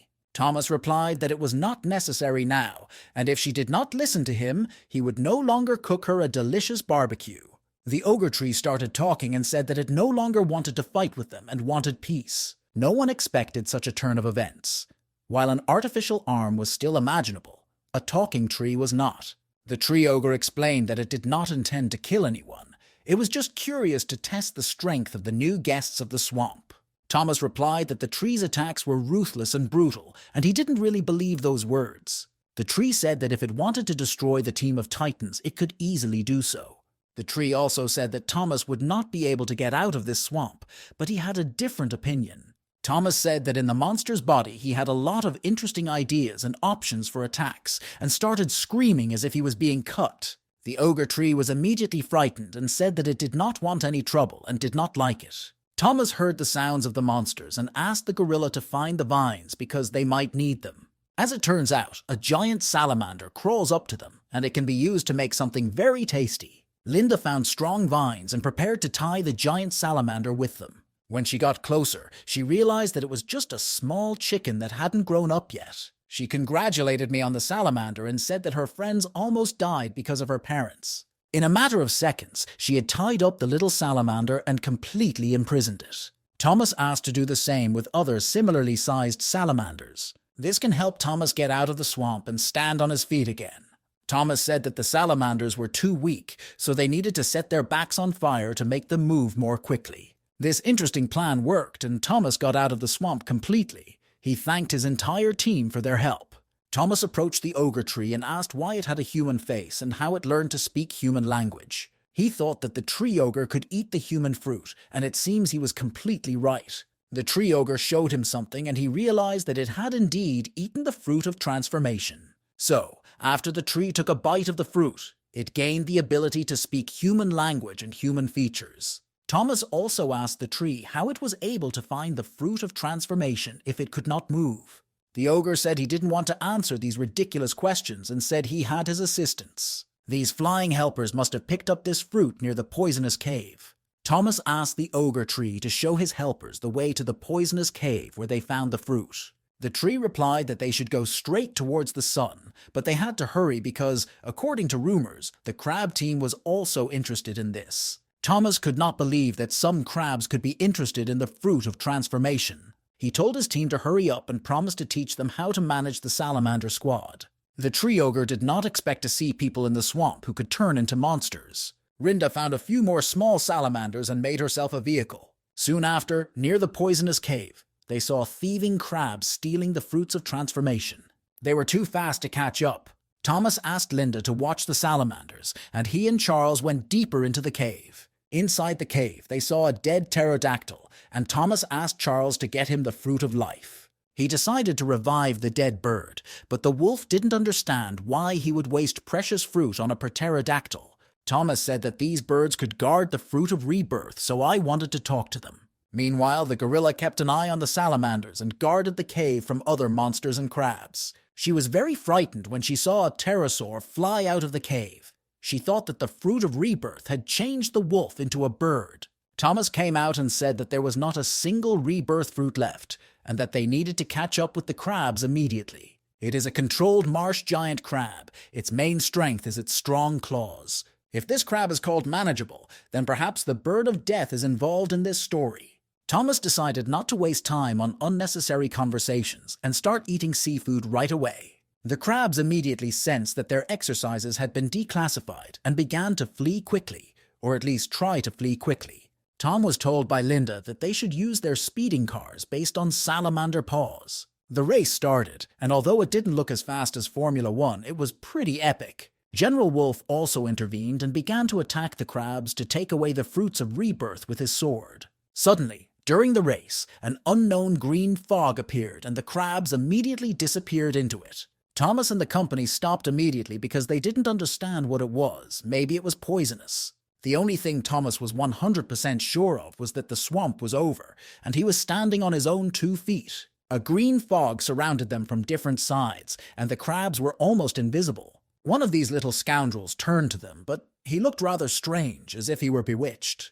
The salamander came up to eat it, but the crab immediately kicked it out and killed it. Everyone was very scared, because not only did these crabs steal the transformation fruit, but they also carry bombs. This army of crabs immediately began to attack the titans, and if they climb on the monster's body and explode, there will be little chance of survival. Linda and Thomas started tossing the crabs aside, and these little monsters started to explode immediately. Thomas said that it looks like a trap, not for nothing that these crabs are called controlled crabs. They are like robots that follow someone's orders. The crab explosions started to cause serious problems, and Thomas asked his team to be careful, saying that it wasn't just crabs that were coming to them. Soon, everyone saw that one of the 6 sons of the Reptile King had led his army and was attacking. He was not alone. His brother came with him, a poisonous explosion. He is also the son of the Reptile King. Now it became clear that these cunning crabs obeyed the reptile, a plot to lure the titans into a trap and avenge their brother's death. Thomas, Linda, and Charles were confused. They did not expect that when their journey was almost over, they would have to fight against an army of lizards. The panic began when they saw that the reptile king, his name is Bolg, had come to them personally, and he must have planned everything. This venomous reptile is the largest of the entire genus. It has many heads and weighs more than a tree man. Thomas realized that there was an unusual fog around them. It was poisonous, and that he had to hold his breath. At that moment, he immediately remembered his past life in the body of a weak and small boy. It was happening on the dark streets of his city, with a lot of smoke and fog around. His teenagers approached him with weapons. They wanted to punish Thomas for telling the teacher everything.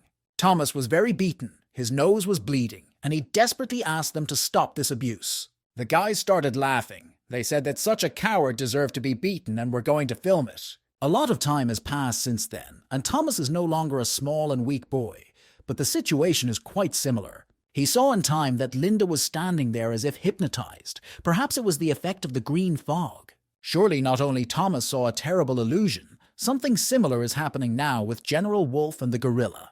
Thomas realized that the reptilian king and his sons had taken them by surprise. They were too strong and would be difficult to defeat. He suggested that his friends run away right away, but Linda replied that she had just seen her parents. Tears appeared in her eyes, and she said that in this vision the green fog killed her parents. Thomas tried to calm her down and said that they needed strength, and that they would definitely take revenge in the future. At that moment, the Bolg spoke up, saying that he would not let the little gorilla and his friends leave in peace. Bolg came to avenge the death of his children. He promised to kill the Titans slowly and enjoy the process. What happened next is even hard to describe. It is a manifestation of real cruelty. The reptilian king threw 2 skulls under the gorilla's feet, and it became clear that they were the heads of its parents. Linda stood there as if mesmerized. She immediately realized what it meant, but couldn't move for a while. A little later, she fell to her knees and began to cry, a situation that perfectly characterizes the reptile king. He is a cruel and soulless sociopath, and it is no wonder that only someone like him would think of destroying the island and its inhabitants. He started shooting poison bombs and destroyed the skulls of the gorilla's parents. If the reptilian king wanted to break the spirit of Kong Kong, he would never succeed.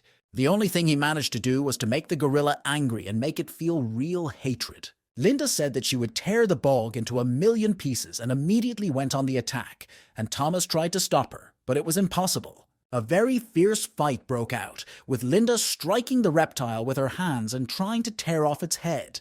Bolg said he expected much more from this little gorilla and struck back. He bit her hands with a lot of his heads and said it was time to send her to her parents. Thomas and the wolf realized that Linda would not be able to defeat the reptile king alone, so they ran to help. But it was not so simple. The reptile king did not come alone. He had his sons with him, who also participated in this war. The wolf said he would try to delay them and asked Thomas to hurry to help the gorilla. Thomas asked Charles not to be so impulsive because the reptilian army is very strong.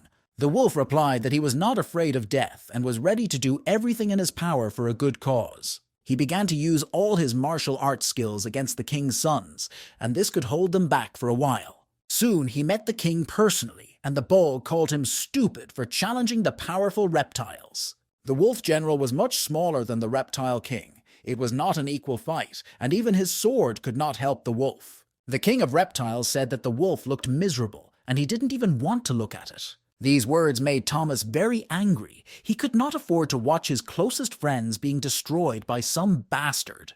Thomas used all his energy and attacked the king, and one of the sons of the Bolg tried to stop him. But all his attempts were in vain, and Godzilla became so angry that it is now difficult to stop him.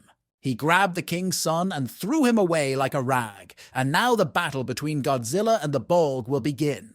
Thomas approached the reptilian king and began to use explosive breathing, a weapon that has always come to the rescue in difficult situations. This immediately began to be beneficial. Thomas got into the king's head and was able to free General Wolf. He realized that explosive breathing worked and he had to try to increase his power. He found all the energy that was in his body and concentrated it inside himself and released it in the form of fire. His accuracy today can be called billiard. He hit the other heads of the king and released the gorilla. Thomas had almost no strength left, but he realized that he could not rest because he had to do everything to give Linda time to retreat. He started calling Charles and Linda and said that he would try to detain the reptile king, at which time they should flee. The Reptilian King said that Thomas could not save his friends at the cost of his own life. They would all die on this earth today. Thomas replied that he was wrong and promised to tear the Reptile King to pieces, fry him up, and eat him for dinner. A real battle of the Titans began, and Linda and the wolf were in no hurry to run away because they were too worried about their captain. They watched this fierce battle and saw that the Reptile King was preparing to activate a poisonous bomb. Linda and the others have encountered poison bombs before, and they are a very burning liquid that can melt even titanium. Thomas saw that his friends were in mortal danger and decided to sacrifice his own health to save them. He covered his friends with his body and took the brunt of the poison bomb on himself. Not every monster would be able to withstand such a blow, and Linda and Charles immediately ran to save their friend. When they approached him, they saw that he was heavily wounded and lying unconscious. The army of small green reptiles was approaching them. These vultures felt weak and dreamed of revenge. The bird of death appeared on the horizon, called the three Titans fools, and said that it expected them to lose. But she wasn't going to help the reptiles at all. She approached the Bolg and said she would never forgive him for losing her mother's things. She began to organize her trademark tornado and told the Reptile King to return what did not belong to him. It seems that the Reptile King has too many enemies on this island, and even the strongest monster can hardly withstand a tornado attack. The bird of death was well prepared for revenge. It did not come alone and brought an army of killer birds with it. These were different species of birds that immediately began to attack the reptiles, and the odds in this war were immediately leveled. The pterosaurs flew up to Thomas and his team, took their hands and began to rescue them. The King of Reptiles said that the bird of death would not be able to become the hero of this island, because soon the island would turn into a desert of death. They began to fight the bird of death, and Helen looked quite large, even against the Reptile King. Bolg saw that Thomas, Linda, and Charles had almost escaped, and it made him angry. He didn't want to give them a chance to save themselves and to recover and prepare for the coming war. That's why he activated his main weapon and started shooting poison bombs at the pterosaurs. It was hard for the pterosaurs to withstand these brutal attacks by the Demon King, and some of them immediately lost consciousness and fell to the ground. The bird of death continued its battle against the Bolg, using the wind to send stones at it. The Reptilian King not only defended himself by dodging these stones, but he also broke the stones with poison bombs. The bird of death realized that its task was completed and ordered its entire army to retreat. The Reptile King said that he could not forgive her for the disorder she had caused on his territory and sent her one last gift.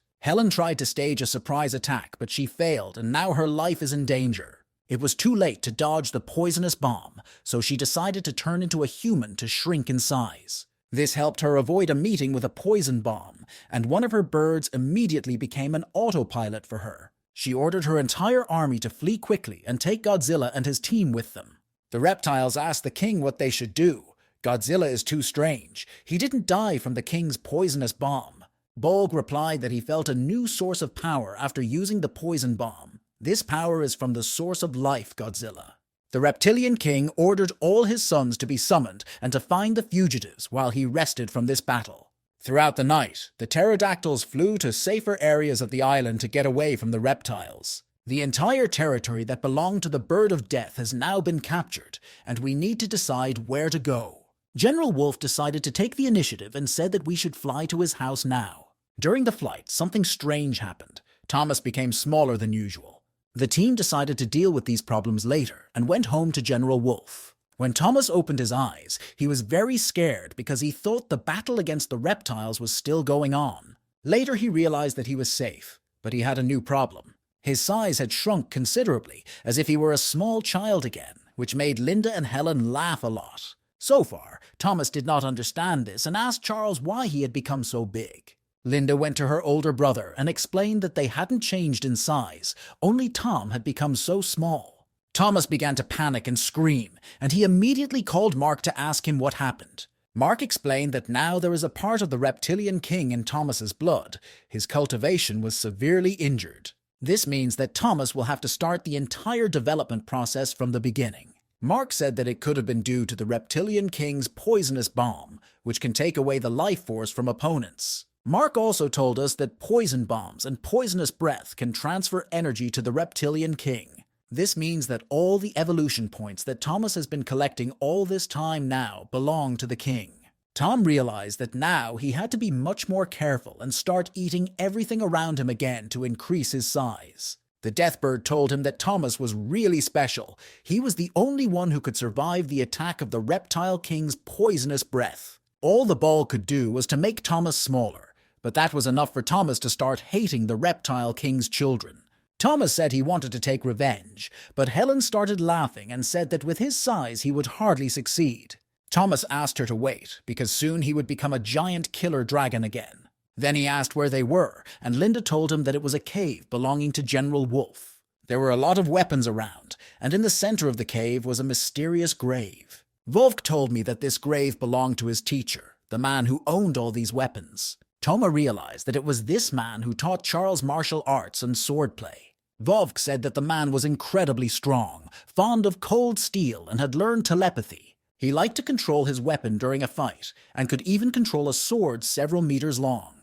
Thomas was very curious and asked Charles to tell him more about his mysterious teacher. Volvic said that 20 years ago he first met Master Pole when he was running away from his enemies. It was the master who taught the wolf all the martial arts and saved him from starvation, and since then they have been living on this island. Unfortunately, Charles could not learn the ability to telepathize, which is why he could not understand the full depth of martial arts. The master said that many people in the world have similar abilities, and all these heroes are divided into good and evil. Master Pole liked to collect various interesting things. He had a ring of space in which he could hide any weapon. Thomas was very interested when he heard about the ring of space. He asked Charles where the ring was now. The wolf said that he had lived with the master for 10 years until the master's enemy came to the island. Charles found him near a tree, and Paul killed his rival, but paid a heavy price for it. Since then, the wolf has been guarding the grave of his master and the weapons he left behind for 10 years.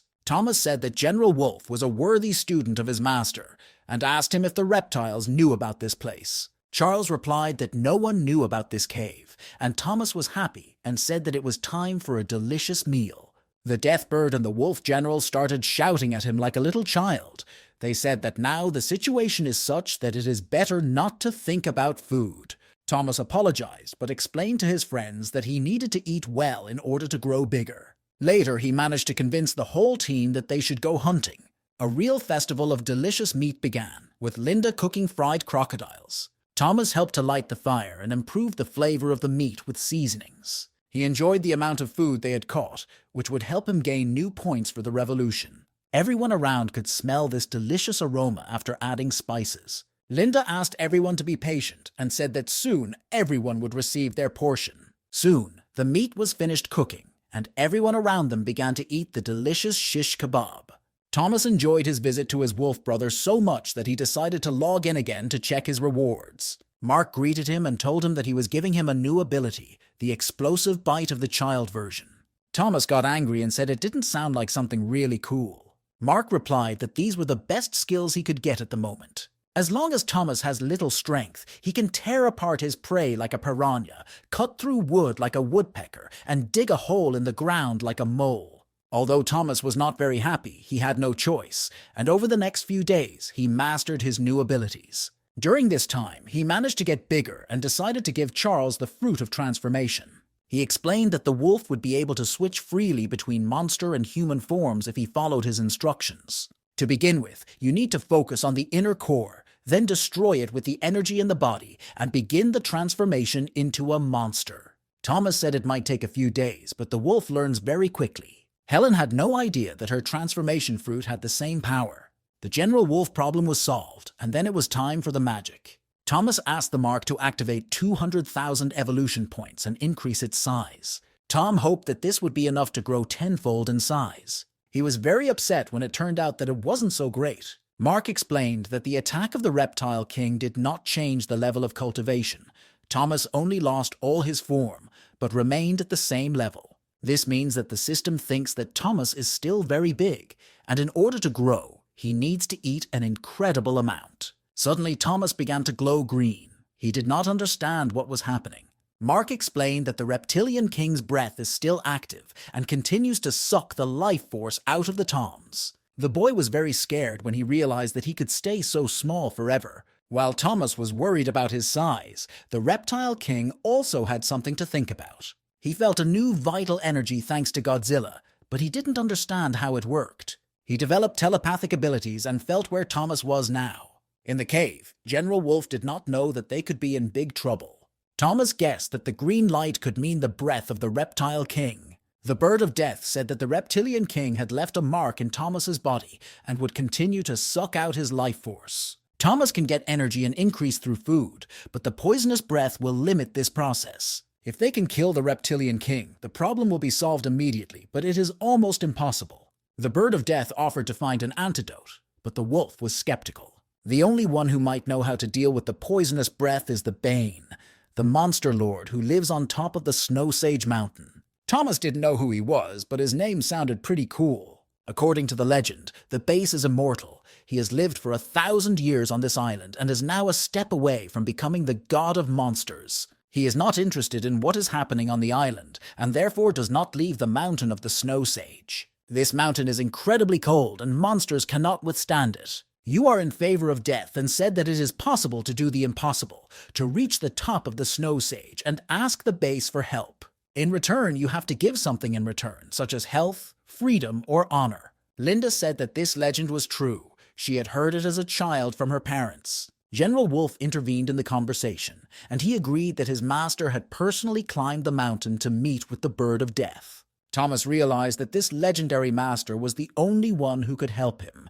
He asked the Helen to find birds that could carry them to this mountain. Helen said that it was a very high mountain with many snowstorms, and that birds do not fly there. She said she could carry them to the maximum height for herself, and at that moment, the earthquake began. A huge hole was formed in the ground next to the General Wolf Cave because of this earthquake. A little later, it became clear that it was an attack by an army of reptiles. They came to finish the job. At first, no one could understand how the reptiles knew their location, but then Thomas began to guess that it was him. The Reptilian King was indeed able to track them down because of the poisonous breath on the Godzilla's body. General Wolf's army of jackals immediately prepared to defend his general and his friends, and we are about to see a battle of jackals against reptiles. Not only the little reptiles came to the wolf's cave, but the king's sons were also here and were preparing to lead their army forward. Vovk ordered everyone to stay calm and follow him, by which time several of his men had already been seriously wounded. Thomas saw another huge hole in the ground, probably the second echelon of the reptilian army. Soon, a reptile called a Budo appeared from there, one of the king's 6 arms, which also has the blood of an ancient monster in it. Budova teamed up with the king's sons and prepared to destroy his enemies. These reptiles looked really terrifying and put fear into others. The Deathbird, the Gorilla, and little Thomas prepared to fight to the end and not give up.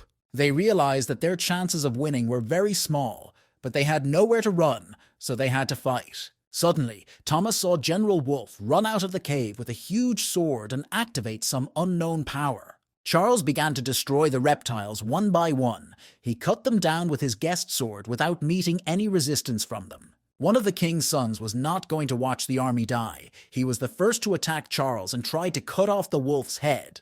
A super battle started. There was a lot of dust, and it was not clear who would win, the wolf or the reptile monster. Linda started screaming and said that they would not allow the house to be taken over by the General Wolf. She urged her friends to immediately attack the reptiles. Her first target was a Budo. This fat green worm should now feel what real kung fu fury means. Budo activated the green fog and hid in it, trying to engage the gorilla in a fight on his own terms. The gorilla was blinded by the green fog and did not see this green bastard sneaking up on her from behind. Linda did not have time to dodge and was severely wounded in the leg, but fortunately it was not fatal. Thomas immediately realized that this green fog was helping the reptile army to hide and kill all the living creatures around them. This cunning and cruel plan had to be disrupted immediately, so Thomas asked the Bird of Death to help and dispel the fog. Meanwhile, Thomas saw another son of the king. He said that at last they had met, and now he would show what Godzilla's rage meant. Fire breath has been activated. Thomas's strongest weapon remains dangerous even when he has shrunk in size. The son of the reptilian king immediately felt this dangerous power on himself, and it was only a matter of finishing off this bastard. Thomas immediately ran up to him and began to eat a part of his body, and the system was notified that the king's son's bomb had been successfully suppressed. The system has increased the rating of the Godzilla explosive bomb. Now the reload time has been reduced and the explosive copper has been increased. Now this ability can be used all the time, but it won't work until Thomas activates it. The king's son and army general was not going to give up so easily and decided to demonstrate his own tricks. This monster took a green device out of its mouth and activated a big explosion. Thomas didn't manage to kill the creature, but he seriously wounded it and gained a new ability for combat. General Wolf ordered Thomas, the birds, and the gorilla to run away to the cave and leave the rest of the monsters for him. Thomas did not want to listen to him. He said that they should all fight together and go to the cave together. The wolf said that he would not leave his master. He asked his friends to run away again, because when the reptile king came, it would be too late. The bird of death saw how, after another earthquake, a new deep cave emerged from the bowels of the earth. From there appeared a shadowy reptile, the right hand of the king, one of the 6 hands of the king that has the blood of an ancient beast. Thomas said that this shadowy reptile is like a chameleon, hiding in the darkness, waiting for the perfect moment to attack. The wolf said that it was not surprising that the number of reptilian army fighters was growing. He said that there was no need to worry about him because he knew how to escape. General Wolf continued to order his friends to run away and not wait for the reptile king to appear. Thomas made this difficult decision and decided to listen to his friend. He ordered Linda and Helen to flee immediately. But we had to run away a little earlier, as the shadow chameleon activated the dark fog and began its hunt. Everything went dark, and only later did everyone see the chameleon's attacks. Thomas managed to warn his team, and the gorilla successfully dodged these dangerous attacks. Thomas told this miserable reptile that he would now experience his renewed abilities. If he feels a little more pain, they will be able to reduce the pressure on General Wolf. Thomas activated a circular attack with explosive bombs, a new ability given by the system. The shadowy reptile could not understand anything. These explosive bombs did not harm it at all. But judging by Thomas's face, everything was under control. He was just choosing the moment for the fireworks. He snapped his fingers like Thanos, and all these explosive bombs started exploding. It was really large scale, and not only the chameleon but also other reptiles suffered. Thomas was pleased with his new ability. It seemed to him that these were not just explosive bombs, they were explosive cluster bombs. As soon as the bombs were activated, the team began to run away and hoped that the wolf would also be able to escape in time. Charles, meanwhile, continued to slay reptiles with his master's sword. He successfully killed several leaders of the reptilian king's army and saw that Thomas, Helen, and Linda successfully escaped with members of his clan. Then he looked at the cave and realized that the reptile king was interested in them, not in the grave of the master and the weapon. He apologized to the grave of his legendary master and promised to return soon. Together with the remnants of their jackal clan, they set out to catch up with his friends. But something terrible happened somewhere. The cave with his master's grave exploded, and at that moment General Wolf's heart almost stopped from pain. Thomas wasted no time and immediately set out on a long journey with his friends to meet the legendary master. He complained about the bad weather, but Helen called him stupid for talking too much. Thomas started shouting at her and asked why she was back in human form. Didn't she have to climb the mountain too? Helen said that in such a snowstorm she could not fly, and she was not a dodo bird, so she could not walk. One of her pterosaurs brought her some kind of incomprehensible basket, and Thomas asked what she was going to do with it. Helen replied that it was time to enjoy this journey. She seemed to be getting quite cocky. Helen said that the gorilla would be comfortable carrying them on her back, and she invited Thomas to climb into this big basket as well. Thomas didn't want to use his younger sister instead of the bus, especially since it seemed like they were Linda's children. But the weather was so cold that Thomas also climbed into this big basket. Very quickly their plan failed. This basket was made of bad materials. Helen said he was too heavy despite his size and asked him to eat less in the future. Even though Thomas won't be able to raise his level right now, he needs to collect the maximum number of evolution points. He decided to spend a certain amount of points to buy a basket that could hold it. Soon the park found a basket for the little monster for 1,000 evolutionary points. Mark explained that this basket was made on purpose for little monsters and everything would be fine. Thomas and Helen climbed into the basket, and Linda began to carry them on her back. Thomas asked his younger sister to hurry up and said they had to capture the snowy mountaintops. This trip was not easy. There was a real snowstorm and incredible cold. Helen and Thomas were very cold. They were afraid of being completely covered in ice and dying of cold. Linda ignored the difficulties and kept going, but soon she said the road was over.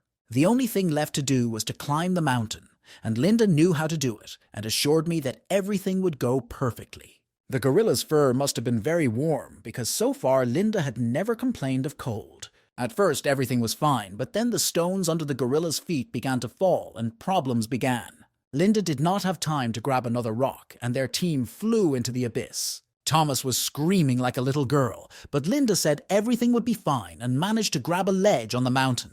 She promised that she would not be stopped by the cold and the storm and would definitely climb to the top of the mountain. Soon the deed was done. Thomas thanked his sister and promised to cook a delicious burger for her upon his return.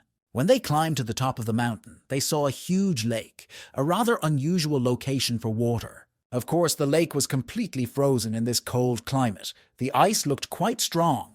There was no certainty that the ice would hold up to the Kong, but they decided to go and take a chance. After walking a few tens of meters, Thomas and the team saw something big underwater. Thomas said that this lake monster was trying to break through the ice, so he had to run away quickly. Linda immediately began to run forward. The ice under her feet began to crack. With every passing second, the situation was getting more and more aggravated. No one wanted to get into that icy water in such cold weather. Linda managed to land successfully on the ice, but her body balance was lost due to the large basket on her back. She was unable to restore the balance, and they all fell into the icy water, and now they had real problems. Thomas saw that an ancient walrus was approaching them, and it could easily tear the enemy apart with its huge teeth. It feels at home in water areas. Gorillas and shelons are easy prey in these conditions. An ancient walrus swam up to the gorilla and struck it with its tail. Although it hurt, it was much better than if he had started biting her. Linda told Thomas that she was fine and not to worry about her, but to help the bird of death. Thomas looked at the bird of death and realized that it could not swim, which was a serious problem. Meanwhile, the ancient walrus began to attack the gorilla. Br. Linda will be very difficult to defeat in the water element. Thomas asked his younger sister to hold on for a few minutes while he saved the life of the bird of death. Thomas saw that he was too small to break the ice and get out of the water. The only adequate solution was to activate fire breath to melt the ice, but this function did not work underwater. Linda won't be able to hold her breath underwater for long, and we need to save her quickly. Now Thomas has to save two of his friends at the same time, so he decided to try explosive breathing underwater. The situation was quite tense. Thomas is the only one of the three of them who can comfortably fight underwater. Although fire breathing doesn't work, explosive breathing can help, which is a slightly different technique for using internal energy. This power worked, and Thomas started attacking the ancient walrus and hoping that it would stop him. The explosive breathing proved to be 10 out of 10. The ancient walrus not only suffered serious damage, but also broke through the ice on the lake with its body. Thanks to this, Thomas was able to get Helen out of the water and help the gorilla to get up. They were very angry with the walrus, who may have felt strong underwater, but on the surface he would be finished. The walrus immediately realized that he was no longer in a comfortable environment, but in the territory of his enemy. Thomas and Linda approached him and said that this thick piece of bacon would make a great dinner. While they were dreaming and thinking about how to cook it, Helen hit Thomas on the head and told him that this walrus was not to be touched. She let him escape and told him that every monster on the Sage Mountain is connected to the bayou. Although this upset the gorilla and Thomas because they were very hungry, they recognized that it was the right decision. Thomas said that when you are insulted, it is very frustrating not to be able to respond. Helen told us that there are many monsters on Sage Mountain that have adapted to the cold and snow. All of them are followers of the base. So if you kill at least one monster, the meeting with the master can turn into a real nightmare. Soon they reached a huge cave, and it became clear that this was where the master was. When it seemed that everything was over and the worst was over, another monster appeared. It was a huge bear. He said that they could not come to the monster lord of the sacred lands and had to leave. This is an ancient polar bear. It is very large and can break all the bones of its opponent with a single blow. He was joined by a Bigfoot, a legendary mystical beast of the snowy mountains, with big feet and an ugly face. He told the gorilla to go back home and take the people with him because they shouldn't be here. Thomas was surprised to hear the bear and Bigfoot speak human language. They looked like the master's usual guards. Helen immediately started screaming and getting angry at the cave guards, saying that she could not be called an ordinary person. Helen immediately turned into a huge bird and explained that she didn't want to walk in the mountains like that. Bigfoot replied that humans are humans, and no matter what, they are forbidden to walk on the sacred lands of the Monster Lord.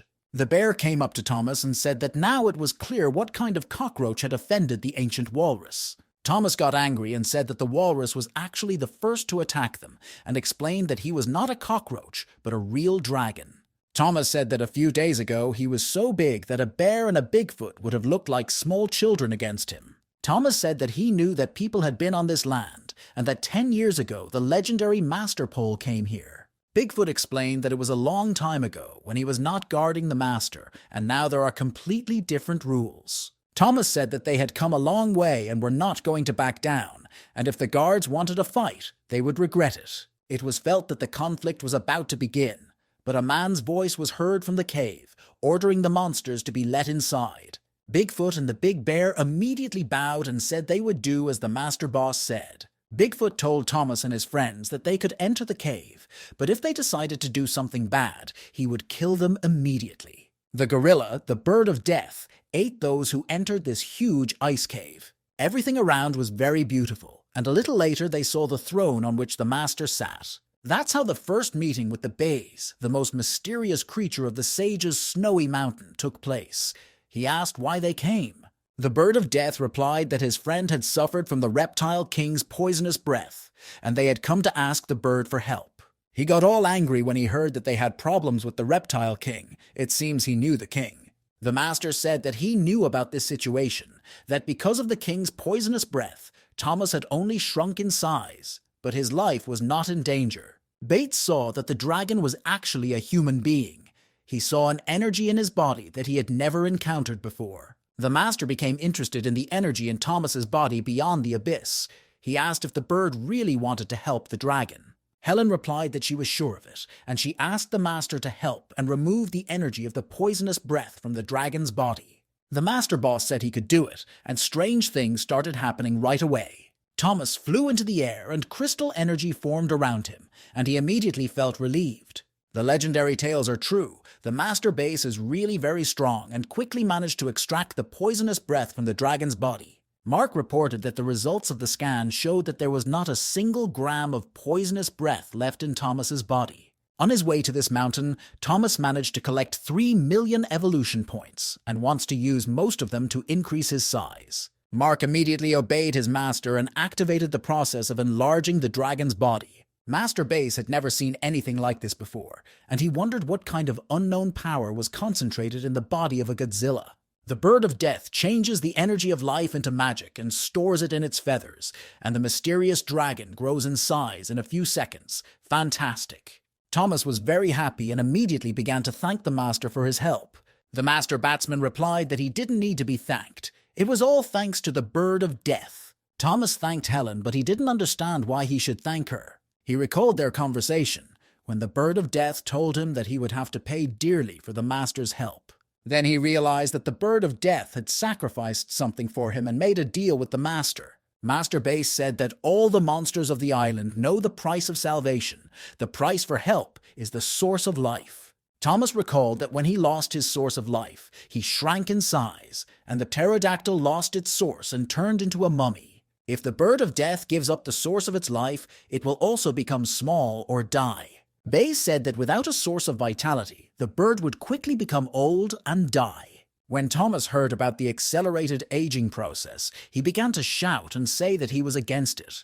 Helen seemed reasonable to him, and he did not understand why she decided to give up the source of her life for him. He asked the baseball master to cancel the deal and promised to personally pay the price for his treatment. The master replied that Thomas could not do this because he was a human being, and the base would never cooperate with a human being.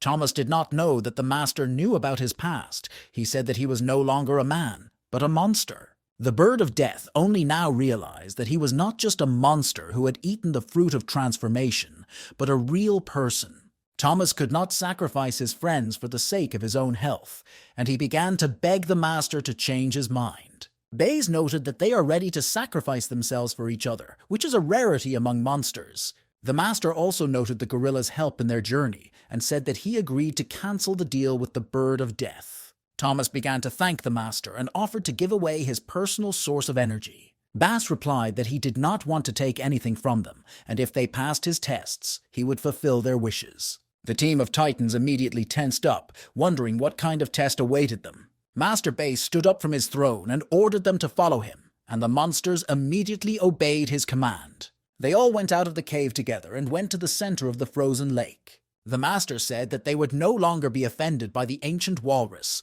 and he also froze the ice on the lake so that no one would fall into the water. Then the master became very serious and said that Thomas must pass this test like a real man. He offered to play hockey with him, and no one expected such a turn of events. Thomas and his friends were very surprised, for surely the master had met people before and knew everything about them. The master explained that they did not need to play by human rules and use a human form. He said they could use anything to put the puck in the net. There is only one rule. If a team is formed of monsters, you can only play as monsters. Bay said that the hourglass is their timer, and whoever scores the most goals wins the match, the captain of the obvious. People invented hockey, so we need to add something human to the game, so the goal and puck were enlarged. Thomas didn't understand why the puck was so small. It would be almost impossible to play with. The batting master got angry and said that it was a test, so it had to be difficult. Thomas thought that Master Baseball would be played together with Polar Bear and Bigfoot. It would be 3-on-3. The three master batsmen replied that they would play 2-on-2, which was an unexpected move from the master. He said that Thomas would play with the Bird of Death, and he would play with the Gorilla, which completely changes the attitude to the test. In his past life, Thomas had never played hockey, but he had seen the game several times on TV. The master baseball player invited the gorilla to his side. She looked very upset because she did not want to play against her best friend. Thomas reassured her and told her that there was nothing wrong with it and that she could play the game against him. He realizes that the gorilla is very loyal to him and will play to help his friends, which can affect the course of the match. Master Bass said that as soon as the game starts, the gorilla should try his best to prevent the Bird of Death. He explained that if she refused, he would cancel the deal and her friend would continue to suffer from poisonous breath. He also said that the Bird of Death would become old and die, and Linda had no choice but to play 100%. The baseball master said they could start playing and walked away. Thomas didn't understand why he wasn't preparing for the game. The master replied that he was too big and did not want to beat children, so he asked someone else to play instead. At first, Thomas and the deceased did not understand what this meant, but soon this mysterious player appeared. The baseball master said that his beautiful and fragile girl Betty would play instead, and Thomas would have an advantage against her. Thomas noticed that this girl was as tall as General Wolf, so she was not that small. Betty pretended that she was very weak and asked me to play with her very carefully. Thomas and the Bird of Death were already mentally celebrating the victory over the Master of Baseball. Wasn't it a bit early? As soon as the game started, Betty immediately began to demonstrate the wonders of hockey technique, as if she had been faking it all along. Thomas couldn't keep up with her fast and sharp movements. It seemed like she was playing in the NHL. The dragon tried to catch up with her and take the puck for himself, but immediately slipped on the ice. It's time to step up our efforts for the Bird of Death. Maybe it plays better hockey than Thomas. But at this point, the gorilla intervened, and Linda did not forget her promise to the master and played to her full potential. In such a simple way, Betty and Linda scored the first goal of the match. Thomas couldn't believe he had been so easily fooled. He expected to easily beat the little girl and thought that the gorilla would help him. Helen started yelling at Linda, calling her a fool, and asked her whose side she was on. Linda began to apologize and said she had no choice. The match continued, and Thomas tried to turn on the full power. It was hard for him to do so, as the small and fast Betty easily and technically beat him with a wooden club. It seemed as if it was made for this game, as Thomas continued to move awkwardly and kept falling. While he was trying to find a balance in the game, the score was already crushing, 4-0 in favor of Betty and Linda. When the score was 5-0, Thomas said that now he would show this little girl what professional hockey meant. He called the Bird of Death for help and said that the two of them had to deal with this impudent girl. The Bird of Death was indeed able to break away from the gorilla and knock the puck out from under Betty's feet. Thomas had a real chance to score the first goal of the match, and he was already mentally celebrating the goal. But his clumsiness went to a new level when he accidentally hit the puck with his tail and lost the opportunity to score a goal. The Bird of Death started screaming at him and said that he had missed an incredible chance to score the first goal. Thomas replied that he was just warming up, and when he had a second chance, he would definitely score. The game continued, and the duel between Thomas and Betty escalated to a new level. Thomas decided to repeat the successful strategy and asked the Bird of Death to come to his aid. For a while, it seemed that this strategy could really turn the tide of the match. But Linda remembered the terms of her agreement with Master Base and intervened to stop her friend's attack. Helen couldn't understand if this stupid monkey was really helping Betty win the match. Soon, the puck was back to Thomas, and he was sure he would take advantage of his second chance to score. His confidence melted like ice cream in the sun when Betty ran up to him and made him lose his balance again with her club.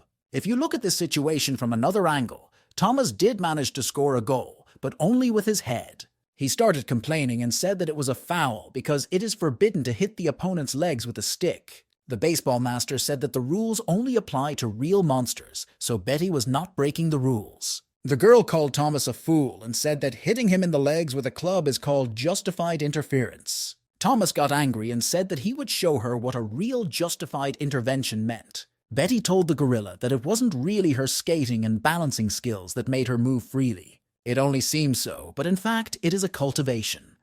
When Betty feels a loss of balance, she immediately stretches her back. As soon as the gorilla learns to use different back positions, it will immediately start playing without losing its balance. The gorilla felt that she had never been as skillful and strong as her brother, the dragon, the wolf, or the bird. She always wanted to be worthy of her friends and decided that this would be a good opportunity to learn cultivation. If Linda masters all these skills, she will be on the same level as her friends. Linda concentrated and tried to straighten her back when she lost her balance, but so far she was not succeeding.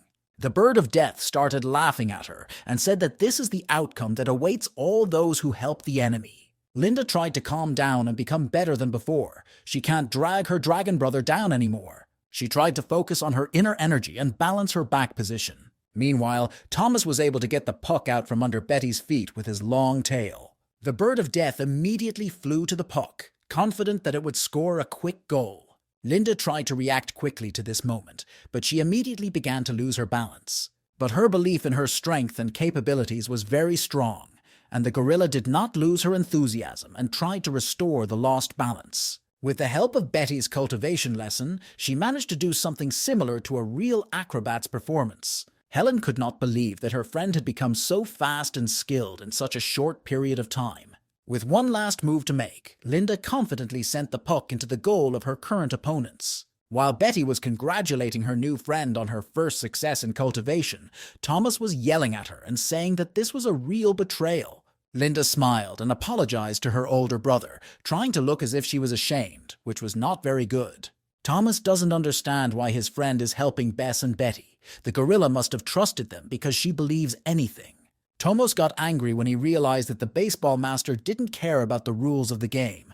He intimidated his sister and had to answer for it. If Thomas and the Deathbird want to win this match, they need to hurry up and score goals. During all these minutes of the hockey match, Thomas managed to master some of the game's techniques, and his level improved significantly. He told Betty he could see right through her and began to close the distance between them to demonstrate his skills. Realizing that the rules of the game were not particularly important, he struck the little girl with a powerful dragon punch. The girl fell down and started crying. She called the baseball master and said that the dragon had hit her. Thomas told her that it was called justified intervention, and Betty replied that now he would pay for his actions. She immediately called her sisters and ordered them to attack the monster who had offended her. Thomas and his friends could not have expected this. It was some strange ancient cloning technique. Thomas started calling for Master Base and said that according to the rules they had to play 2v2. The Master replied that everything is called self-copying. It breaks the rules and only shows the player's abilities. The Master ordered to continue the game, and Thomas replied that he also had abilities that he could demonstrate. His ability was to call for help from the Bird of Death and order it to turn on the tornado mode.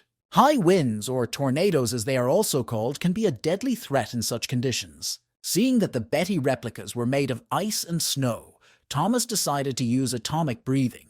Before he knew it, the real Betty took out a huge sledgehammer and approached him from behind. Betty hit him in the head and gave the puck to her other clones, and Thomas had no chance. Thus, the score became 10-0 in favor of Betty and the gorilla, which looks like total dominance of one of the parties. First, an unexplained, justified interference. Now a sledgehammer blow to the head. Thomas considered it foul play. He started shouting at the master base and said that he did not need his healing and was ready to feel the poisonous breath again.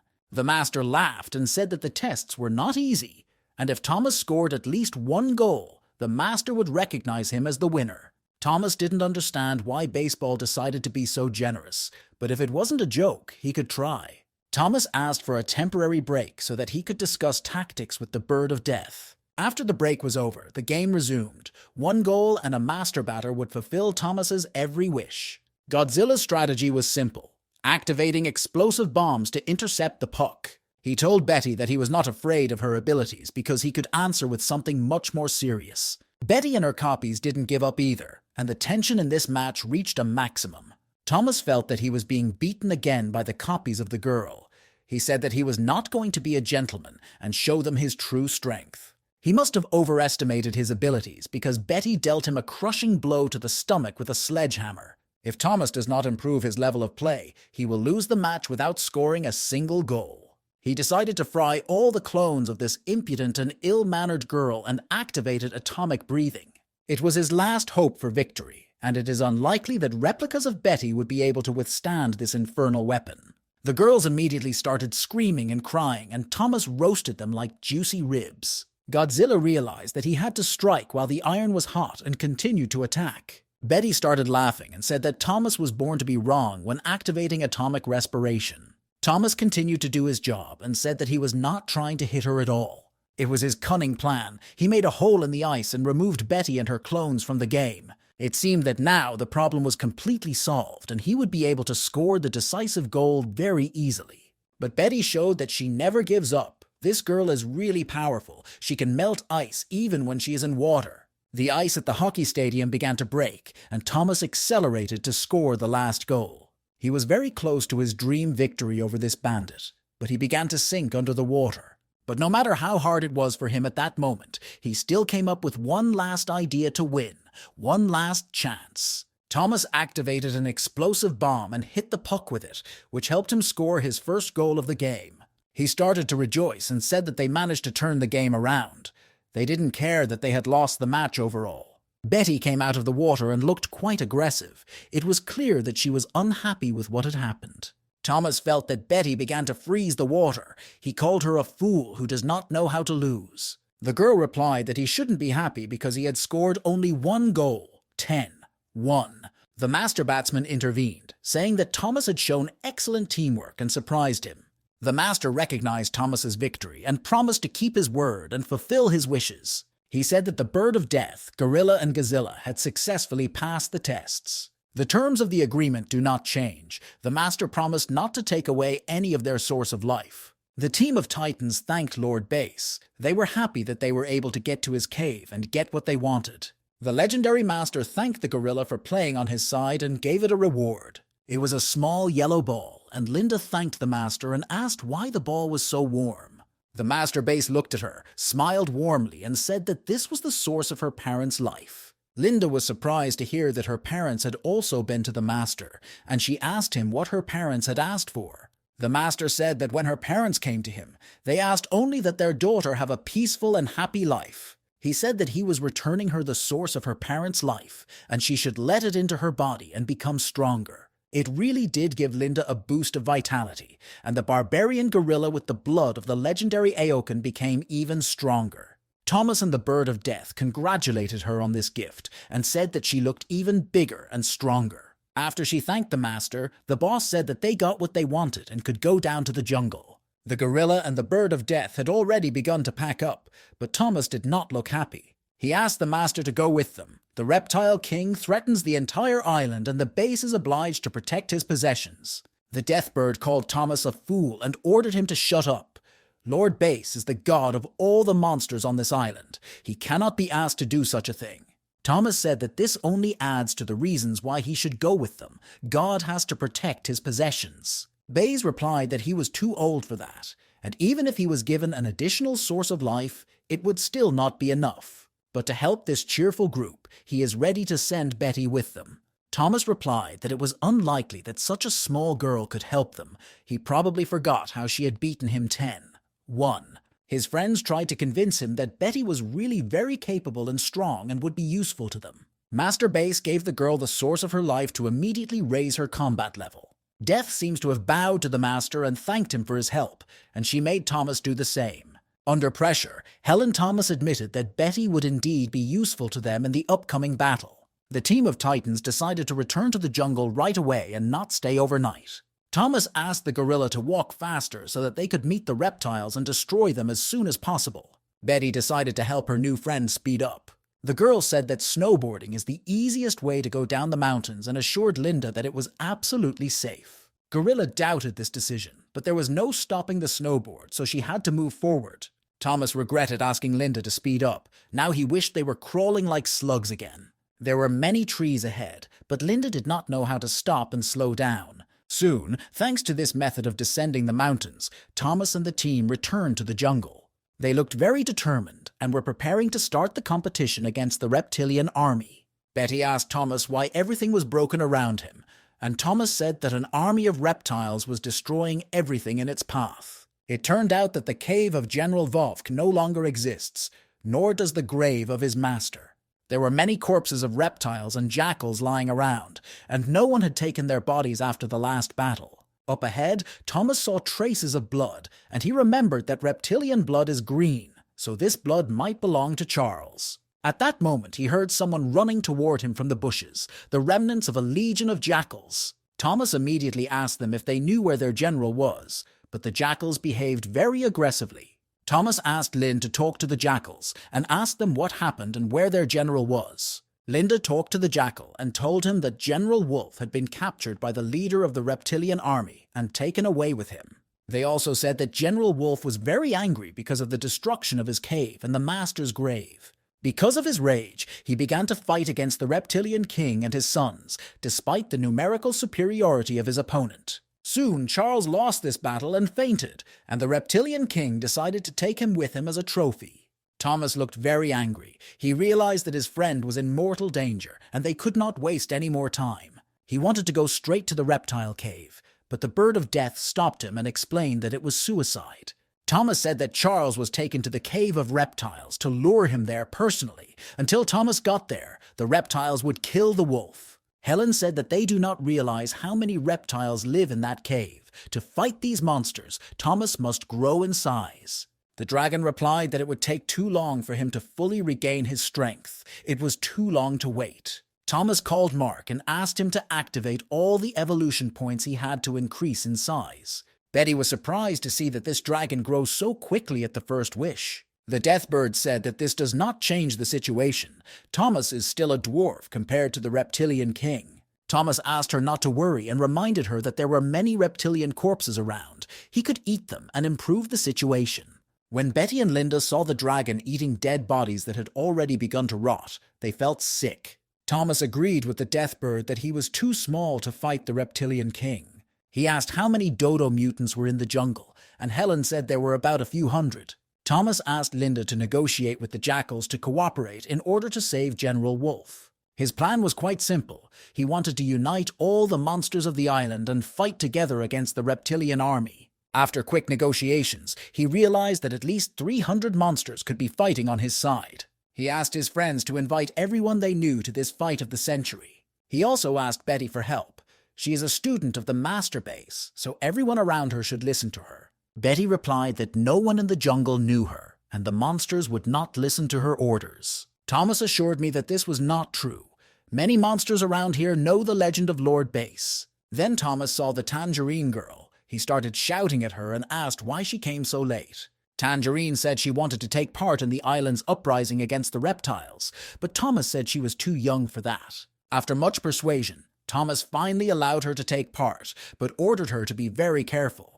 Thomas told the others that even small creatures want to help in this legendary battle and are ready to convince other monsters to fight. It seems that a half-hearted coalition against the reptiles is being prepared, and it will be a battle worthy of an infinity war. Thomas and his incredible team jumped down and prepared to meet these green creatures. A similar reptilian home is located very deep underground, so it is not surprising that these demons are rarely seen on the island.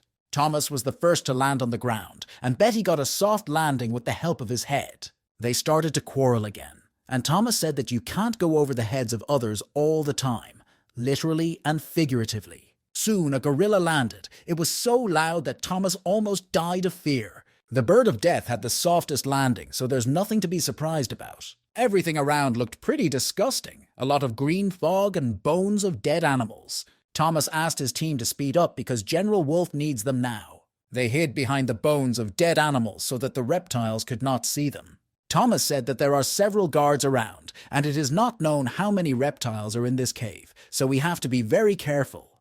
The reptile guards were resting quietly and did not expect to be watched.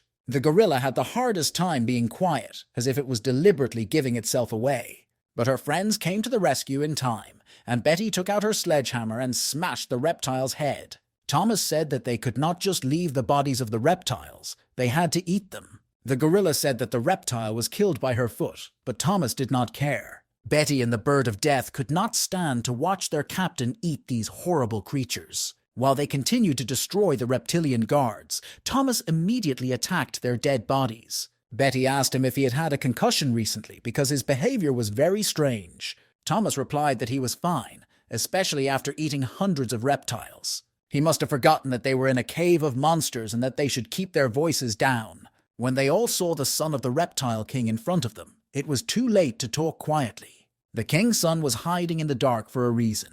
He realized that there were too many rivals for him. Betty realized that this demon could not be allowed to escape and began to attack it. She called her copies again and ordered them to kill the reptile with a sledgehammer. It was enough to crack his skull like a watermelon. Great job. It was time to finish off the wounded beast, and Linda took over immediately. She wanted to show her friends what she could do. Her new skills in balancing her body and cultivation will be needed to finish off the reptilian king's son. It should be noted that she has made significant progress. Over the past few days, her level of martial arts has increased significantly. After that, it was Thomas's finest hour. He attacked the green monster and started eating it and getting evolution points from the system. This total attack of the Titan team was impossible to stop. They acted like a real team and did not stop until the very end. Thomas was happy and said that teamwork is much better than individual battles. Mark congratulated his master and said that he had discovered a new ability, the Dragon Wheel. Thomas was happy to hear that the number of his possibilities was growing, but suddenly everyone heard a loud sound. The bird of death said that this sound was like the voice of the reptile king. It seems he had spotted his enemies. There must have been a blood connection between the king and his son, and the Bolg felt that his son was killed and wanted revenge. Soon another of the 6 sons of the reptile king appeared. His name was Poison, a real black giant mutant. This is the last of the sons of the reptile king. Thomas has never seen such big monsters, and he probably likes to eat too. Soon, a poisonous mist also appeared. This green substance has long been causing many problems for the Titans. Thomas calculated that there were 4 more big monsters left, and he asked his friends to get ready for a real war. The gorilla Deathbird and Betty are always ready to kill the hideous green monsters that are trying to destroy their island. Poison had already approached his enemies and prepared his huge paws for an attack. Linda asked her older brother to let her kill this big rat. After the hockey match, she realized that her potential was much greater than she thought, and now she wants to develop her fighting skills. The Deathbird said that it could solve the problem of the poisonous fog, as if it was created for this purpose. Thomas told Betty that they must destroy the other reptiles. He asked her to be careful during the first battle with these monsters. The reptilian army immediately began to attack them, and without hesitation, Thomas joined the defense with his tail. Betty noted that after training with her, Thomas began to beat his tail better. With poisonous atomic bombs ahead, Thomas warned his new friend to be very careful. Probably she was not used to listening to anyone but Lord Bass. The girl did not have time to dodge and sustained significant injuries. Thomas was very scared. He began to panic and think that Betty was dead, although a student of Lord Bass should not die so easily. The girl stood up and laughed. She said that to kill her, you have to detonate a real atomic bomb next to her. She was always careful and kept her clones around her, so the bomb hit a copy of her. Thomas was angry when he realized that he was talking to a fake Betty all the time, and he had to get used to her peculiarities. Betty activated several more copies and started attacking the monsters with her sledgehammer. Looking at this, Thomas thought that this reptile was very unlucky to meet this devilish girl today. The Deathbird said that it could now distract the reptilian army and ordered Thomas and Betty to attack. The dragon senses that this is his chance to show his abilities and gain additional evolution points by destroying the monster. This global war against the reptilian army took place not only on the battlefield, there were other aspects of this confrontation. The tangerine came to the other animals of the island and asked for help in the battle against the reptiles. The Great Hygiene could smell the titans on the tangerine, but this could not be proof that the tangerine was really doing their bidding. The captain of the hyena pack decided not to believe this nasty rat and ordered him to run away before he was eaten. This was not the first time the Mandarin had come to a pack of animals to ask for help, and no one believed her story. She realized that her friends were now fighting in underground caves against huge reptiles, which is why the Tangerine Girl was not going to give up. And one of the pterodactyls also helped. He was also looking for different animals to involve them in the war against reptiles.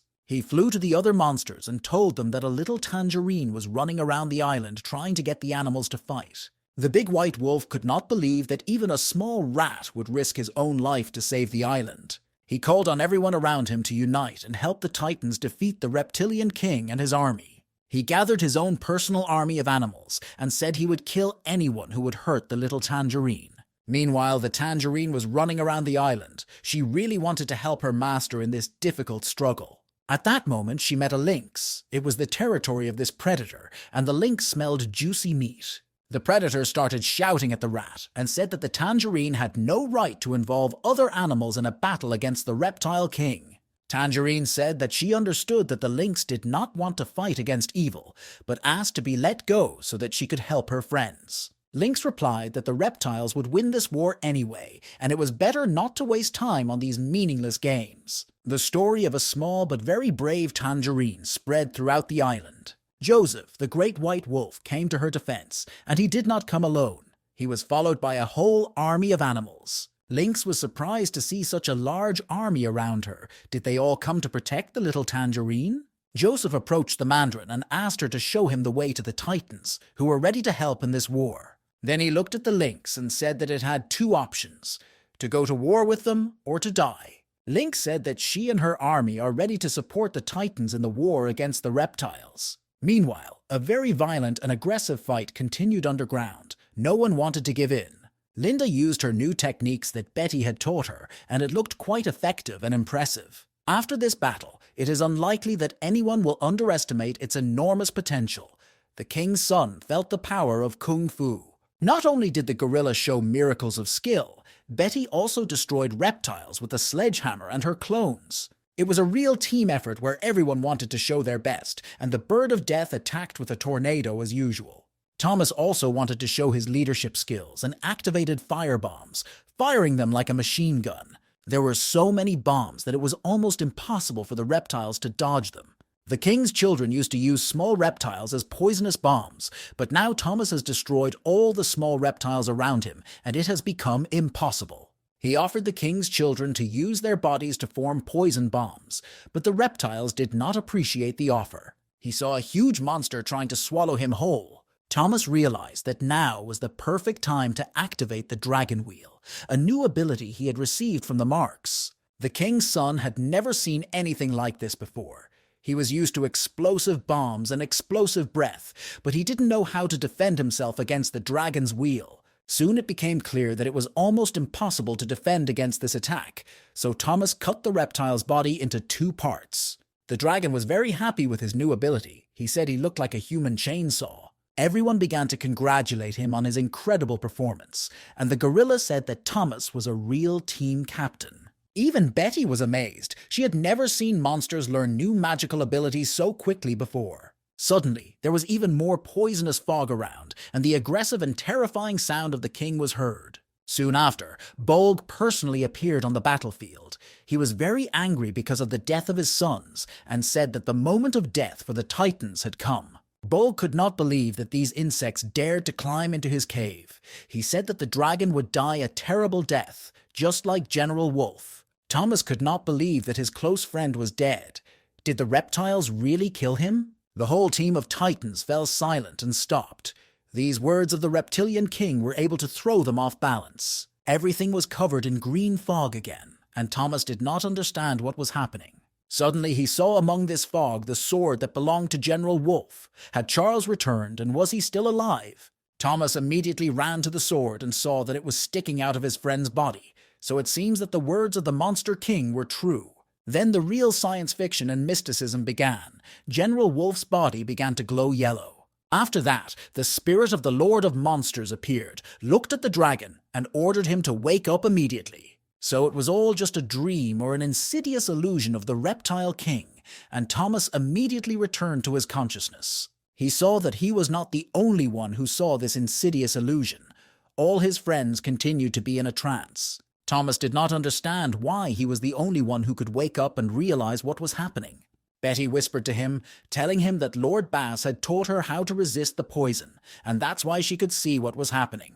She ordered Thomas to stay still and wait for a chance to attack the Reptile King.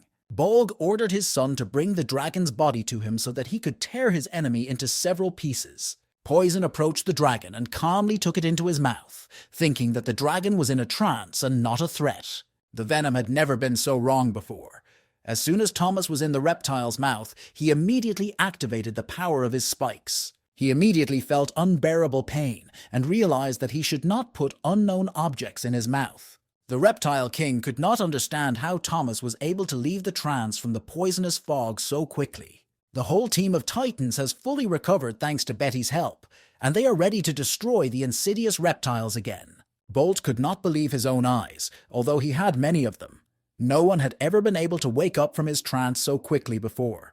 Thomas began to attack him and said that now the poison was seeing his death embodied in front of him. He activated his extraordinary powers again and rushed to attack the son of the Reptile King.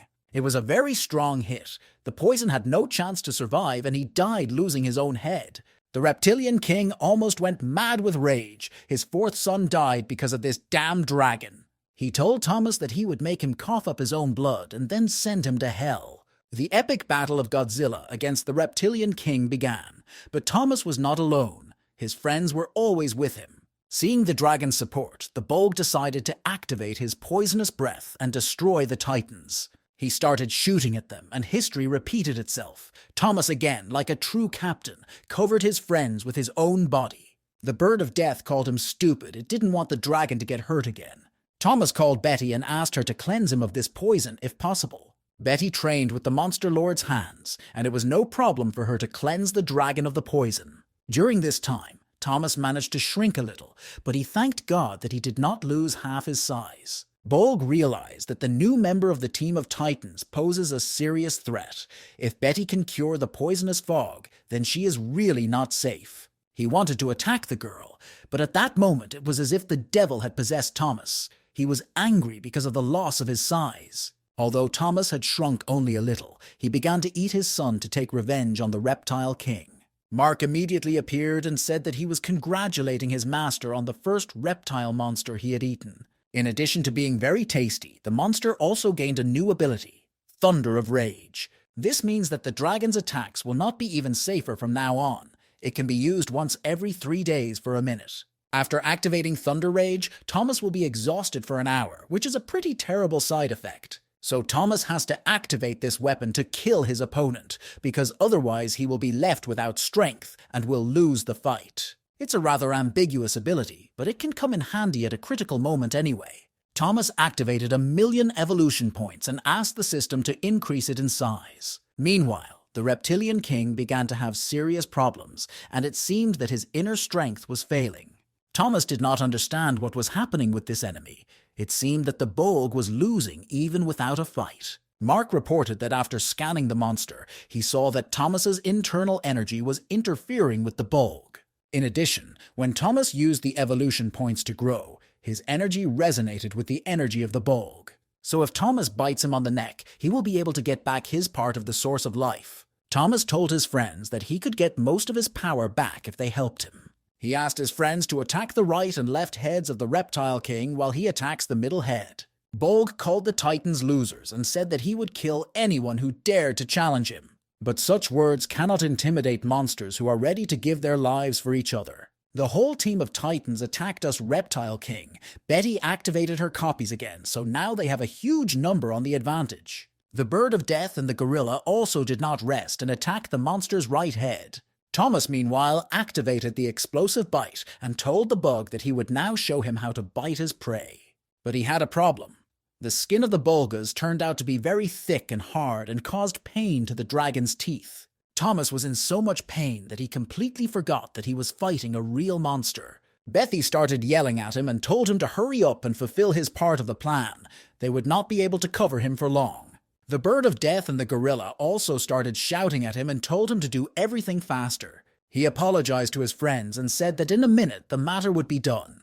But life is a very changeable thing, and if it seems that everything is very simple, then you probably don't see the whole picture. Another son of the Reptile King appeared and inflicted very serious injuries on Thomas. All his friends were very scared. The Bird of Death called him stupid and careless. Thomas has never been in such a dangerous situation before. He is badly injured and there are 2 huge monsters around him. For a moment it seemed that he would not be able to fight anymore. The Demon King decided to eat his enemy alive. Linda could not watch her best friend being eaten by this ugly animal. She ran to save Thomas. Betty and all her clones also joined the plan to save the captain. At this point, chance also played in favor of the Titans, and the life source in the monster's middle head was activated again. Soon, it broke into many pieces and caused the reptiles great pain.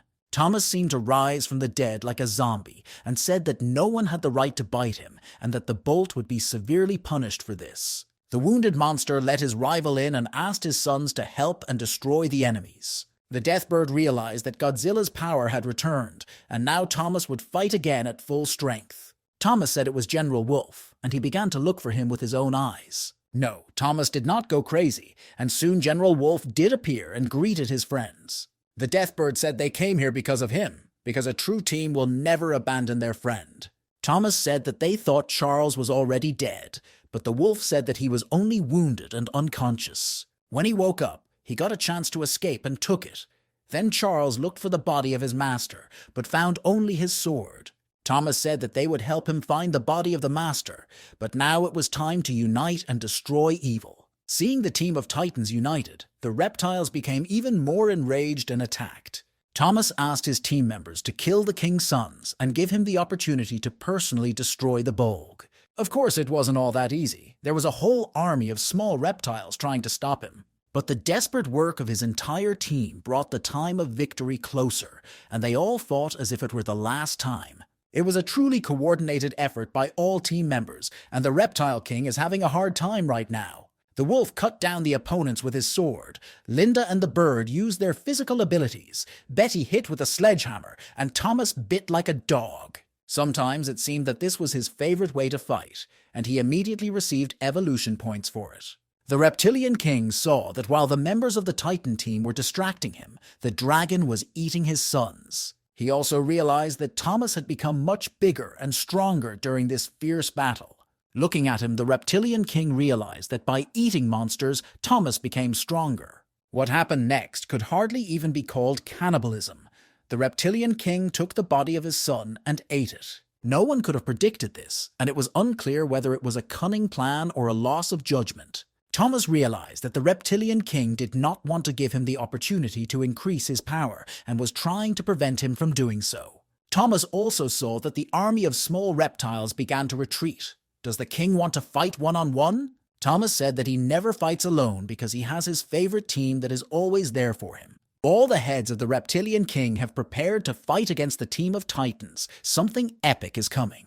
General Wolf never forgave the Reptile King for destroying the grave of his master, and for this he cut off one of the heads of the Bolgas. The Bird of Death helped Thomas attack from above, and the dragon successfully destroyed another monster's head with the help of fire breath. Linda and Betty also kept up with their partners and used all their strength in the fight against the forces of evil. The Reptilian King had never experienced such a total beating. He was powerless against this team. Thomas came up to him and asked him how he was doing, and said that this is what happens when you try to defeat Godzilla. General Wolf joined him, and together they said that it was revenge for Linda's parents, the wolf's cave and all the animals on the island that had been cruelly killed. They prepared to deliver the last decisive blow and said they were sending the Bolg to hell. But suddenly they heard an incredibly loud reptilian sound, and it seemed like someone even bigger than the king. Thomas asked the Bolg if he had a father, and immediately felt as if an earthquake had begun. The Bird of Death told Thomas to get out of here immediately before it was too late. But before they could do so, they saw something huge coming down the mountain toward them. The system immediately reported that it was a rotten reptilian king. It seems these bastards have several kings. This huge mutant's name is Julius, and he is several times bigger than Bolg and his sons. Thomas could not believe that true evil was still undefeated. The rotten reptilian king was the real Satan. As it turned out, the bolt was just the tail of a rotten reptile king, and Julius used it to give orders to his slaves. This huge demon approached the team of Titans and said that no one had seen his true face for 1,000 years. He also added that he would feel real pleasure when he killed each of the Titans. A rotten, poisonous fog was launched from its eyes, and Thomas and company did not yet understand how they could confront this monster. Betty began to choke on the rotten fog, but suddenly an interesting idea came to her. She thought that the nightmare could have been created by the fog, but this time it was too strong. Even the master of monsters can't resist these terrifying illusions. She thought that her physical body was too weak and would not last long, so she had to get back into shape. It was then that she turned into our old friend Lord Bass in person. The rotten and reptilian king was incredibly surprised to see the legendary lord in front of him. He greeted the Lord Bass and said that finally the Lord had come out of his hiding place, and for the first time in 1,000 years, they would start a battle. Previously, the Lord believed that it would be wrong to interfere in the affairs of the jungle and stayed away. But now times have changed, and he has found true friends who can inherit his legendary legacy. The Lord of the Monsters told the Titans that they could wake up and that this terrible nightmare would now be over. The rotten reptilian king replied that Lord Bass might not even dream of it and activated his death breath. A super fight between super titans began, a real battle of good and evil in the deep caves of the island. The team of titans could not believe that they were seeing this legendary confrontation with their own eyes. For some time they were in terrible illusions due to the insidious green fog of the reptile king. After seeing the Lord fight against Julius, the whole team of titans wanted to get involved and help the base. The Monster Lord said he didn't have time to answer because Julius was his priority rival. The Lord also added that his opponent is too strong and he won't be able to hold him back for long, so Godzilla has to save his friends right now. Thomas said they couldn't just run off and leave Lord Bane alone, so they had to fight together. The reptilian king laughed at their defiant faces and said that he would make them wash with their own blood. It activated its deadly breath, and with such a large mouth, the amount of venom also increased several times. The Titans immediately felt the effects of this green liquid, and Linda said that her whole body began to itch. General Wolf also suffered greatly from this attack. He told him that it was even difficult for him to hold his master's sword in his teeth. Thomas was trying to figure out what to do because if he didn't, the whole team would soon die. After his death, she said that it was not a worthy death for a true self-respecting Titan, and she could not accept it. That's why Helen activated her tornado to blow this green poisonous fog. As soon as the situation improved, Thomas and his friends immediately continued to attack and said they would send the Reptile King to hell. Julius replied that they were just a bunch of losers who had achieved nothing in life and ordered them to get out of his house. The Reptilian King never thought that he would have to show his true colors to destroy a pack of children. Only now has this bunch of fools realized that this is the true appearance of the king. The bolt is only a part of the Julius, his tail. This huge monster can scare even the bravest titans of the world. At first you didn't understand what the king was trying to do. He started taking something out of his mouth. Only later did it become clear that all this time he had been holding a real sword in his stomach. Thomas was amazed that the king was not afraid to pierce himself from the inside all this time. This sword must be poisonous. Thomas warned his team members to be very careful. But at this moment, when you are fighting against such a giant with a sword, even caution may not help. Thomas realized that he had to immediately give everyone their task. Charles is a master swordsman, so he must fight against the king. He asked the gorilla to attack Julius's body, while Thomas himself would attack the head. He hoped that this plan would work, and that General Volk would be the first to attack. Charles dreamed of revenge for the destruction of his cave and the grave of his master. It was an X moment for him. Linda decided to keep up with her friend and also ran to attack the Reptile King's body. She immediately struck a powerful blow to the stomach with her right hand. Not many people in this jungle can withstand such an attack. The Reptilian King called the gorilla stupid and said that if she was tired of life, he could send her to hell. But Linda was not alone. At that moment, Thomas approached the Reptile King and prepared to demonstrate all his abilities. This was the perfect moment to attack. Thomas activated his fire breath and hoped all he could do was seriously wound Julius. Although the fire breath is a very powerful weapon, the Reptilian King also has strong defense. Thomas was very surprised to see that even the fire breath could not penetrate the king's defense. Meanwhile, the Titan team's help was on its way, and the whole island united and rose up against evil. Tangerine brought the army of animals to the meeting place, but for some reason she did not see all her friends. They started looking everywhere for a place to go down into the dungeon and saw a strange blue light. A little later, it became clear that it was Godzilla's fire breath, and the Mandarin explained that it was a special technique of her master. While the army of animals went to help, a fierce battle continued in the dungeon. General Wolf showed wonders of skill with the sword. His legendary master really taught Wolf many tricks. The White Wolf saw the golden glow and realized that it was General Wolf's equipment,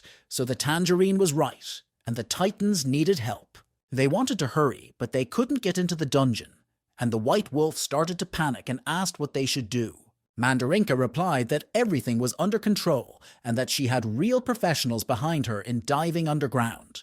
They have to hurry because the Reptilian King has activated all his dangerous killing abilities against the Titans. The team of Titans began to have real problems. Even the Master of Baseball did not understand how much strength the King of Reptiles still had. It seemed that it could release its poison forever, and the Bird of Death also said that it was very difficult for it. The King's deadly poison is too strong for the Death Bird to activate the tornado, and the Monster Lord to attack the Julius. General Wolf was also losing all his strength, just like the gorilla. Does the King of Reptiles never get tired?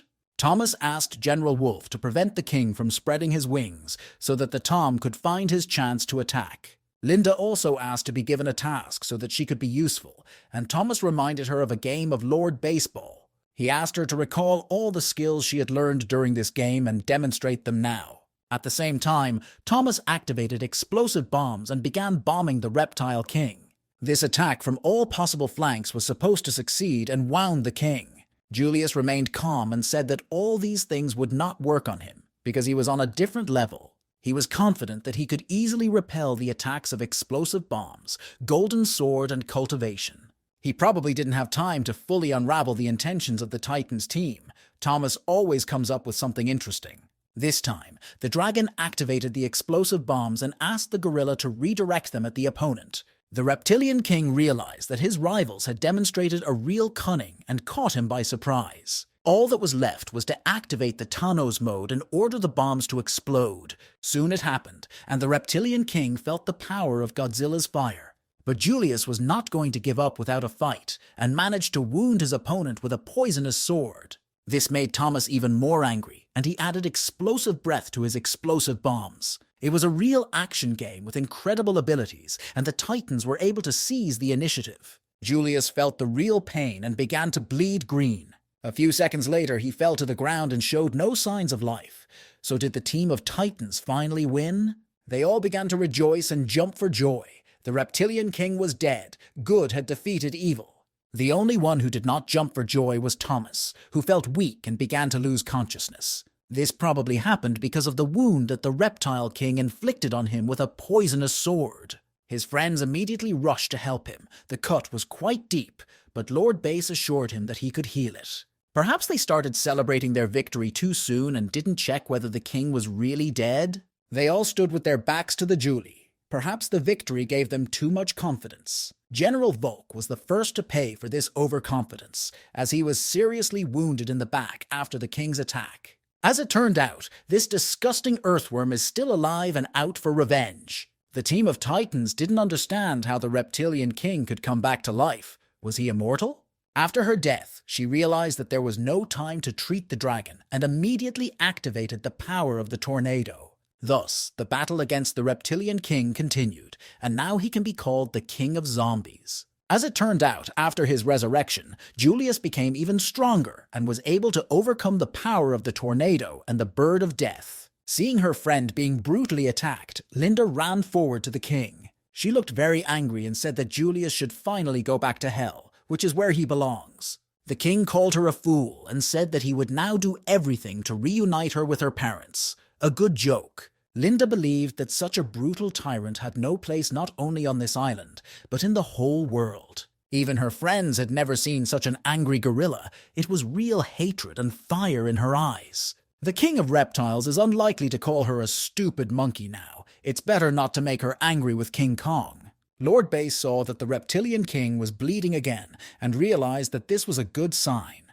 Julius said he didn't have time for battles against monkeys and decided to finish this performance. His bogtail pulled out a black sword and seriously wounded the gorilla. Lord Bay again rushed to the aid of the wounded titan. Today he is not a monster lord, but a surgeon. The monster lord had never seen anything like it, and as soon as the gorilla hit the ground, its wounds began to heal immediately. Perhaps it is because of the soil. Perhaps that is why the reptile king was able to survive and hardly feels tired. Julius told the Lord that his sources of vital energy would not help him because no one can match the strength of the reptilian king. He also said that none of the little titans would be able to survive a blade wound. Julius said that it was too late to save these titans and asked them to give their source of life to small reptiles. Meanwhile, Thomas was still lying on the ground and feeling weak in his body.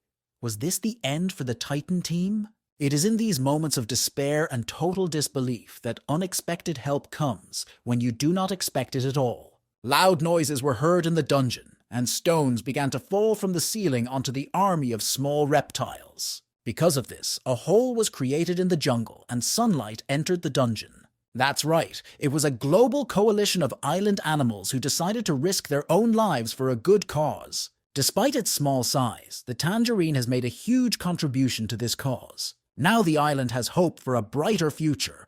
All the animals and titans against the reptilian army. Who will win? The great white wolf, along with the mandarin, was in front and ordered the brothers and sisters to destroy these miserable worms. This epic scene is no worse than the final battle in the Avengers, the Infinity War.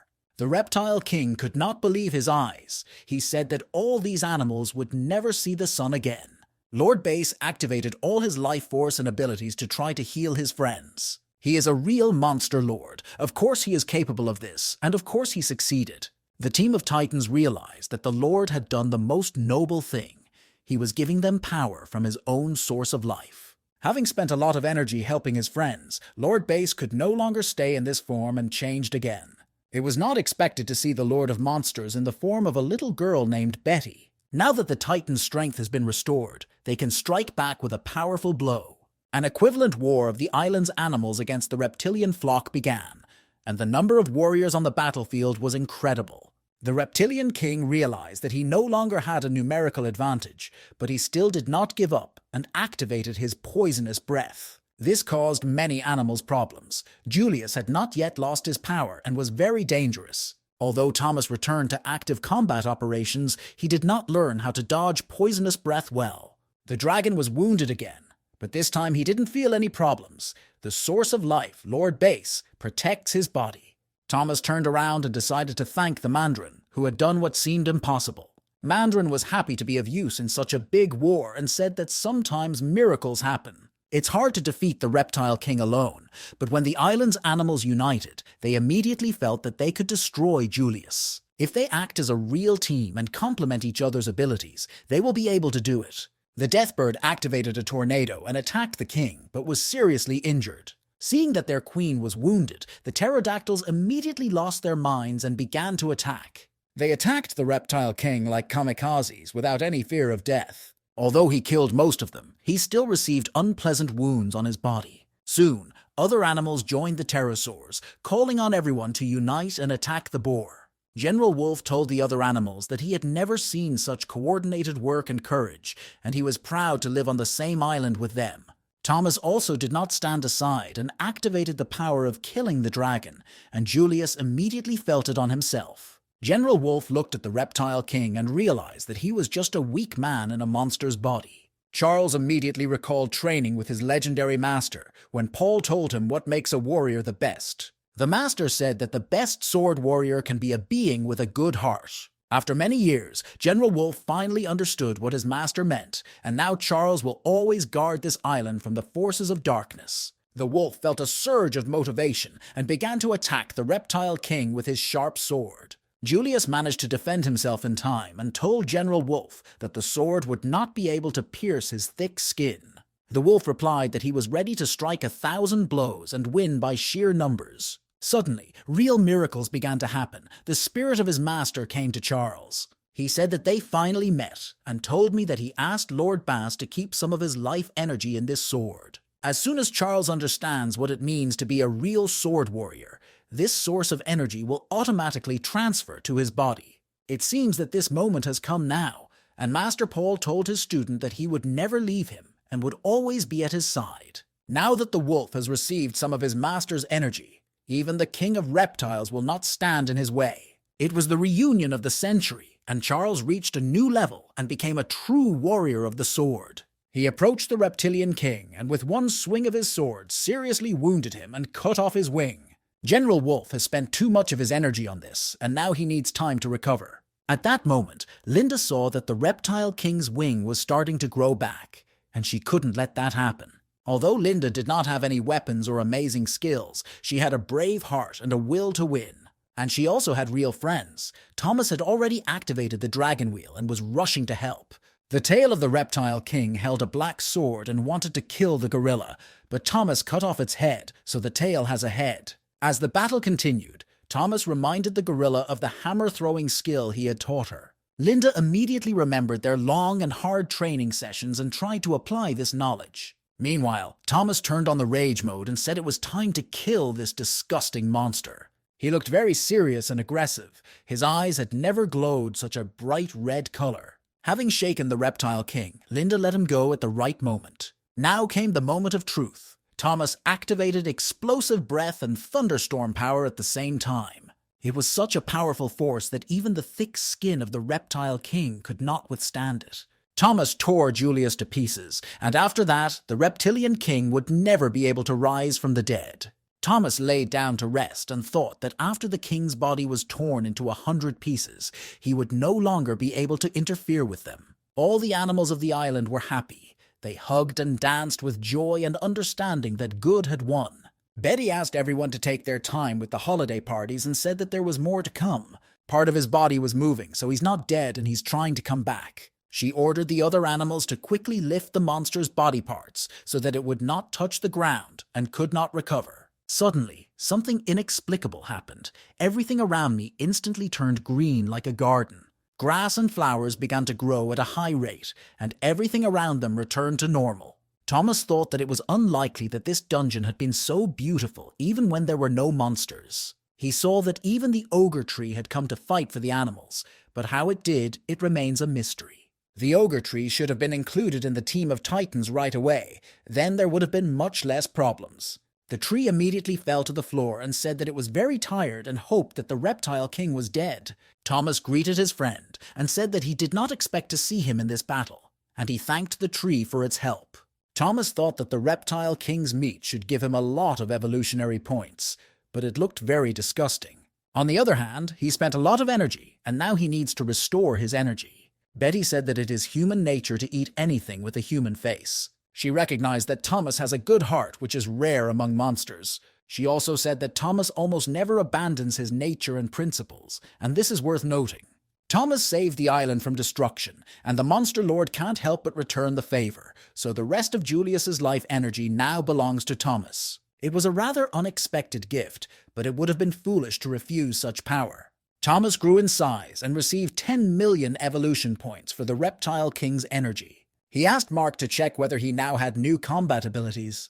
The system congratulated the owner on the first eating of the Reptilian King's life core, for which Thomas received an ability called the 9 Sons of the Dragon. This means that once a day, Thomas can activate 9 of his little copies and direct them at his enemy. Mark said that these are 9 ghosts that have the skill of infrared scanning, smart blocking, and thermal tracking.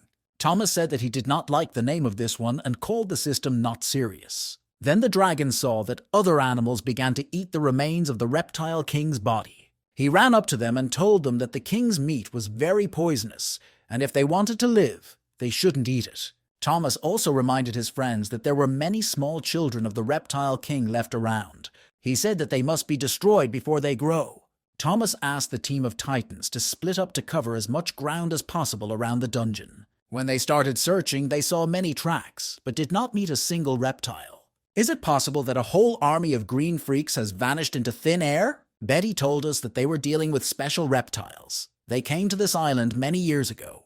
There were always more and more of these reptiles, and Betty said she believed they were all created with the blood of the king. Perhaps after Julius's death, all these disgusting creatures turned into liquid and disappeared. This would be a real relief and would mean a total cleanup of the island. Tangerine ran to her dragon and told him that General Wolf had found the remains of her teacher's weapon. As it turned out, it was a real ocean of weapons, gold, and jewelry, something the Titans had never seen before. Where could Master Paul get so many jewels? Thomas saw the crown. Did the Master kill even the king? Betty said that 2,000 years ago, human talents often came to this island to hunt monsters. Then the Lord of Monsters, a master baseball player, appeared and protected the animals of the island. He destroyed all the cruel masters who tried to destroy the surrounding nature and put up a defense around the island. General Wolf cried and begged for forgiveness from the master because he could not protect his remains. The reptilian king probably took the remains of the master to use it against General Wolf. The gorilla also saw something in this ocean of jewelry, probably something very important. It was like a call from her heart, and she immediately searched for a golden jewel she knew. Thomas asked what it was, and Linda said that it was a strong bracelet her father had made. This thing increases the strength of the fist. When her father came to fight against the reptile king along with other monsters, this bracelet was with him. The spirit of her father came out of this bracelet. He congratulated his daughter on her victory over the king and said that he and her mother were very proud of her. He also said that he had given the last of his life energy to this bracelet. He said it was a father's gift and asked me to keep going forward with this power bracelet and their source of life. Linda was happy. She cried with happiness and realization that part of her parents was now always with her. Betty says that they all united because of Thomas, and so she suggests that he take all the jewelry for himself, except for Charles and Linda's guns. Everyone agreed. Even the bird of death said it didn't need it, and only the dragon likes to collect unnecessary garbage. Betty said that she had spent too much time on the snowy mountain and did not interfere in the affairs of the island, but the animals need a leader who can lead them. That's why she suggested that Thomas should be made king of the island, because he had earned this right. Everyone around her completely agreed with her opinion. Thomas was indeed the strongest monster on this island and deserved to become king. Everyone began to shout that Thomas was the new king and to glorify his great achievements. Thomas turned to the animals and said that there was already a responsible king on this island who took a chance and challenged the reptile king. This king died, but his daughter grew up, received his power, and fought the reptiles on her own. Today she finally did it. Linda risked her own life to buy time for Thomas to kill the reptilian king. That's why Thomas suggests making his snout the king of the island. It would be fair. He said that Linda has experience and all the qualities of a leader. She is wise and strong and will be a good king. Thomas said his goal was to become the king of all monsters, not just the king of a small island. This young dragon is not going to lose confidence in his own abilities. Before the animals had enough time to rest and enjoy this important victory, new problems began. One of the helpers of the Bird of Death came and said that they were having problems. Thomas and Helen asked him to be more specific about it, and the pterodactyl said that the mountains began to collapse along with the earth. He also said that many of them died, and the animals quickly realized that they had to see it for themselves. The whole team of Titans quickly mobilized their forces and went to check the words of the tarantula. When they approached the water, they saw that a great cataclysm had begun. There were two mysterious people on the shore of the island, a young warrior named Lester and a gray-haired old man named Linai. The Linai master told us about a family that deserved a cruel death. This master had feelings for this island because he had lived here for a long time and said that it was easy to make friends with monsters. He also knew that the monsters on this island had to fight against the reptilian king and his army. Over the past few months, there has been a lot of turbulence in the sea and mysterious energy that causes electronic equipment to malfunction. Lester said that he did not understand why the mysterious energy was connected to the island's green reptiles and monsters. The master told his disciple to think less and explained that when he entered the kingdom, he would understand everything at once. As soon as Lester received the signal from the master, he immediately sailed here, but he could have been spied on, so he had to speed up. The master reassured his apprentice and said that the little chemists would not be able to stop them from fulfilling their plans. Meanwhile, the team of Titans approached this place, and Thomas was amazed because even his explosive breath could not flood the island. It was unclear what force could have caused such a cataclysm. Thomas thought that only human missiles could do this, although one missile would not be enough for such a hole. Linda called her older brother and said that there were 2 unknown people on the ground. Thomas doesn't understand where the people on this island came from. Maybe they are monsters who ate the transformation fruit. Thomas called Mark and asked him to analyze these 2 mysterious men. Thomas could not understand whether these people were real or whether they had extraordinary powers. The Deathbird was furious that they had destroyed its favorite mountain and dreamed of revenge. Master Lanai and Lester immediately sensed the monsters approaching, and it didn't scare them too much. Although Thomas looked incredibly big and powerful against them, he was 100 times bigger than an ordinary man. The team of Titans came close to the 2 men. Lester was surprised to see such large animals. He had also never heard or seen monsters fly with the help of pterosaurs before. Thomas doesn't understand what kind of team of monsters they are, and he was also surprised to hear that Thomas can speak human language. The Bird of Death said that there was nothing to talk about with these people. They had destroyed its mountain, and that meant only one thing: death. Lester did not expect that the giant bird could also speak human language. Helen immediately activated the tornado mode and prepared to send these men to hell. Seeing that the Bird of Death can harness the energy of the wind, Lester also prepared for battle.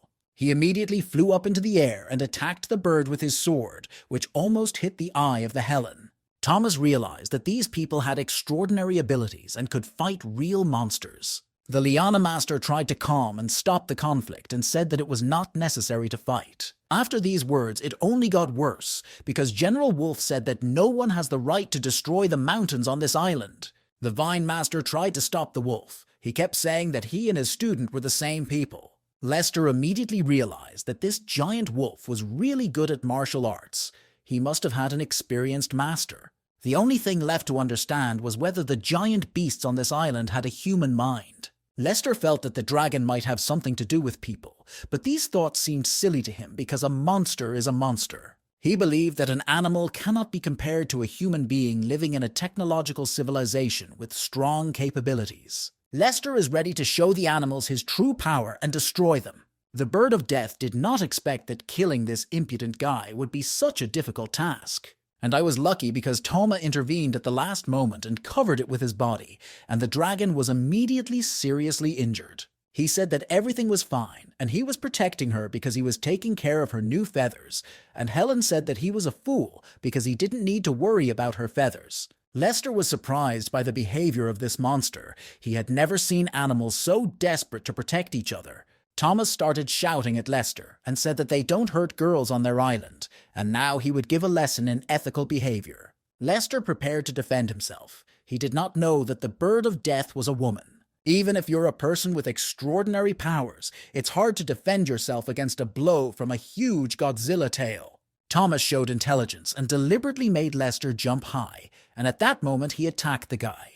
It was a very powerful blow, and Lester realized that it is better not to offend animals on this island. The battle was not over. Thomas prepared his explosive bombs and began to attack the enemy. Lester didn't understand what was going on. The explosive bombs were too inaccurate. Couldn't the dragon shoot accurately? But in a few seconds he realized that the dragon had actually thought of everything in advance, and the bombs exploded and caused the young master problems. Leon was shocked to see his favorite student being beaten so badly, as he had not taught him to do.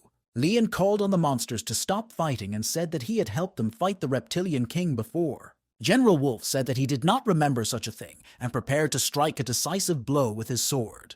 It was at this moment that something amazing happened. The Master Rian raised his hands up and activated the power of the tree. The team of Titans was shocked. Was it really an ogre tree that helped them defeat the Reptile King? Leon said that he is a scientist who can control plants and turn into plants. Thomas came up to the Master and asked why he had called his student here, and why the island had suffered because of their appearance. Lester explained that it had nothing to do with them. He was not the only one who appeared on this island. There were other violent people as well. He said that the monsters may not believe his words, but if they waste time, the island will have even more problems. A vine master interrupted the conversation and said that he and his apprentice were not enemies to the animals of the island. 60 kilometers away from the island, there is a warship that fired gravity bombs and attacked the island. Leon explained that these are special bombs, and after their explosion, a strong gravity can be formed that will destroy everything around.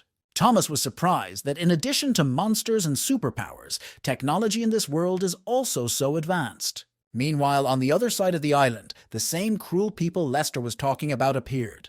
They began to destroy defenseless animals. Even a large white wolf was killed as it fought desperately against the king of reptiles. These people mocked the monsters, called them weak, and believed that their large bodies only hindered them. Meanwhile, other animals of the island approached the scene of the fight. They were angry and preparing to fight. The leader of these bad people, Robert, took out a gun and said that he would never get tired of killing animals. He said that launching gravity bombs at monsters is always a pleasure. 60 kilometers from the island, there was indeed a very technologically advanced warship.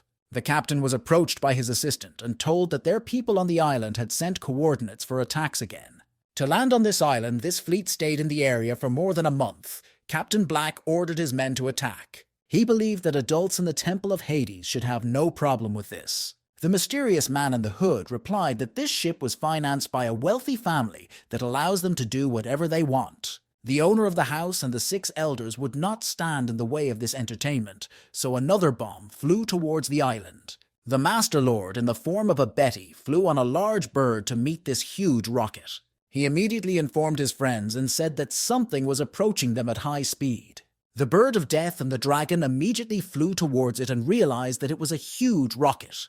They realized that if this missile attacked the island, many animals would be killed, so it had to be stopped. Thomas gathered all his energy and activated his fire breath. It was the only plan he could think of. The fire breath collided with the rocket and completely destroyed it. The explosion was very large. The ship was shocked that an unknown beam of light appeared and destroyed the gravity bomb.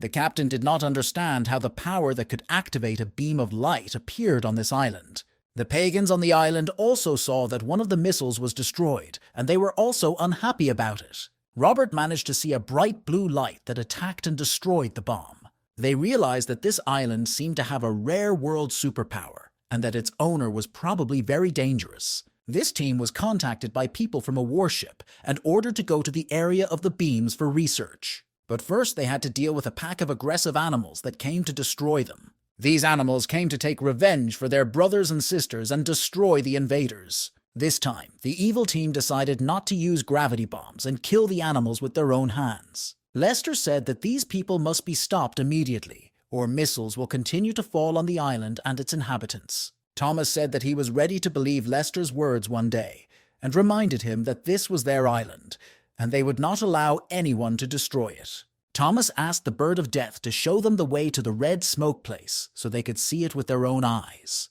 Betty reminded the gorilla that it was decided to appoint her as the queen of the island, and now she must be responsible for the animals' lives. The Deathbird said that they had to destroy the invaders on their own, and had no right to bother the master base on such trivial matters. Betty understood that the people who came to destroy the island were Thomas's compatriots. The question was, whose side would the dragon take? It seems that Betty still doesn't believe in Thomas, but the dragon said that he will fight for the monsters and help protect the island. Betty said that she felt better after hearing those words and hoped that Thomas and Linda would be able to protect the place. So the team of Titans went in search of the team of evil and prepared for the total destruction of the invaders. Lester was upset that the monster team had abandoned them and decided not to bring them along to help. The Master of the Vines ordered his disciple to follow him and said that some goals must be fulfilled. Meanwhile, the evil team destroyed the animals on the island as if it were just a game for them. Even huge white wolves could not resist the technology and extraordinary abilities of these people. But after the battle with the reptilian king, the animals learned to unite for common interests. A big black bear came to the aid of a white wolf and began to beat the invaders. He was unhappy that people dared to cause destruction on the territory of Queen Linda, and they should certainly die for it. This powerful man's name was Hans, and he was pleased to have found a rival of equal strength. At such moments, he always activated the power of his suit, and technology helps him defeat even the strongest opponents. These iron hands were very powerful and caused serious damage to the bear. The big black bear tried to counterattack, but was caught off guard and attacked from the back. It was Robert, and he used his sword to cut off the bear's head, and he told the Hans that they had no time for fun. It was hard for the white wolf to watch his friend being brutally killed by these heartless bastards. Hans jumped high and told the wolf that it was his time to die. But evil cannot win forever. The Hans was cut into two parts. Cruelty always leads to double cruelty. The evil team was very afraid for their friend. They did not expect this island and steam to have so many problems. His general stood up for the white wolf, and the enraged Charles drew his sword and prepared to continue the party. He was not alone, and very soon he was joined by his team, the Bird of Death, King Kong, and Godzilla. Robert thought that these monsters had become real spirits because they used pterosaurs to fly. Thomas was incredibly angry when he saw that the monsters who helped him fight the reptilian king had been brutally killed. If the Tangerine Girl hadn't called them, they would still be doing their own thing and would be alive, and it was especially hard to look at the bear's body. King Kong and Godzilla have not felt such rage for a long time. Even in the battle with the reptilian king, they did not have as much hatred as they do now.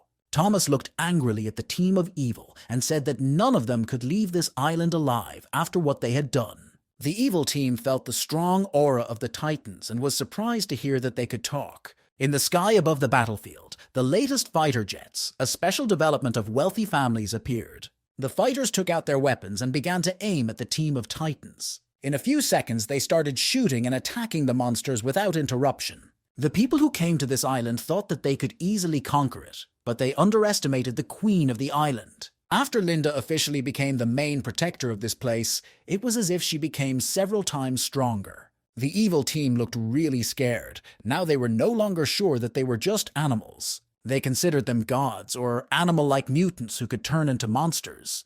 They had never seen such strong animals with such huge proportions. The warship, which was located not far from the island, also watched these events. They looked at the team of Titans and did not understand what they were. Were they really some kind of mutants? No one had ever seen monsters who could wield a sword and use the power of the wind, and everyone was trying to figure out who they were.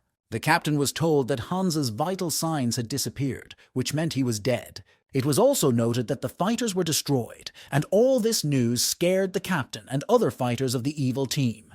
Captain Black ordered the reinforcements to react quickly and go to Robert's aid with 10 fighters. Vovk asked his friends not to interfere with him and let him destroy these thieves on his own. Robert realizes that he is looking at a real superhero.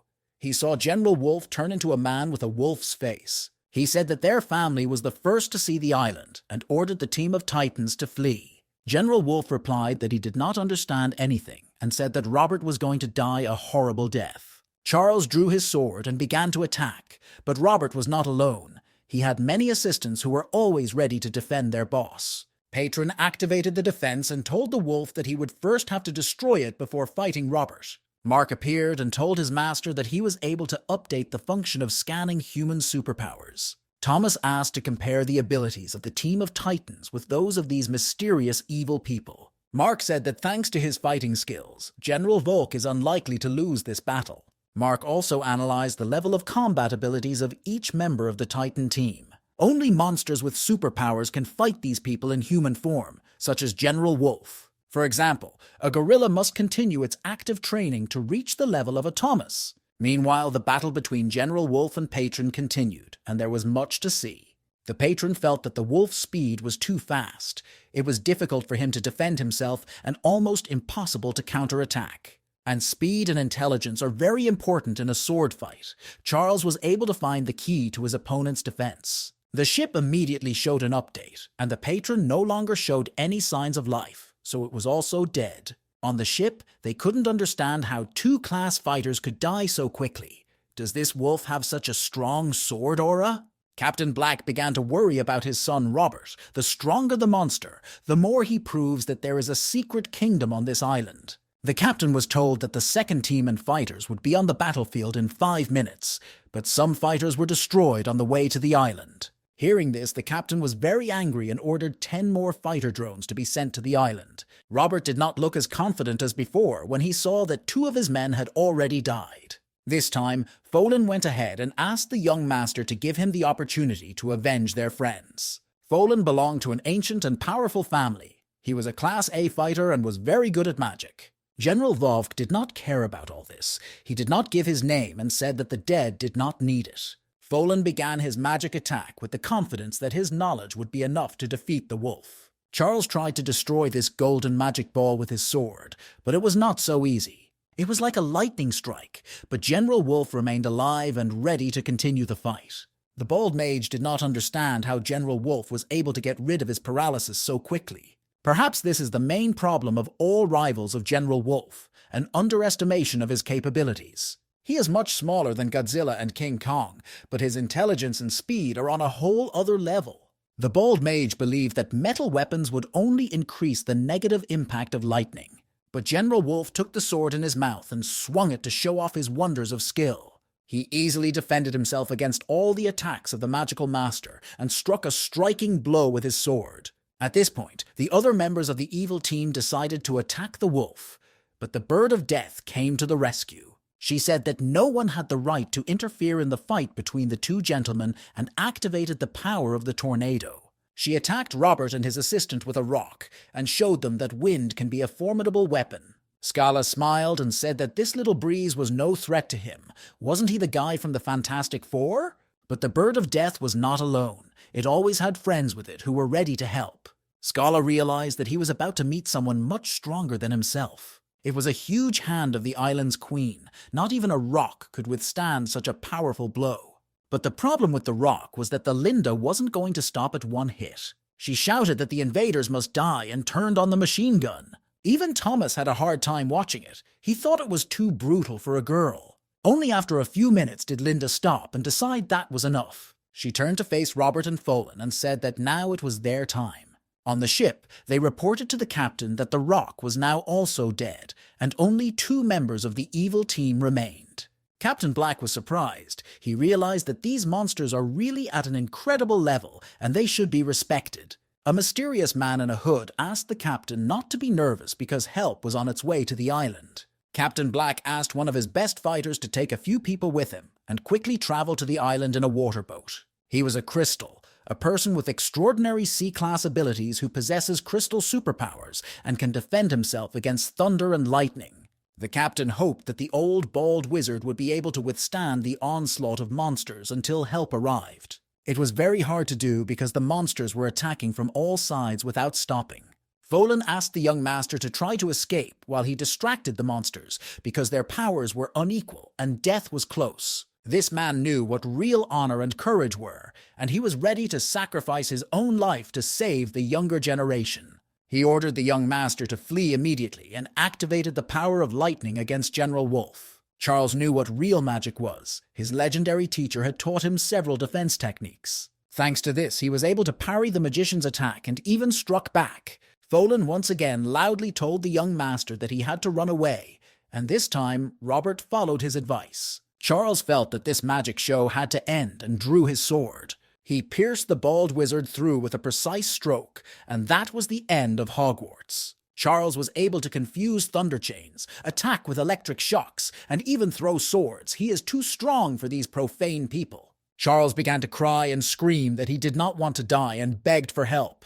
Thomas could clearly see this little rat trying to escape from the battlefield. He thought it would be wrong to let this tyrant escape and decided to test his new ability. So he activated the power of the 9 children of the dragon, and now we will see for the first time what it is. As soon as these little spirits appeared, their master immediately ordered them to attack Robert. This young man has never seen anything like this before. It doesn't even compare to folk magic tricks. Our story very quickly changed from a spectacular action movie to a real horror movie.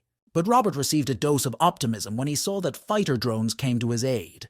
He started shouting with joy and thought that he was finally saved. Meanwhile, the ship realized that Folin had also died in the battle against the monsters. The captain was happy to see that the young master was still alive and that the fighters had managed to help him. They also saw that the second team would join the young master in a few seconds. People on the ship were very surprised and shocked to see real ghosts. Thomas's new abilities were not only effective, but also able to intimidate opponents. This new team, which rushed to the young master's aid, was a parody of vigilantes. Robert was very happy to see that they were close by, so happy that snot started flowing from his nose. But he realized that he couldn't stop for anything, or he would be chased by a real army of demons. The team of vigilantes has not yet seen what they will have to deal with. And when they saw the 9 sons of the dragon, it was too late to react. There was a huge explosion, and Robert and one member of the vigilante team were injured. It was not yet clear whether they were alive or dead because they both lost consciousness. The real judicial team of this island stood over the Avengers. This judicial team was preparing to try them for crimes against nature and animals. And most importantly, this panel of judges was not going to talk for long. The team of Titans was preparing to destroy the invaders, but at that time, fighters approached them. These fighter drones started firing and attacking at full capacity. Their shots are unlikely to kill the Titans, but serious injuries are almost guaranteed. The Avengers felt that this was a good opportunity to attack. They were confident that they could win with the help of drones. That's how this legendary battle between the team of Titans and the people of X from a parallel universe began. As soon as the Bird of Death began to suffer serious damage, its army of birds immediately flew to the rescue. The Mexican took out his favorite pistols and started shooting non-stop. The birds tried to destroy the fighter drones. It was a real air war. The captain was informed that several members of the new team had been killed. Later, he was told that his son Robert was most likely dead as well, and Black replied that he would tear these beasts to shreds with his bare hands. The captain was incredibly angry and said he was going to the island to avenge his son. An unknown hooded man felt that the situation was getting out of control and decided to report it to the Lord. The Dark Lord knew that the captain had 6 sons, and he probably called for help, only to find a hidden place on the island. He ordered the bat to join the captain. Perhaps they could kill the monster and find a hidden place. Badru is a messenger of the Temple of Hades, with a superpower based on his soul. Meanwhile, a naval boat with the crystal was trying to break through the island's defenses. It was very difficult for Crystal. It seemed that the thunder and lightning would never end. Captain Black came to his rescue unexpectedly. What a surprise! He helped overcome the island's defenses, and the crystal immediately asked why the captain came to help. Black said that his son Robert died. The monsters on the island killed him. Crystal asked the captain to give them the opportunity to avenge his son. Black smelled a strange odor and realized that the Batru was not far away, and that it would help these giant beasts to die. He asked the crystal to divide the troops into 2 parts, one team to search for the hidden kingdom, the other team to take revenge for Robert. Soon, the messenger of the Temple of Hades also joined Captain Black and Crystal. He said that he could smell the Oatmeal Master's soul from the opposite direction. Batru also said that he could feel other soldiers from their fleet. He said that another soldier from the department could arrive on the island before them. Captain Black was unhappy that someone would overtake him because he wanted to be the first to destroy the monsters. Badru said that the giant beasts must have been the first inhabitants of this island, which is why the energy of the mysterious realm opened their minds. Crystal reported to the captain that the other soldiers had already managed to successfully swim to the island. Black ordered them to actively search for the place of the hidden kingdom. When they were able to land on the island, the Batru immediately showed the captain the place where his son had died. It was very hard for Black to watch, but he had to make sure. That's why he ordered the Dan to activate their Earth-type B level. Dan was quickly able to raise the bodies of all the soldiers who had died on this battlefield. When the captain saw that his son was really dead, he promised him revenge for his death. I wondered why the monsters didn't eat all those corpses but buried them.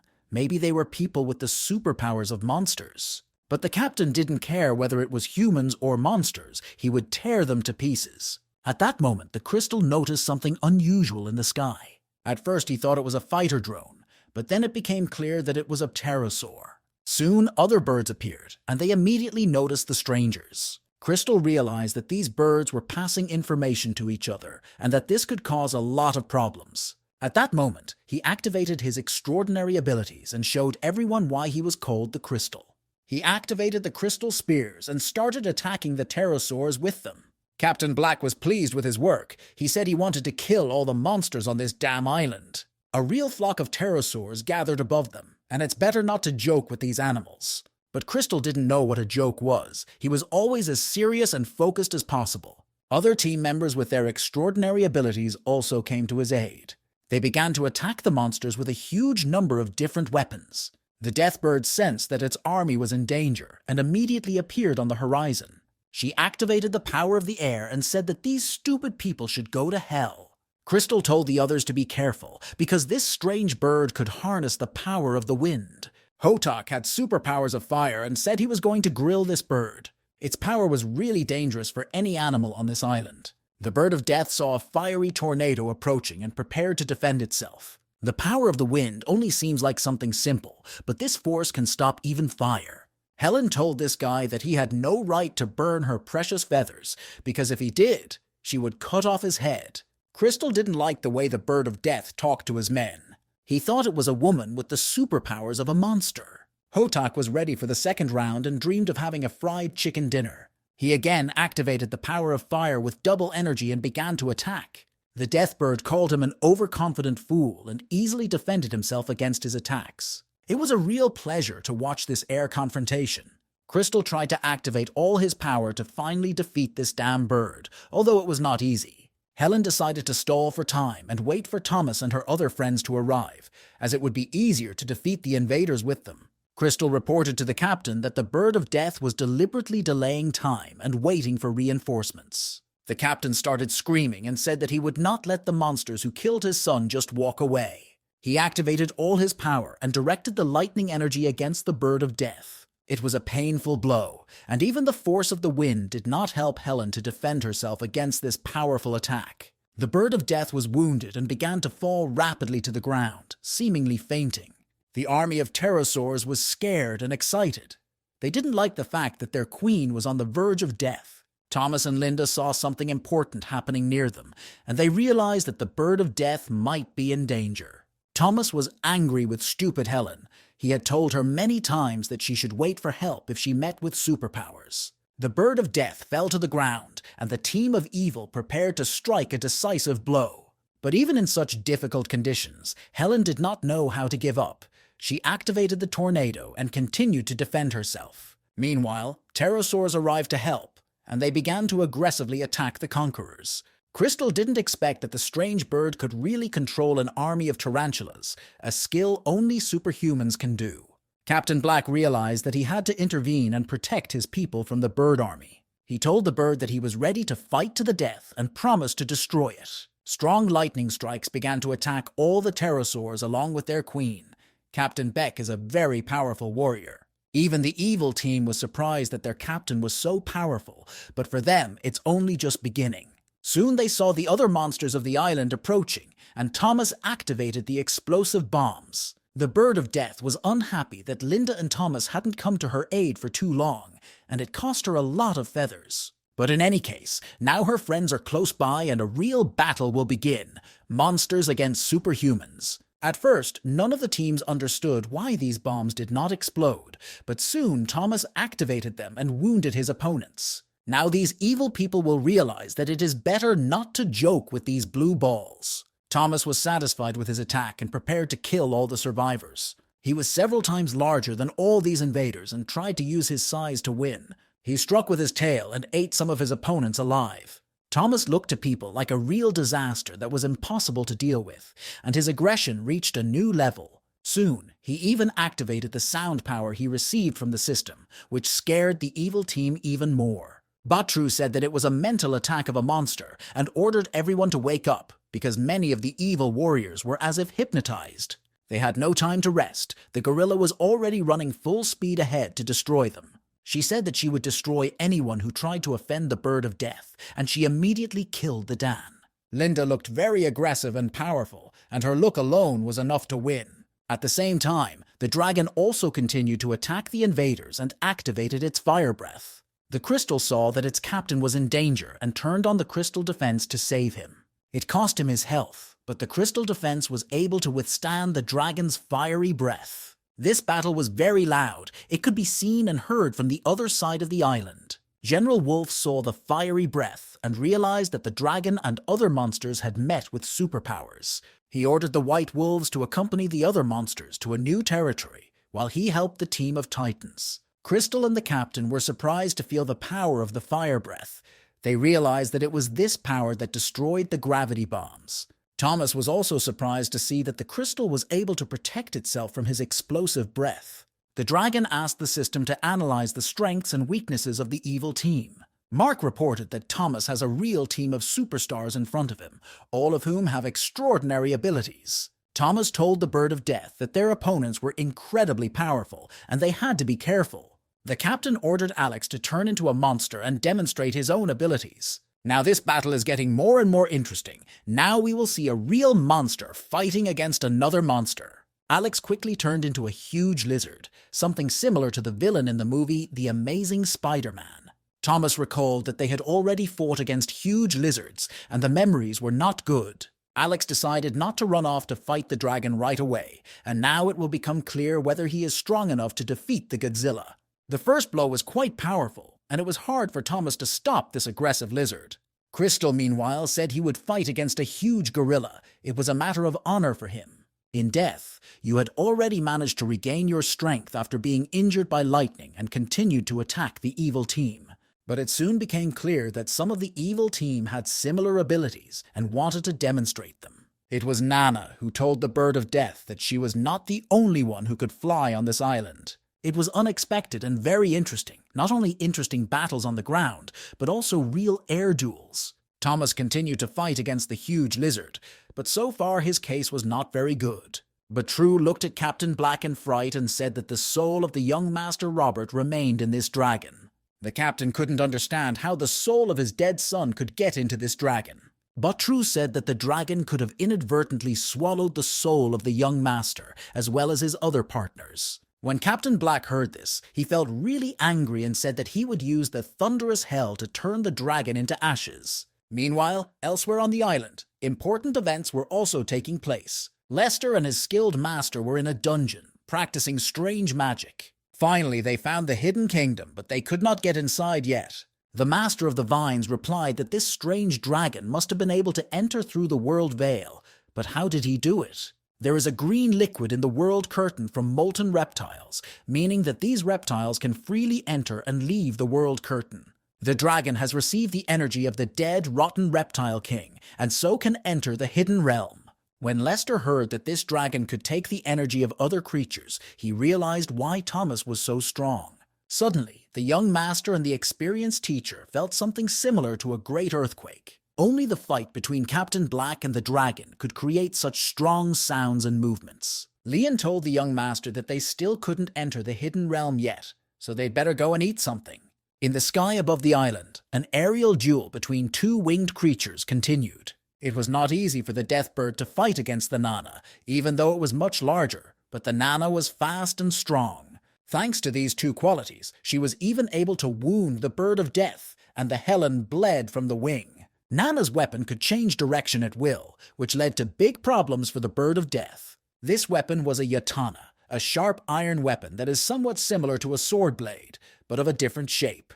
It was difficult for the Bird of Death to dodge these attacks, and it should also be noted that she did not have a personal weapon. The situation began to deteriorate rapidly when the Barbashu pulled out a weapon and started shooting at the Bird of Death. Because of this, Helen received another severe injury to her other wing, and if it is not stopped, she will not be able to fly. Having tasted the blood of her rival, Nana prepared to slaughter the chicken and cook it for dinner. It was also hot on the ground, and a huge gorilla was trying to break through the crystal's defense. But True intervened and activated his secret ability to block the soul. Linda immediately stopped and froze in place as if hypnotized, barely moving and barely breathing. This blocking of the soul is somewhat reminiscent of ordinary illusions, and Linda felt like she was back in the dungeon. A reptile king appeared in front of her and began to attack her with a poisonous mist. Soon he bit her hard, and it all looked so real that it was hard not to believe it. Soon she realized that it was all just an illusion. Even bad dreams are not as bad as this. The human forces have a lot of combat experience. One attacks, the other helps. They have an understanding of combat tactics. Thomas realized that he had to intervene immediately to stop it from getting out of hand. But first he had to destroy Alex. He told the dragon that distracting from the battle was a sign of disrespect for the opponent. His captain was near the huge lizard and ordered Alex to speed up and kill the dragon. Captain Black not only gave advice as a coach, but also personally participated in the battle and actively helped his men. Thomas said it was great that they were all gathered in one place because now he would destroy them all together.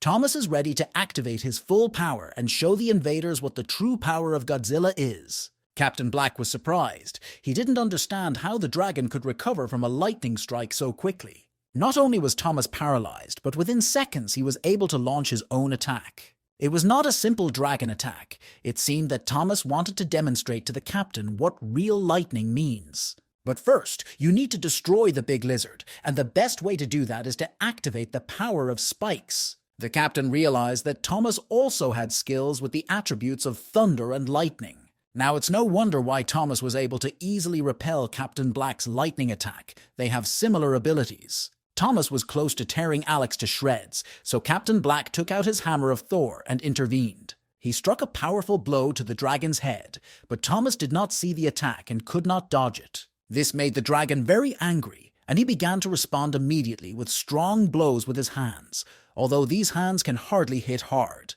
Captain Black realized that thunder and lightning attacks could not defeat the dragon, so he had to try to break its head. Meanwhile, Thomas could not understand why he began to feel the aura of Captain America. A similar team of evil is really a fan of the Avengers and tries to copy them in everything. The dragon's manicure was destroyed due to a strong hammer blow to the leg, and Captain Black completely changed his tactics. Now he focused his attention and energy on hammer strikes instead of activating lightning attacks. He kicked Thomas very hard on the legs and managed to throw the dragon off balance.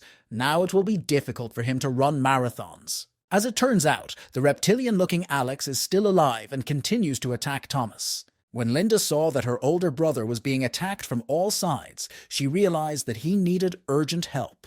The Bird of Death thought the dragon was too stupid. He was fighting even worse than she was today. Helen rushed to the aid of the captain of the Titan team. If they don't get there in time, the dragon may be brutally killed.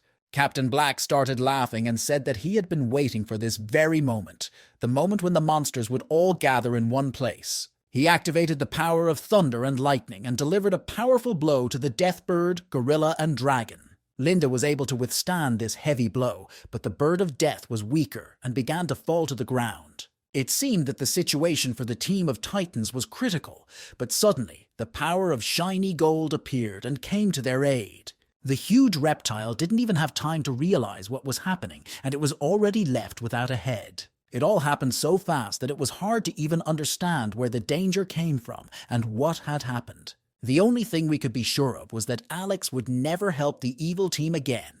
Ever. It's time for these ruthless invaders to meet the latest member of the team of Titans, General Wolf himself. The werewolf was furious that he had not been invited to this party and was in a hurry to get to the center of the action. Charles decided not to waste time on empty talk and battles with weaklings and challenged the captain of the evil team right away. Black immediately felt the power of this creature, although he did not yet understand whether it was a wolf or a human. They were worthy of each other. Each had extraordinary abilities and superpowers, and yet the winner was not known. Now that the whole team of Titans was together, Thomas suggested working smart and attacking using tactics. He asked the gorilla to distract the crystal while he activated the explosive bombs, which is more like a well-coordinated team effort. Their results immediately improved as the Linda started attacking the crystal, and it did not have time to prepare for the bombs. The blue balls from Thomas again caused serious injuries to the crystal, while the opponents have not yet found a way to defend themselves against these bombs. After the explosion, the crystal did not have time to group and continue fighting, and the gorilla immediately took advantage of this and grabbed it. Thomas congratulated his sister and asked her to hold the crystal in her hands and not to let it go in a hurry. Thomas's plan was simple, and that was to activate the fire beam and destroy this inglorious bastard. But the new enemies should not be underestimated. The crystal said it was not so easy to kill and was seriously wounded by a gorilla. He told the dragon that the gorilla's arm had been injured because of his plan, and that it would remain on Thomas's conscience. Linda did her best, despite the heavy bleeding, to keep holding the crystal in her hands during the fireball attack. But it wasn't enough to kill the scoundrel. The crystal defense was able to withstand the Godzilla's attack. But it was not as simple as it seems. The fire beam was able to change its direction because of the crystal protection. He started yelling at her to get out of there and save herself, but it was too late to react. Nana was roasted like a juicy steak, and the crystal realized that the gorilla and the dragon had used him to attack the others. Linda let him go for a while. The crystal did not understand what she was up to. The crystal said that they would not be able to crush him like an insect, because his crystal defense is the best in the world. Thomas laughed in his face and said that now they would all see how good the crystal protection was. They joined forces with the gorilla and began to put titanic pressure on this little worm.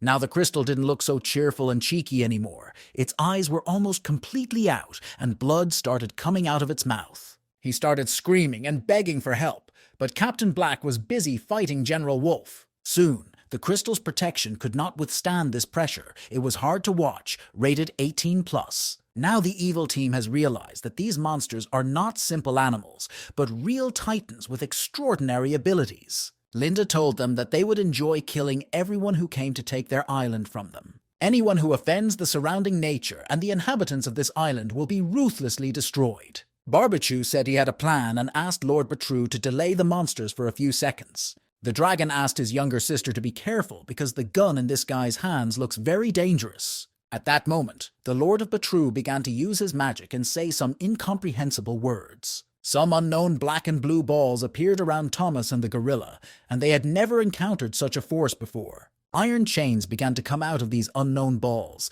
They looked like earthworms and began to attack the monsters. At that moment, the Barbechu finished setting up his weapon and said that now the monsters would get to know the gravitational field. What all this means is still unknown, but one thing is clear. The team of Titans is in mortal danger. It seems that the evil team has not only gravity bombs, but also its own gravitational field, and this is a serious problem. Barbechu laughed at the animals and said that he was going to crush them and drink their blood-like juice, a sick old man. The bigger the body, the harder it is to withstand the effects of the gravitational field. The internal organs begin to be crushed, and it is unbearable. Captain Black thanked his assistant for his excellent work and said he would add something to the gravitational field as well. He was referring to the power of lightning, at which point Thomas and Linda felt even more unbearable pain. It was hard to look at them. General Wolf and the Bird of Death were very worried about their friends. They saw blood coming out of their mouths and realized that the situation was critical. Thomas realized that it was almost impossible to withstand a gravity bomb in a large body, so he had to urgently turn into a human. He told Linda to get ready for the transformation. It would be easier to get out of this trap in human form. Linda listened to her older brother's advice and immediately began the process of becoming human. When she completely transformed into a little girl, she did not understand why Thomas was still in the body of a dragon. He told this stupid girl that someone has to remain a monster to save the other. The plan is simple enough. Godzilla will do everything in his power to save his little sister. He activated his fire breath and used it to move the Lind beyond the gravitational field. Seeing a huge gorilla turn into a little girl was quite unexpected for the evil team. Captain Black will realize that these people have extraordinary talents, but who gave them the right to kill his son? Black was very angry and realized that the moment had come to kill the dragon and not let it escape. A huge explosion occurred. The force of the gravitational field along with the force of lightning and thunder attacked Thomas. The gorilla was ready to tear to pieces anyone who insulted her older brother. She turned into a huge Kong again and got ready to tear off Captain Black's head and eat it. But the captain had a stronger ability rank and was able to easily defend himself from the huge gorilla's attack. Perhaps the strength of the line is not enough to defeat Black, but General Wolf is on a completely different level of combat ability. The general activated part of his master's life source in time, and it was a double attack on the enemy. It was hard for Captain Black to withstand such an onslaught. The power of the legendary master pulled together with General Wolf is a very powerful cocktail. This mix is so strong that even the captain's shield could not withstand the tension and broke. The Bird of Death told General Wolf that he had to finish off the wounded enemy and not give him the opportunity to recover. The wolf heeded this advice and continued to attack. Batru saw that Captain Black was on the verge of total destruction and immediately began to cast various spells. Linda saw it, and she realized that this dark guy had been to Hogwarts and knew something. She realized that he had to be destroyed so that General Wolf could kill Captain Black in peace. But Batru was a messenger of the Temple of Hades and an assistant to the Dark Lord for a reason. He saw everything around him and reacted in time. This dark wizard activated the soul chains again and tied the gorilla's legs, a good skill. He did not stop there and continued to launch the chains of the soul into the sky, to the place where hellish battles are now taking place. His target was the Bird of Death and General Wolf, and it was easy for him to imprison them in these iron chains. In order for an air attack to be successful, it is imperative to have support from the ground, but the team of Titans did not think about this. Thomas was still in the gravitational field and realized that if he didn't help his friends, they would all die. Thomas remembered how Linda was able to save herself and realized that the gravitational field did not affect all his other abilities. Very quickly he realized that the 9 sons of the dragon could help him now. He ordered his sons to attack the evil team and cut off their arms and legs, a bad example for children. These young children seemed to be too underdeveloped, and they started arguing about who would be the leader of the group. Their father started shouting at them and ordered them to immediately do what he said, that is, to attack the enemy. The children said that they tried to think tactically and attack in different groups. Batru said that it felt like they were in a kindergarten, not on a battlefield. But soon the dragon's children began to act in earnest and managed to escape the gravitational field. Barbie had seen these monsters before, and they attacked Robert, so the old warrior immediately started shooting at the children. But these are unusual children. These are Godzilla children. They don't care about an iron ball from a machine gun. Realizing that even bullets could not kill these monsters, Barbechu realized that he would soon be finished. The 9 sons of the dragon flew at full speed toward the old thief. He was very lucky that he was able to dodge the first attack of the little Toms, although he almost broke his back. The little dragons gave him a real gymnastics and aerobics workout, which will be good for his joints. Barbechu realized that as long as he was not touched by little dragons, he did not have to worry. The old thief saw that the dragons were returning and began to guess that he had the ability to observe them. He soon realized that one of his sons, Thomas, had been behind his back all along. He didn't understand why one of the dragons was there. Shouldn't they attack in groups of 3? Little Thomas called the Barbicha a fool and said that in war, all methods that help to win are useful. The other dragons started shouting at their spoiled brother and said that they should attack the electric boy. The dragon explained that he chose Barbicha because he thought that this old man was much weaker than the others. This immediately explains everything. The dragon has finished his speech and is ready for decisive action. Within a second, it exploded and achieved its goal, and the old thief was punished. Thanks to this, the gravitational field was destroyed, and Thomas thanked his sons for their help. He could breathe much easier if the gravitational field continued to press on him, but he could turn into a pancake. The other dragons were unhappy with their brother, who decided not to follow the plan and attack his own targets. Then they decided to throw all their energy into fighting the electric guy because he looks too strong. The situation was intervened by a Batru, a dark wizard who decided to deal with the annoying children. But things didn't go according to plan. The soul chain may connect the soul and body, but the little dragon is something else entirely. As soon as he realized that his plan had completely failed, he immediately felt the fire of dragons. Captain Black didn't understand how this could happen, but True is a superhuman of extraordinary level. He can't be defeated so easily. All people who have a soul are too weak for this work, and the captain will have to do everything himself again.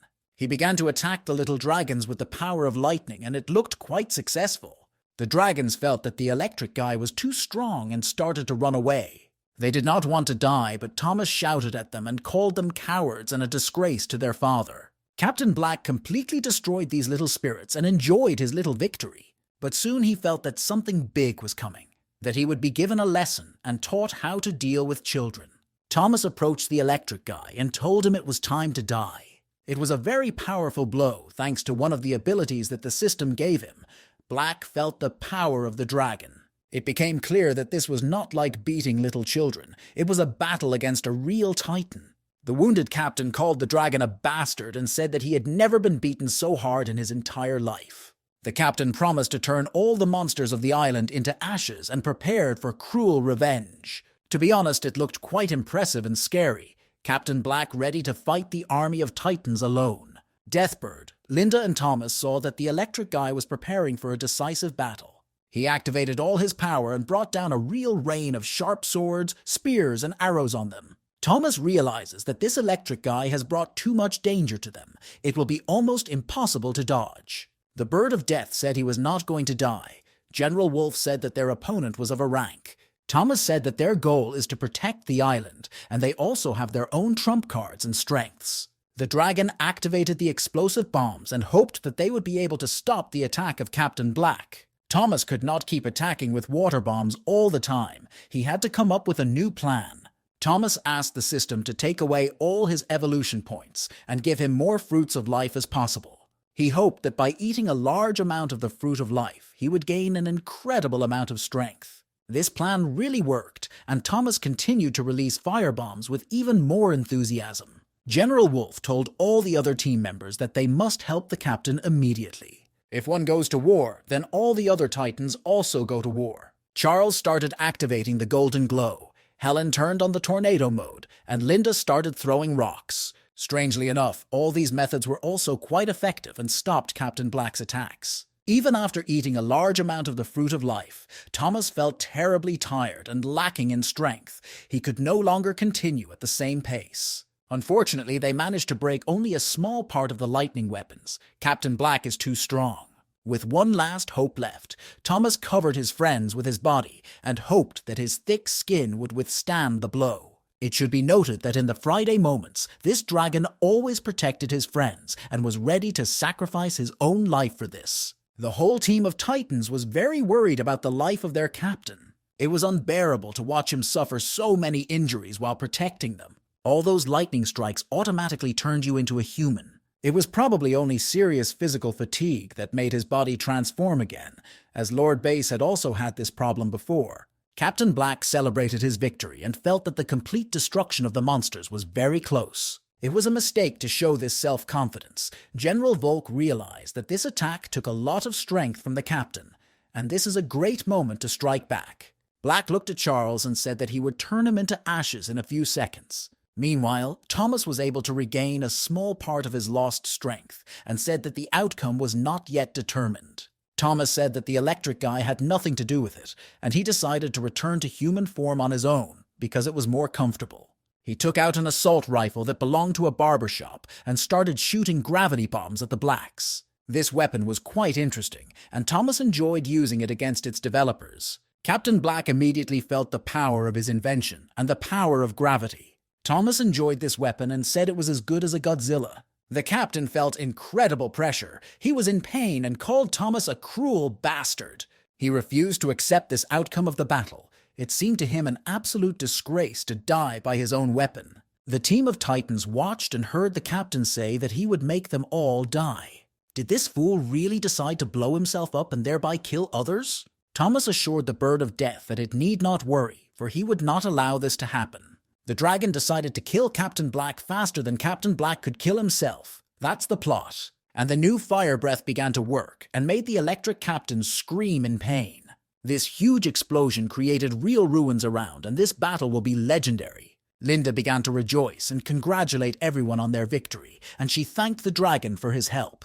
Thomas said that it was too early to rejoice because there is still a warship at sea filled with people with supernatural powers. If they are as strong as their predecessors, this could be a problem, so you need to be prepared for it. That's why he gave his friends the fruit of life so that they could quickly regain their strength. Meanwhile, all the dead enemies began to glow strangely with a bright light. It was because of the mark. It collected their vital energy in order to increase the strength of its owner.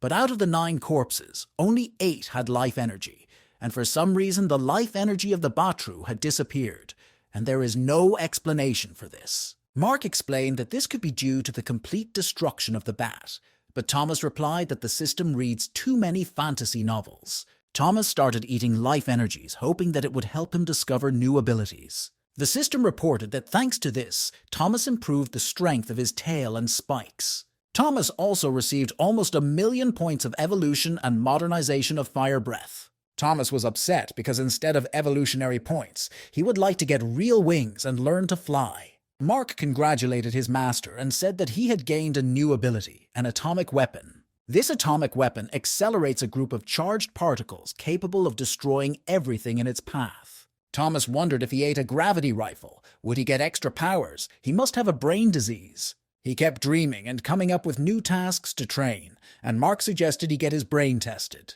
Not far from them was a huge pterosaur that looked like a real dragon. The body of this pterosaur is inhabited by the soul of a Batru, and it can do this in critical moments before death. When Batru saw that all his friends were dead, he realized that he had to escape and tell the authorities. For now, he can't turn into a human, but later he will find a new body and will definitely take revenge on these monsters. Thomas asked the Bird of Death if its helpers had been pretending to be dead all this time, but Helen said she didn't know the pterosaur. General Wolf said that this bird was very strange. Its neck was twisted, and it should not have survived. Thomas said it didn't matter, and turned to the side of the forest and told the spies to come out of the shadows and stop following them. The dragon is very attentive, and there were indeed 2 spies in the forest, more precisely, the Master of the Vines and his apprentice Lester.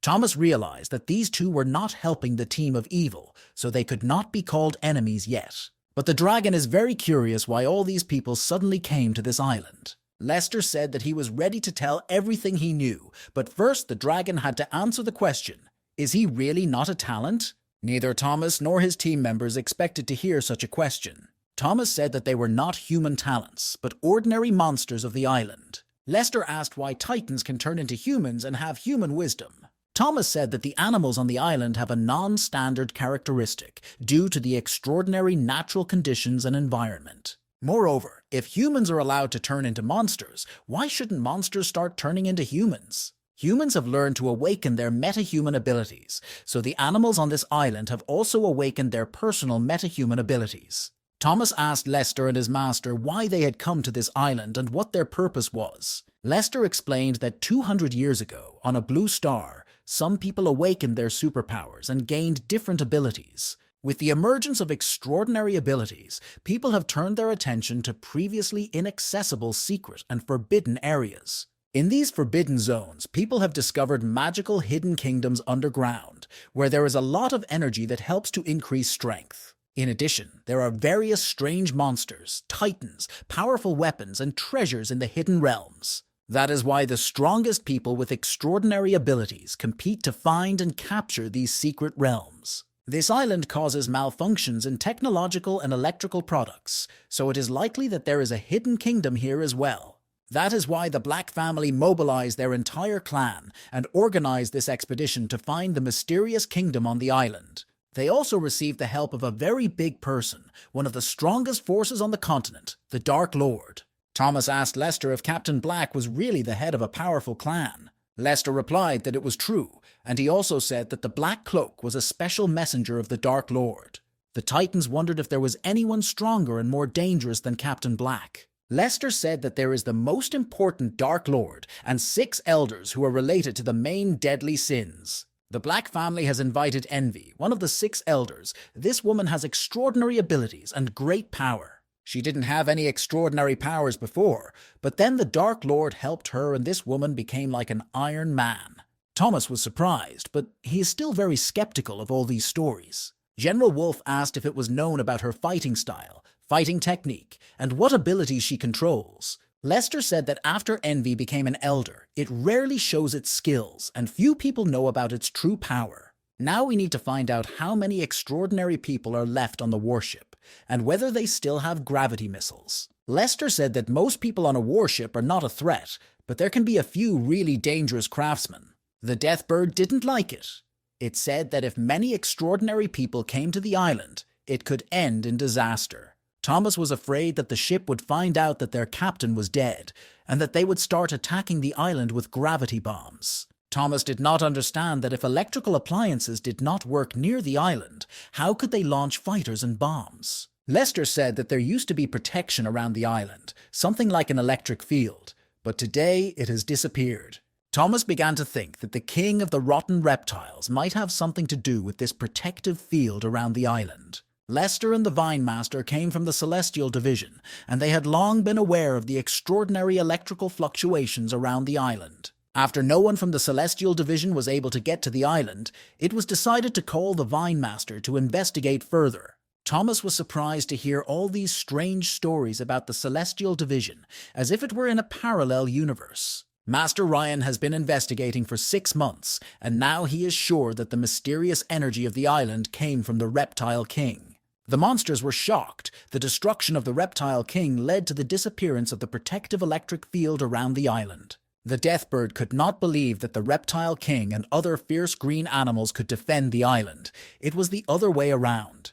The Reptilian King must have been a creature from the island's mysterious realm, and the energy from the realm was in his body and protected the island. It seems that Thomas is a really unlucky dragon. He wanted to save the island, but instead he brought even more problems. Thomas decided to quickly destroy all the other invaders and calmly begin searching for the hidden kingdom. General Vovk agreed with this plan and said that we should destroy the warships when they were not expecting it. The Bird of Death said they were fools. The sea around the island has hidden currents and storm clouds. Only a dragon can overcome it. If you try to fly with the help of pterosaurs, warships will notice and start attacking with missiles. The dragon called itself the boss of diving and swimming, and it can quietly approach a warship and cause real chaos. After that, the Deathbird, along with Linda and Charles, will be able to help him destroy the warships. General Wolf asked Helen if her assistants could fly through thunderclouds. The bird replied that its assistants, like it, could not fly long distances. Otherwise, they would have left the island long ago. General Wolf said that with the help of pterosaurs, they would be able to distract the warships and gain an advantage. Lester was amazed by the cunning and intelligence of these monsters. They are real military strategists. While the Titan team was preparing their attack plan, Batru was approaching the warship in the body of a pterosaur. A warship noticed him and started shooting, thinking it was the enemy. The pterosaur was killed by a well-aimed shot. The bullet pierced its head through and through. Suddenly, a real Batru spirit appeared from the pterosaur's body and said that no one had the right to shoot it. He started attacking the man who dared to kill the pterosaur he was in. This was not done to kill this scoundrel, but only to take his body. After how many seconds was the transformation completed, and the many completely settled in this body of level C? He decided to hurry and tell the Dark Lord about the situation on the island. Meanwhile, many people began to worry about Captain Black. He and his team have not responded to messages for more than an hour. Taurus asked everyone else to report this difficult situation and to allow him to assemble a team and go to the island. At that time, he heard someone's voice saying that everyone on the island was dead. Taurus realized that he was looking at a Batru that had inhabited the body of one of the team members. He replied that he did not know that it was a member of the Captain Black team. The guy's body was only at a sea level, but what was done was done. Taurus started yelling at him because he didn't understand why Batru had come back alone and where the captain and his crew were. Batru smiled and calmly replied that the whole team was dead, killed by an unknown blue hippo from the island. Taurus couldn't believe it. Captain Black is at the highest level of meta development and the #1 crystal in the world in defense. How could they be defeated? Batru told the elder of the Black family that the monsters on the island were extremely strong. He had also died and was now forced to walk in a different body. Taurus said that Batru was a coward who should have died with everyone else, not run away and taken the bodies of other people and animals. One of the hooded men asked Taurus to watch his tone because he was talking to a messenger of the Dark Lord. Then this man called the Batra and said that the jealous man wanted to meet with him urgently. Batru told Taurus to think about the future situation of the Black family because they had suffered too many losses today. Taurus was furious and told the Batra that he was a bastard and there was real hatred between the two. The Deathbird told Thomas that she did not agree with his plan and did not want him to attack the warship alone. The dragon replied that Helen and Linda were bad swimmers and would not be able to approach the warship quietly and unnoticed. The Deathbird offered to turn into people and hide in Thomas's mouth so they could all attack the warship together.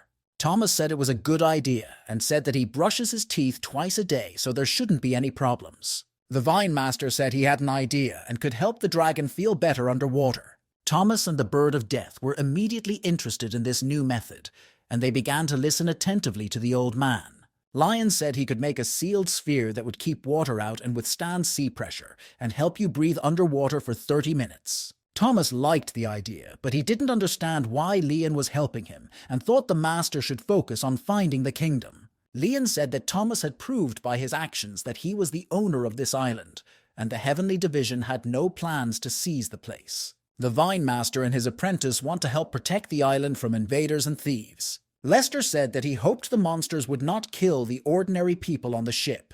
They had done nothing wrong. Thomas said that these ordinary people could escape and call for help to conquer the island. Lester replied that these people knew little, and said he had a way to erase their memory of the island. Thomas said he would think about it, but when the real fight starts, anything can happen. Meanwhile, the Vine Master finished forming the sphere and said that the monsters could go inside. The girls immediately began the process of transforming into people and at the same time became incredibly beautiful beauties. They went forward and carefully began to climb inside this mysterious sphere. The Master of the Vines called Thomas and told him to put on this sphere. Thomas thought he looked like a little fluffy cat with this thing around his neck. The dragon said that he would start weaving first, and General Wolf would keep the distance for 10 minutes. This plan must lead to victory, otherwise all hell will break loose on the island again. Meanwhile, the Dark Lord learned about the death of Captain Black.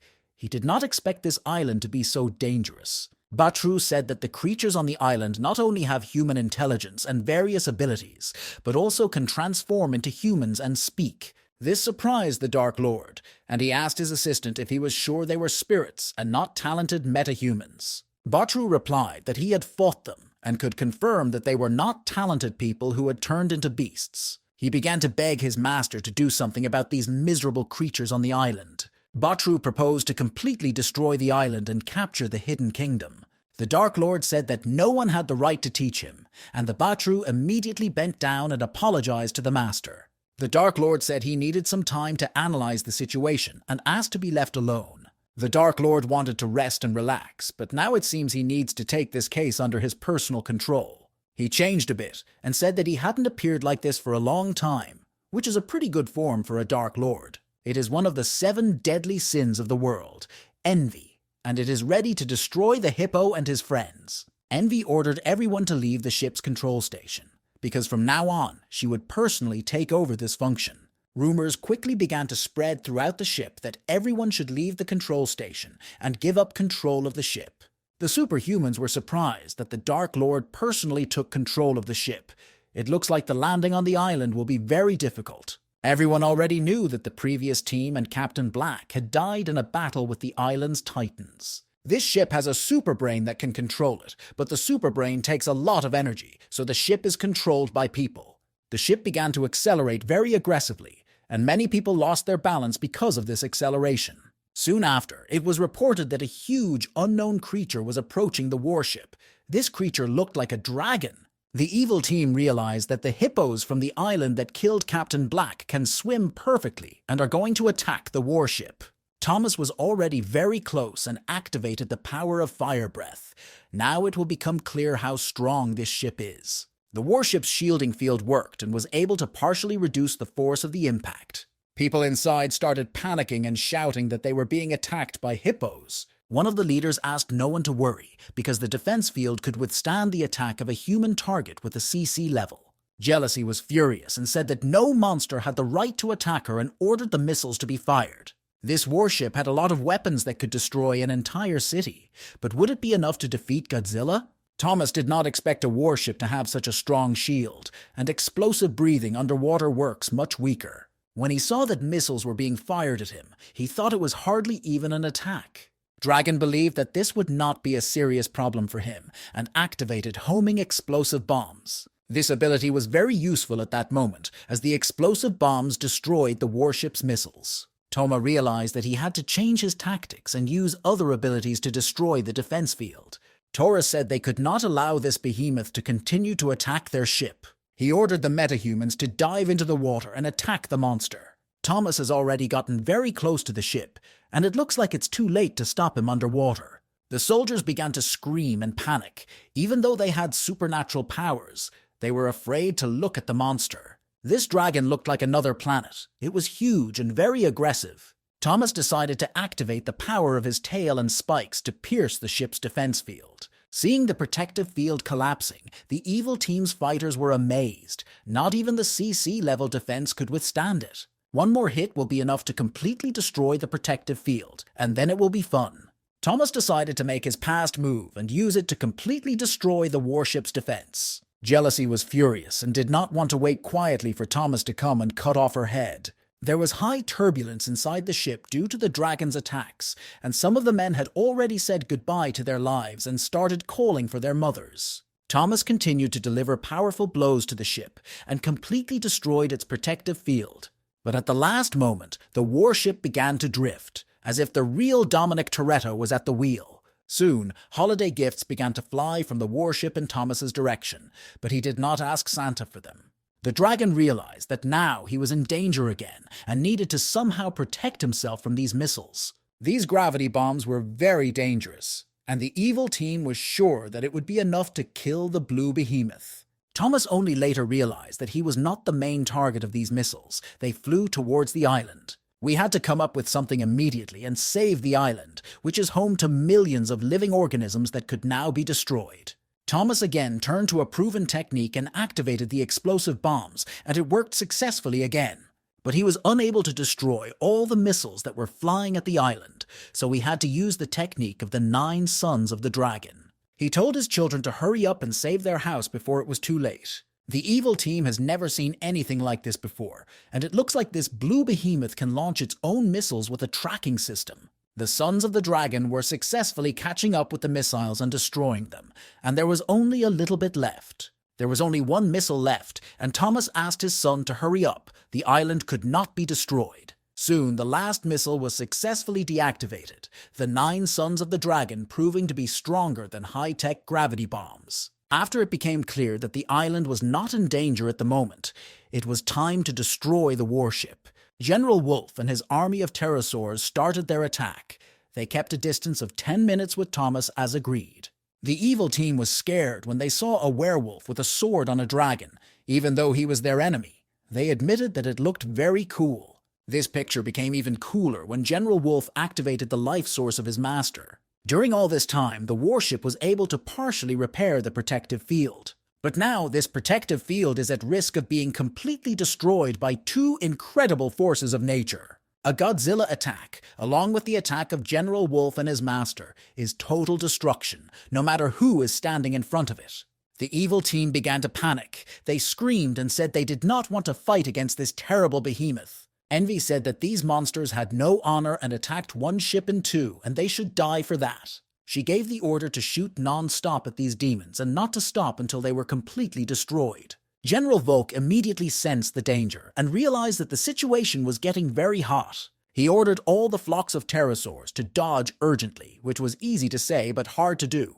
Thoris said that these monsters killed their leader. The evil team must unite and avenge Captain Black. He ordered the flying metahumans to attack the winged dragon and the werewolf, and the metahumans who could swim should attack the blue hippo. Taurus also said that all other warriors should show their strongest qualities during the battle. The legendary battle of people with extraordinary abilities against the island's monsters has begun. While the metahumans who could fly began to fight the pterosaurs, those who could swim were already in the water. This battle was fought on all fronts, water, land, and air, and this added to the spectacle and unpredictability of the outcome. Thomas was furious to see the metahumans united to fight them. The dragon was very angry and said that he could also call his people for help. He swam forward toward the warship and the water cannons with a huge number of harpoons and water bombs around him. The dragon was able to bypass them and swam out, making the evil team look like ants against the background of Godzilla. When Thomas swam out, he immediately took up the sphere that the Vine Master had made for him. He threw her to the ground and told the Pikachu to wake up and help him win the fight. The evil team does not understand what this means. Did the dragon offer them to play soccer with this plant ball? Very soon they realized that in this sphere there were also friends of the dragon in human form. As soon as the evil team started enjoying the sexuality of these 2 girls, their little party was over. The bird of death immediately turned into a monster and began to cut down its opponents with sharp feathers. Soon, the warship began to rock from side to side, as if something huge had climbed on it. A little later, it became clear that it was Linda. She turned into a big gorilla again and got ready to rock and roll. Judging by the faces of Taurus and his assistants, these guys were not very happy to see King Kong. Linda immediately walked to the center of the warship and ripped off one of the rifles that killed the pterosaurs. No one could understand how this huge monster could fit into a small plant ball. This Pokemon is out of control, and now they have to fight not only against the blue hippo, but also against its friends. Thomas was happy to see the gorilla and the bird of death actively helping him. Taurus asked the team not to panic and said that they had to surround the huge gorilla and kill it. But they had one problem. Linda wanted to kill them too, and judging by her size, she had a better chance of doing so. Jealousy screamed and called the gorilla a stinking pig and was offended that Linda's feet were walking on her ship. She told all the crew to get into the lifeboats and leave the ship's control to her. Taurus doesn't understand why they have to abandon the ship when the battle has just begun. It looks like the Superbrain program has broken down again. Everyone wanted to fight and take revenge for Captain Black, but Envy was not called a Superbrain for nothing. The evil team was divided into two parts. Some believed that they should listen to the Superbrain. Others wanted to continue fighting the monsters. The Superbrain will be very angry if the evil warriors do not heed its orders, which can lead to even bigger problems. It seems that Envy heard this riot on the ship and decided to intervene with a rifle. She said that anyone who did not obey her orders would die, and repeated that everyone should leave the ship. It was unclear why the Superbrain was knocking out its own people. It was absurd. Soon all the lifeboats were full, and Envy ordered people to jump from the ship into the water. Realizing that the Superbrain had completely lost its mind, everyone decided to obey its orders and jump into the water. The team of Titans did not understand what was happening. They had not even started a serious fight, and their opponents were already fleeing the ship. Jealousy told the gorilla that it would pay for standing with its stinking feet on its face. The ship immediately began to sway in different directions. Linda found it difficult to keep her balance and fell into the water. Thomas began to worry about his younger sister. He knows very well that she cannot swim at his level. Linda was a gorilla, and although she hunted in the lakes on the island, the water element was not for her. She saw the ship begin to sink underwater and thought it was trying to escape from her. Linda caught up with the ship and said that she would not let anyone escape justice and began to push it out. Suddenly, strange things began to happen, and Linda noticed that the weapons and parts of the ship seemed to come to life. Linda realized that she was now too easy a target for attack because of her large form and began the process of transforming into a human. But this made her situation even worse. Now she is too small, and it will be difficult for her to get out. Her friends were on the surface and watched as the water began to glow pink. A few seconds later, the Envy came out of the water. Now it had a full body of metal and its own weapon. It looks like this warship belonged to a super metallic female SS level, hardly easy to defeat. Thomas saw that most of the crew and the evil crew managed to survive and were sailing boats toward the island. They also saw that the warship had turned into a large woman-like titan. They still didn't understand what Batru knew, that this ship was the Dark Lord and it could turn into anything. Envy approached the Titans and told them to prepare to meet her wrath. She called General Wolf a husky, Godzilla a big lizard, and the Bird of Death a bald bird, which sounds very funny. Thomas began to worry about his younger sister, who is still missing. He said that Linda could not swim well and decided to go in search of her. He asked his friends to be careful. It will be hard to be careful when there is a huge iron woman with an atomic sword in front of you. As always, General Wolf was the first to challenge the opponent and attack, and we are in for a battle of swords of the highest order. Although they had a big difference in size, General Volk's fighting spirit and physical strength were not inferior to Envy. But her sword was extremely powerful, and Charles's first attack was unsuccessful. In addition to being bigger than the wolf, her sword was also more powerful than his, and that's a big problem. While Charles was developing a new strategy to attack the Bird of Death, it activated its signature weapon, the power of the tornado.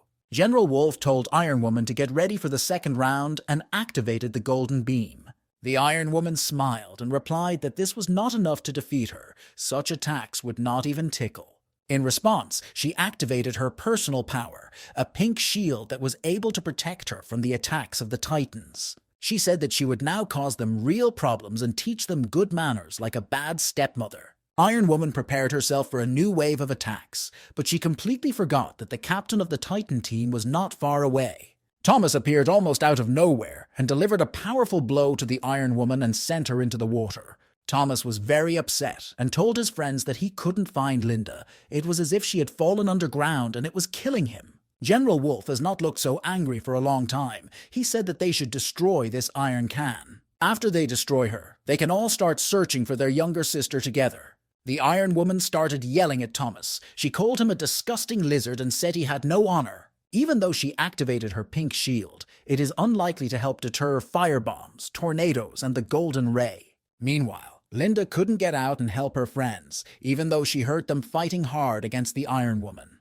Whatever she did, it was not enough to get out and support the team of Titans. Although they would have needed this help, even all their energy was not enough to break through the pink shield. While the Iron Woman was laughing in the face of the monsters, Thomas and company did not understand how to kill her. She said that now it was time to strike back, and now she would make them suffer. This is a completely different kind of opponent for the team of Titans. They have never fought against Transformers before. Realizing that it would be difficult for them to defeat the daughter of Optimus Prime, the team of Titans decided to temporarily retreat. The Iron Woman said that she had to fight cowards, but running away would not help them avoid death. It had a lot of different weapons, like a real warship, and started firing gravity bombs. Thomas told the Birds of Death and General Wolf to be very careful because these missiles have a homing system. As in the past, in such cases, Thomas activated explosive bombs to protect himself. Of course, this could have partially stopped the Iron Woman's attack, but it was not enough to destroy all of her missiles. Thomas could not activate the explosive bombs without stopping, so some missiles reached their target. At least 6 rockets hit the Thomas, and the explosion was so strong that even the Bird of Death was injured, although it was relatively far away. Using a golden ray and his sharp sword, General Wolf tried to destroy enemy missiles. Iron Woman appreciated his fighting skills and said that this stupid husky was really good at dodging missiles. She realized that it was time to show the team of Titans another of her skills, her mastery of metal like a magneto. Charles immediately felt the suction effect and had difficulty holding his sword. At first, Thomas could not understand what was happening to his brother Wolf, but then he realized that it was magnetism. He remembered Lester's story about the Iron Woman who could wield metal and realized that she was right in front of them. Thomas told his wolf brother that this woman could handle metal and ordered him to let go of the sword quickly. Charles replied that he could not let go of the relic from his master, even though he risked death. The Iron Lady called the wolf a stupid husky, fired a bunch of gravity missiles at it, and said it would die with its relic. Thomas had no choice but to cover his brother with his body to save him. After she died, she called the wolf a stupid old-fashioned grandfather and ordered him to let go of that old sword and save their lives. The evil team enjoyed watching the Iron Lady destroy monsters, so they asked her to inflict maximum pain on the Titans. Thoris was also watching. He saw that the Iron Lady had not yet killed the Titans, but he realized that it was only a matter of time. He invited the evil team to work together with the Iron Lady and destroy the monsters together. The warriors replied that they liked to watch the battle of the gods. They did not want to anger the Iron Lady and prevent her from doing her work. Taurus called them miserable slugs hiding from the real battle and reminded them that the Black family had been feeding them like children for many years. Taurus is the elder of the Black family, and after the death of their captain, he cannot stand by and wait for the others to avenge him. Feeling that the animals were in great distress, he realized that it was his finest hour for revenge. He wanted to take revenge for Captain Black by personally ripping off the dragon's head and activating the power of thunder and lightning. Thomas managed to see this insidious attack in time. It looks like they are being attacked from all sides. Thomas said that they should forget that they were at sea and not even think about escaping from the battlefield. The Iron Lady started laughing at him and said that even running away would not help them escape punishment. But then she turned around and looked at the evil team and said that they were all just fools who knew how to spoil and break everything. She pulled out her iron rifle and started shooting at the evil team. No one expected such a plot twist. Has she gone crazy? The evil team was deathly afraid, and it looks like they should have run away to the island and not watched this battle. They realized that she was trying to kill her people again, and began to pray. Some even realized that the Taurus's intervention had angered the Iron Lady, but it was too late, and the evil team was officially destroyed. Thomas was pleased and asked the Iron Lady to continue. She only makes his life easier. General Wolf noticed that the Iron Lady's defense shield was now weakened, and the perfect moment to attack had come. Thomas realizes that this unbearable woman is afraid of lightning and gets ready to help General Wolf. Now she will feel the lightning power of the tornado, and the monsters have a chance to win.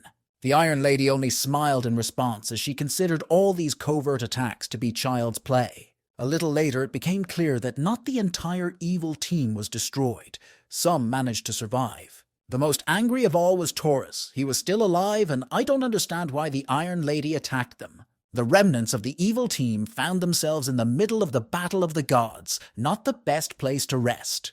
There were dangerous attacks from all sides, so these little scoundrels signed a death warrant for themselves. Thomas activated his spikes and inflicted a severe wound on Taurus. The Elder did not expect that after so many years of playing with lightning, he would be fried by his own weapon. After these little ants were exterminated, all Thomas's attention shifted to the Iron Lady. Meanwhile, Linda was still in her human form, but she still couldn't get out. She saw the Iron Lady microsystem next to her, all the while she was inside the warship. Linda was very excited and realized that this was her chance to create a real disaster and destroy her rival. After that, the girl started doing what she does best, destroying everything around her. The Iron Lady immediately felt a pain in her stomach, and she began to think that there might be other crew members left behind. This made the Iron Lady very angry, and she began to hate these little ants even more.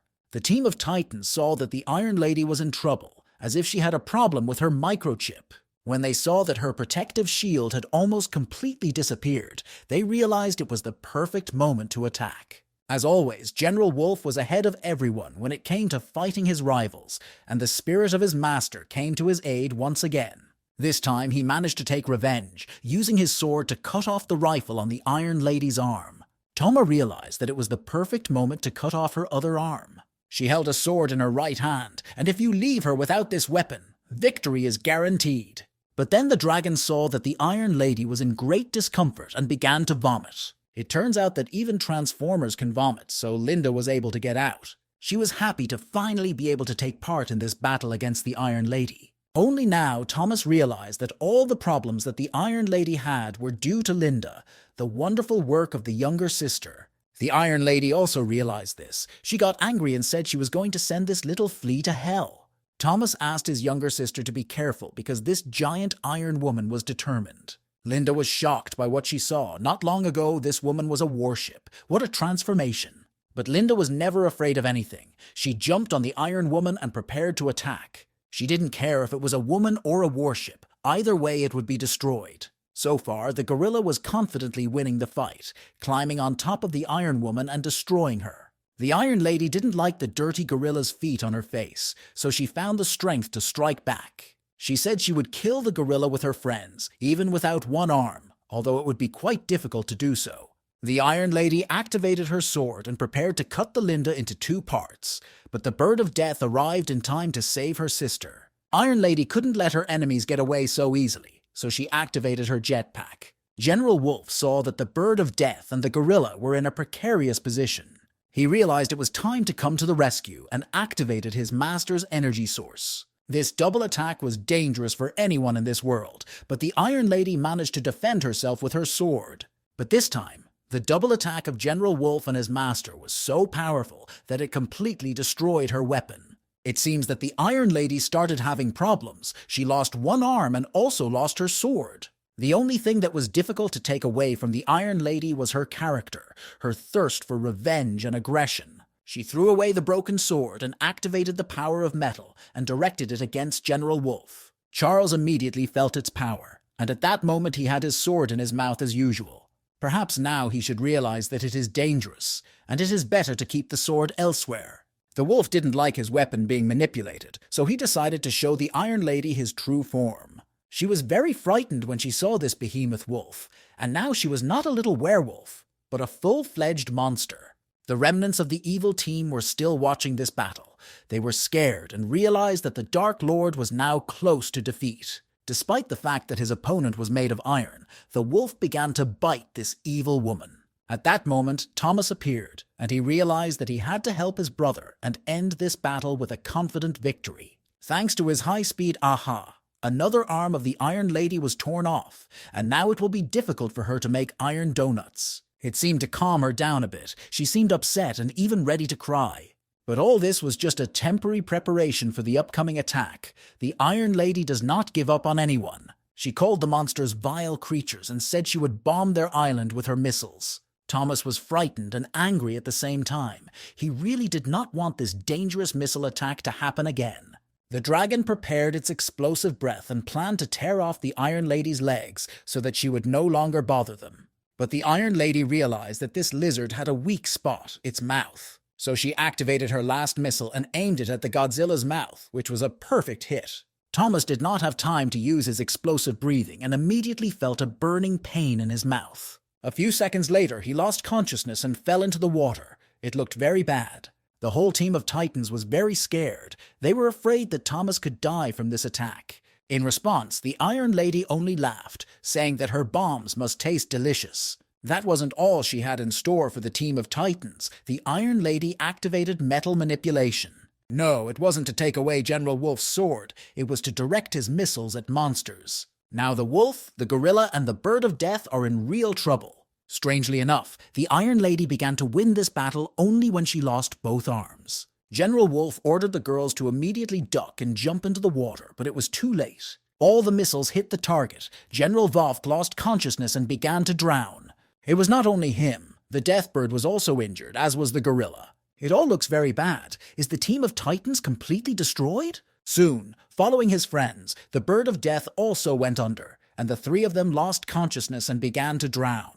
The evil team celebrated their long-awaited victory. They praised the Dark Lord and congratulated each other on their victory. While Thomas was descending to the seabed, the system found a source of inanimate energy inside the host. Thanks to this source of inanimate energy, the system was able to restore the host's injuries and bring him back to life. Finally, Thomas opened his eyes and fully regained consciousness and began to recall what had happened. He remembered that he had swallowed the Iron Lady's rocket and began to ask the system why he had survived. Mark showed up and said that it was just a rocket.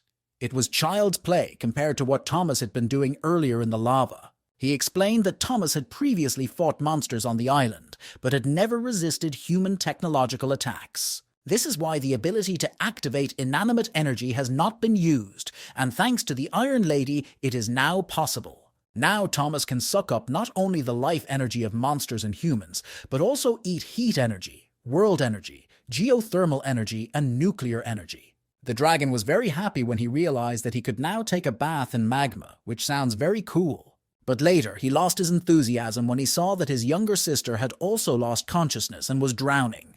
He immediately picked her up and saw that she had also been wounded by a rocket, but she did not have the same ability to heal herself. Later, Thomas became even more angry when he saw that all his friends were wounded by these deadly missiles. He felt a real hatred for this Iron Lady and promised to destroy her. The dragon grabbed all his friends and swam up to give this bad girl a personal lesson in parenting. Meanwhile, the Iron Lady wasted no time in getting back to work. Thanks to her power of metal control, she was able to restore her arms. Soon she will need them because an aggressive Godzilla is approaching her. Thomas emerged from the water and showed the Iron Lady with his whole body that he was going to tear off not only her arms, but also her legs and head. What she definitely did not expect was that Thomas swallowed 50 tons of explosives and survived, which is some kind of fantasy. She saw that the Bird of Death, the gorilla, and the wolf had taken human form, but were still unconscious. The Iron Lady said that the four monsters couldn't defeat her, so Thomas wouldn't be able to fight her one-on-one. If 50 tons of explosives were not enough to kill this blue behemoth, then a 1,000-ton missile would have to be activated. She told Thomas that if he dodged this missile, the island behind him would be completely destroyed. Meanwhile, the Bird of Death was able to find the strength to come back to life, and Thomas asked her to turn into a bird. Helen said she would try to do so, but asked Thomas what his plan was. The dragon asked her not to ask too many questions, to turn into a bird, to take Linda and Charles with her, and to run away. Helen looked at her friend with distrust and asked him to be careful. Soon she was able to turn into a bird, took her friends, and started flying away. Meanwhile, the Iron Lady lost her patience and activated a huge missile. She was sure it would be enough to destroy the blue lizard. Thomas quickly asked Mark if he could now absorb the atomic energy in this bomb. Mark replied that it was possible, but if there was too much energy, Thomas would explode and die. The dragon realized that if he used explosive breath, the explosion from the rocket would still damage the island. He has no choice. He must swallow the rocket, otherwise the island and his friends will surely die. Thomas decided to take a chance. If he dies, it's fate. But right now, he's a crazy behemoth who is defying death. The dragon grabbed a huge rocket and went underwater with it. All this was done so that when it exploded, the impact of radiation and nuclear energy would not damage the island. The explosion was indeed incredibly strong. Large waves rose in the sea, and the Bird of Death was watching all this. The evil team was sure that after the dragon swallowed the rocket, it was torn into 1,000,000 pieces. The system immediately sensed that the owner began to absorb lifeless energy. The system could not absorb all this and said that the host's body could not withstand such a large amount of inanimate energy. There was too much atomic energy in the body and the owner was in danger. His body could explode. The system kept making noise and shouting that the owner was at critical risk of a body explosion.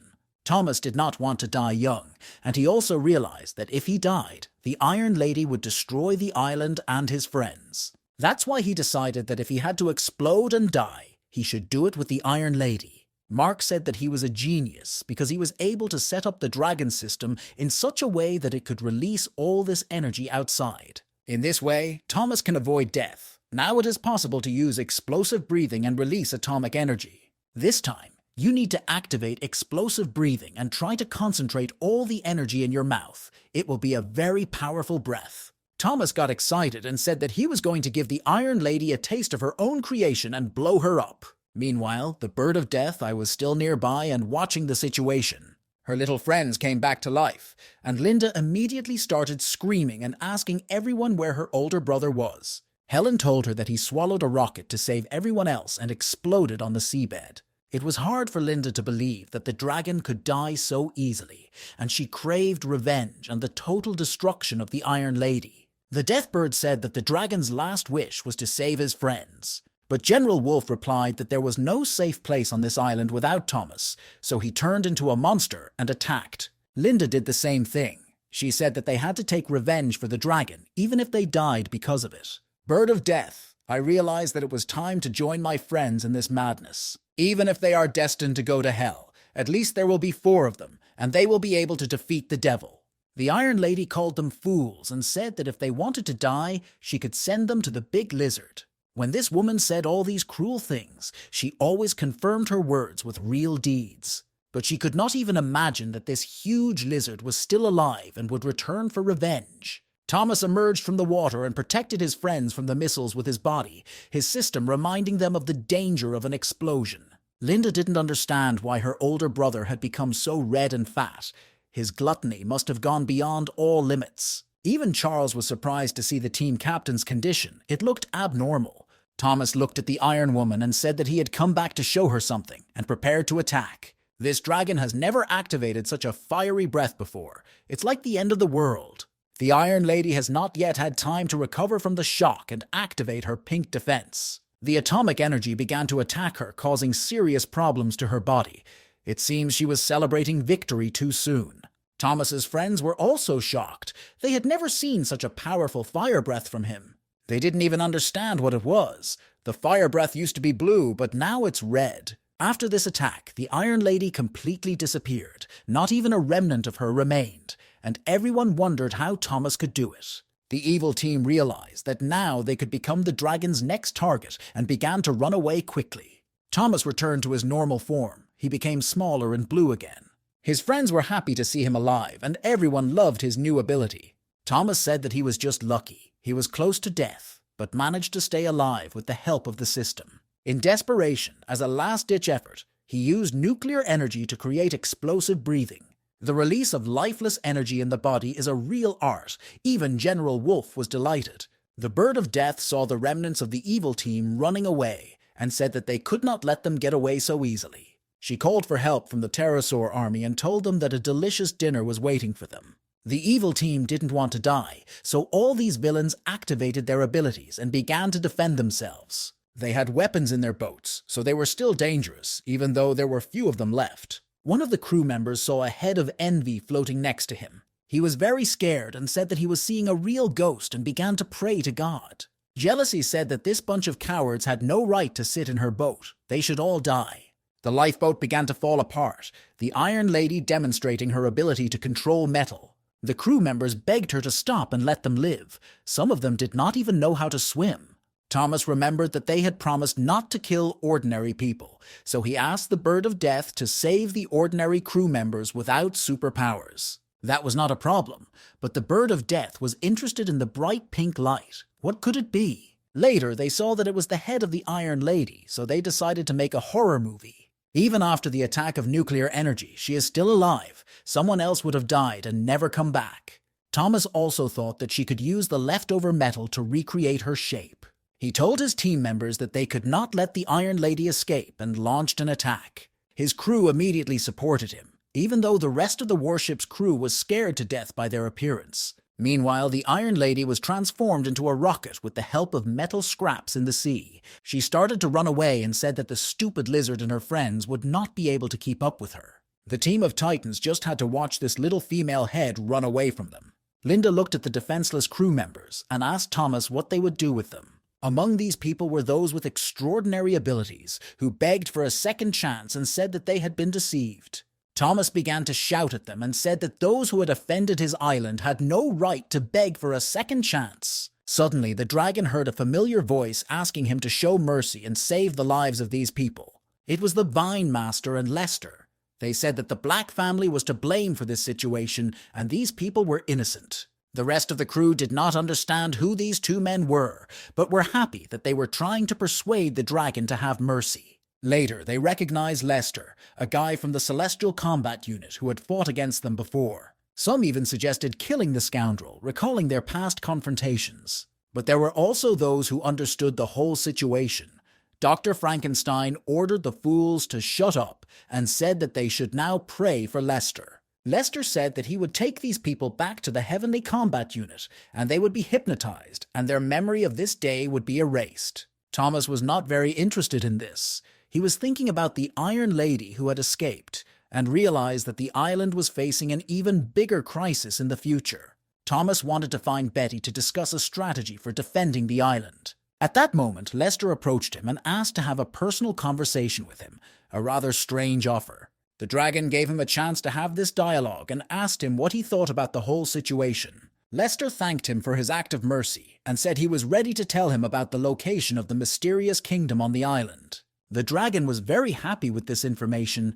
He did not know that there really was a mysterious kingdom on this island, and he thought that these were just legends. The guy told me that the hidden kingdom is located where the monsters fought against the king of rotten reptiles in an underground cave. This interested the dragon, and he thought that he should have explored this strange place earlier. Lester explained that the interior of the cave is very complicated, but the Liana Master made auxiliary notes, so it will not be a problem to find the kingdom. Thomas was glad to hear this, but he realized that Lester and the Master were entering the kingdom for reconnaissance. This is not a place that can be easily entered. There are many traps and dangers in the hidden realm, and only the strongest will be able to enter. What hidden entrances in reality are guarded by mysterious and powerful ancient monsters? You have to pay a great price to kill these monsters. At the entrance to the mysterious kingdom on this island, you can feel an unknown mystical energy. This energy does not allow you to enter.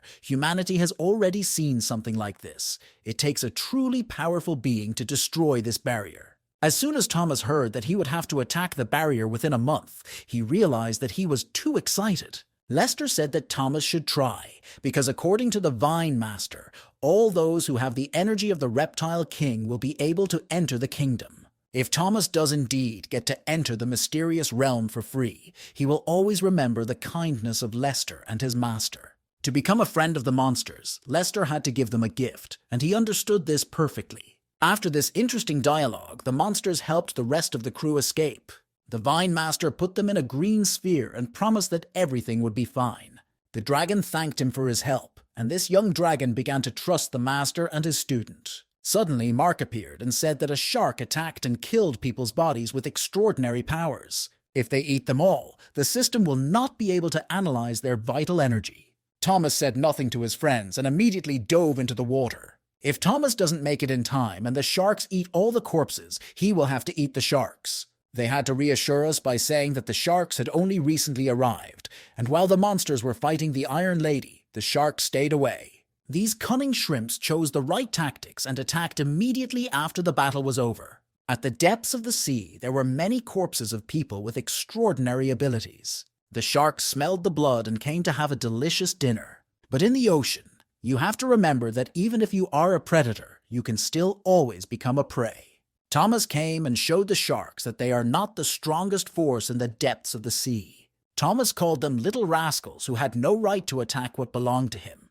The sharks were surprised. They had seen Thomas a long time ago and could not believe that he had grown so much since then. They made the only right decision in this situation. They started running away. But the dragon was hungry after a hard battle and decided to eat shark meat. The water immediately turned red. It looked very creepy. The metahumans were frightened when they saw this, thinking that the hippo had gone mad and was going to eat them too.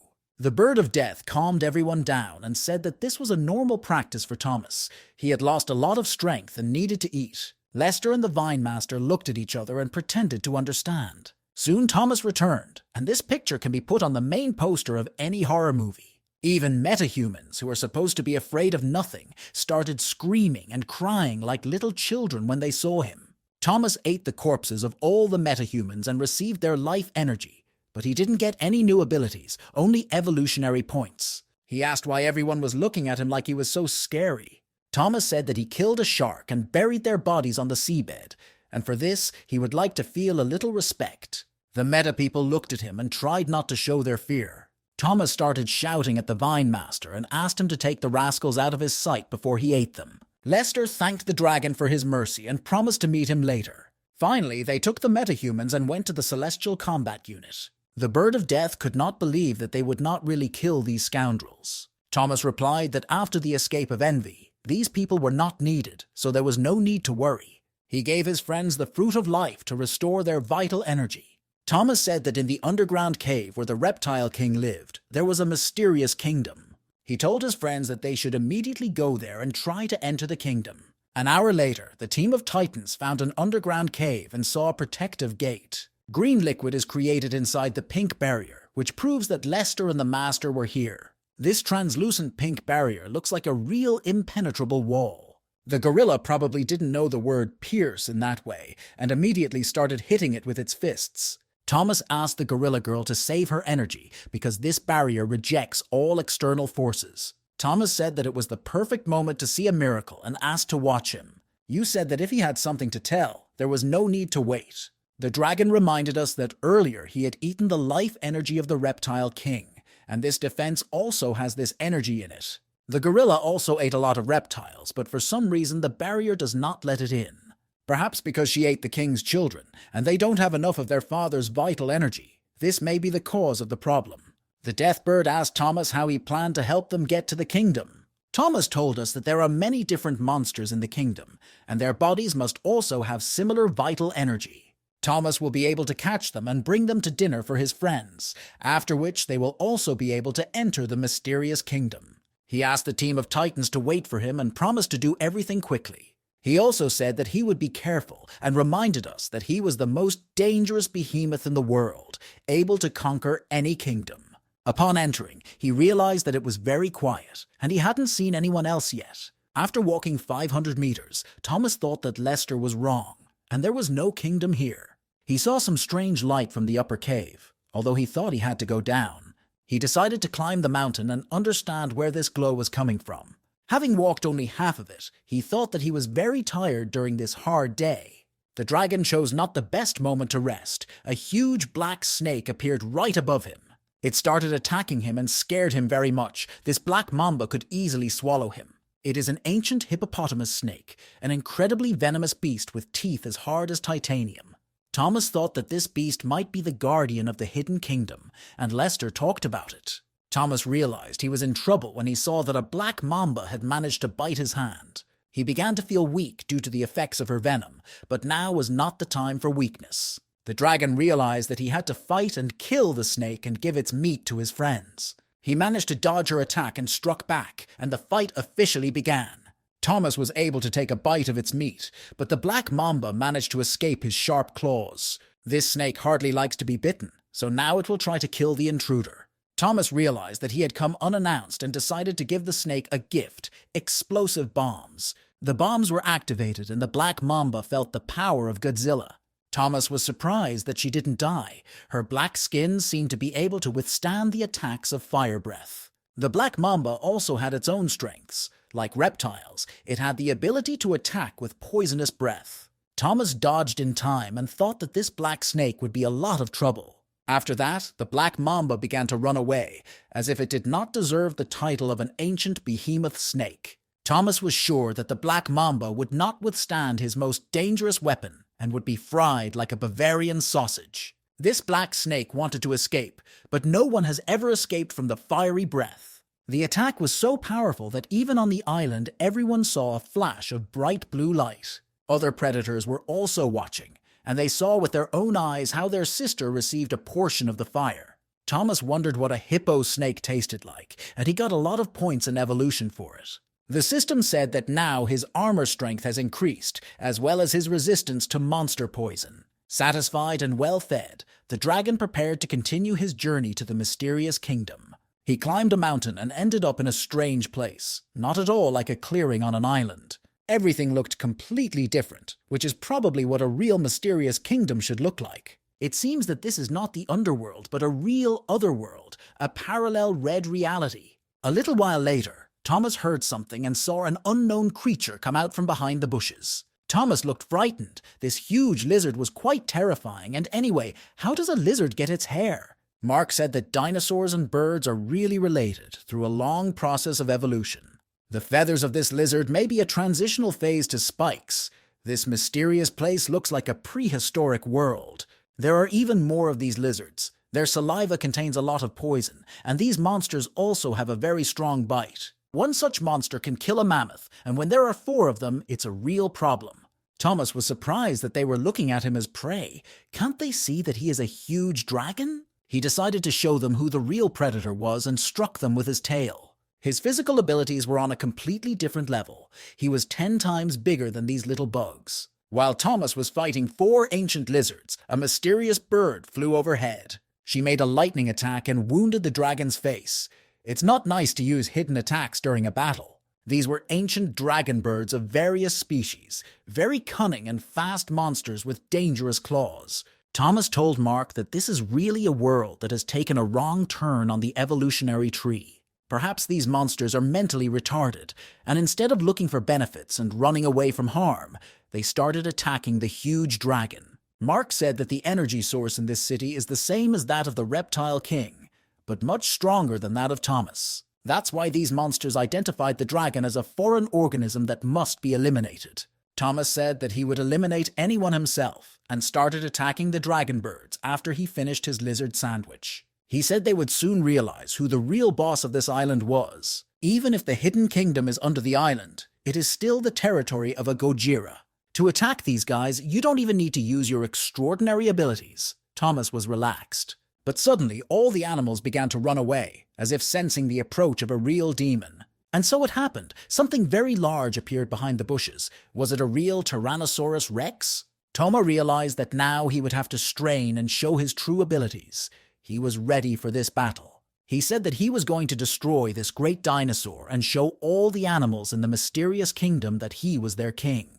But so far, everything has not gone according to plan. The dinosaur was able to dodge Thomas's attack and inflicted serious injuries with its claws. Thomas immediately fell to the ground and felt severe pain, bleeding all over his body. He realized that his opponent was a real football player and that he needed to find a special approach to defending him. The system told us that it was an ancient speed dragon with deadly claws and incredible speed. Thomas realized that he had to destroy another dinosaur in a down vest. This time it won't be so easy. Lester was right. Animals in the hidden realm are real killers. The dragon realized that it was the perfect time to start activating his extraordinary powers. He started attacking the dinosaur with explosive bombs, but it easily dodged all his attacks. Thomas was amazed. He was facing a really unusual monster. You have to be able to adapt and always find a way to win. The speedy dinosaur decided to use his signature move, but Thomas was already ready for it. He easily dodged the attack and saw another creature on the mountain. Could it be another speedy dinosaur? As it turned out, it was a completely different creature, an ancient bone dragon with giant sickles on its forelimbs. This guy was also not friendly to the tourist from the island and started attacking.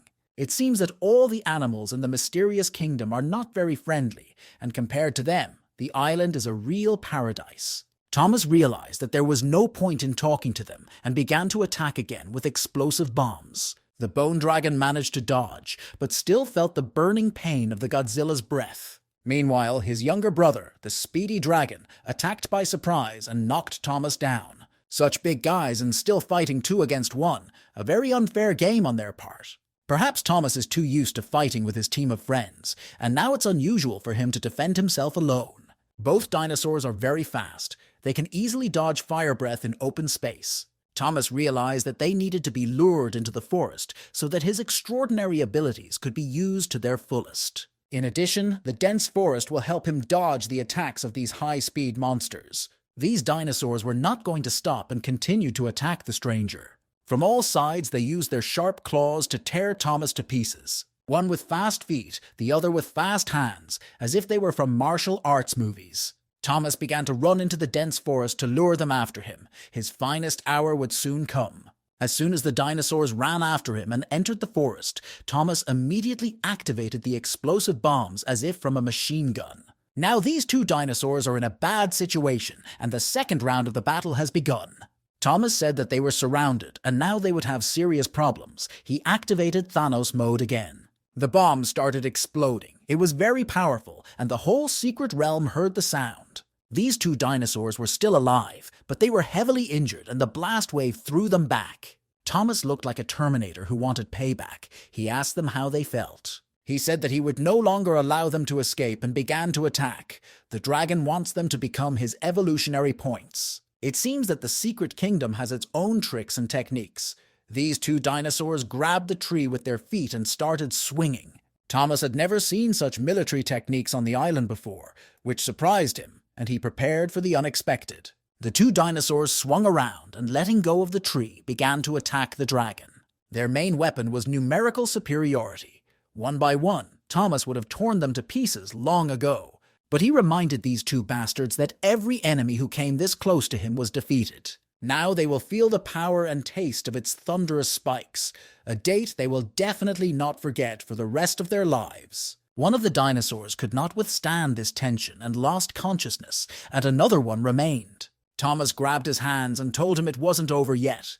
He activated his explosive breath right in the face of this dinosaur. After Thomas burned the face of the bone dinosaur, it was the turn of another opponent, who woke up and started running away.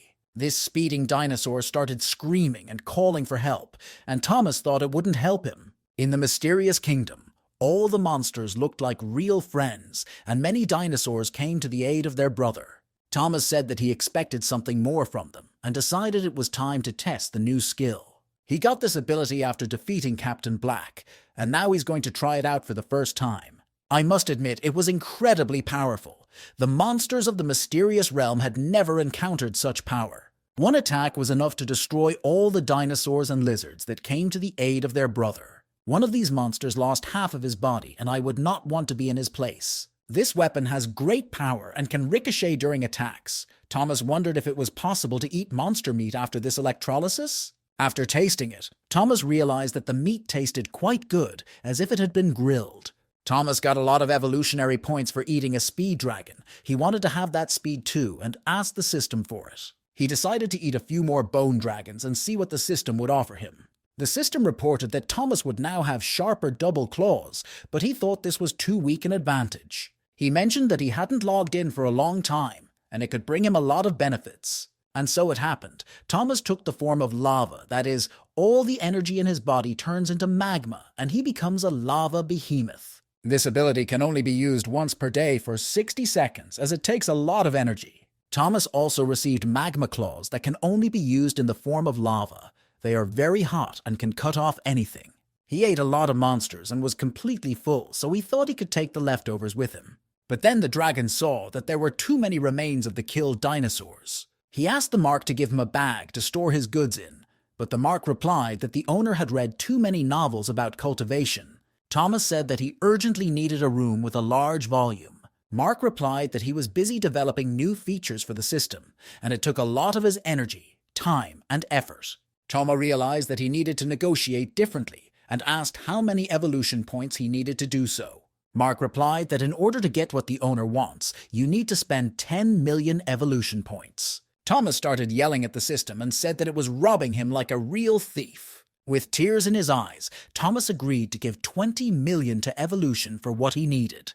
Thomas was upset. He's risking his life and competing against real monsters, and this guy made 20 million in 2 minutes so easily. After a while, Mark said that the work was done and the 200 cubic meters of space was ready. Mark said that he was doing everything to save his master's life, but Thomas replied that he did not believe this little thief. Now Mark said he would show the owner how to move the monster's corpses to his vault. This can be done very easily by simply asking the system to do so. Mark used an unknown staff to open a strange portal near the corpses of monsters. In a few seconds, this whole pile of large bodies was moved to the Thomas storage. Mark was pleased with his work and said he was happy to help his owner. Thomas also recognized that it was amazing, but he was worried that the monsters' bodies would remain intact so that he could eat them later. Mark assured me that the bodies were fine and could be quickly removed from the storage facility. Thomas said he now trusted his system and went to look for firewood. It is unclear whether he found the firewood, but he returned to the Titans team. They were glad to see him, even though they had been waiting for his return for a long time, and everyone was curious about what was inside the mysterious kingdom. Thomas asked them to take their time and said that the conversation should begin after dinner. At first, his friends didn't understand, but then he opened his hidden space and took out a lot of meat from there. They made a fire and barbecued, while Thomas told them everything that had happened in the mysterious kingdom. He said that this red world must be very big, and in a few minutes he met an incredibly large number of hippos there. Envy has escaped, and Thomas is sure that soon evil people will return to this island, and then they will have real problems. Jealousy alone almost destroyed them, and if all 7 deadly sins came, they would be almost impossible to defeat. Thomas said that the defense of the mysterious kingdom is very powerful. He wants to bring all the animals of the island here to protect them in times of crisis. After the team of Titans has eaten the meat with the energy of the mysterious realm, they can try to enter it. Linda said that she ate the most and was the first to try it, and she succeeded. Helen was also able to do it, but for some reason General Wolf could not pass through the pink gate. There could be many reasons for this. Perhaps General Wolf had too little dragon meat. This is a rather strange situation. Linda and Helen easily entered through the protective gates of the mysterious realm. The next step is to call the animals from the island, feed them dragon meat, and let them into the kingdom. But there's a problem. There are creatures on the island that don't eat meat, and we need to find some way to get the energy of the realm for them as well.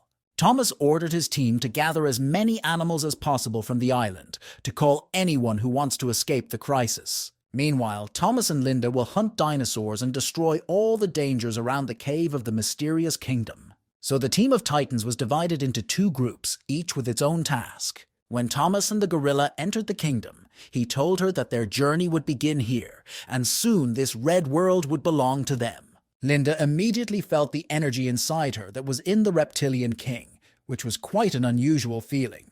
Thomas said that as long as they are in this place, their power will grow.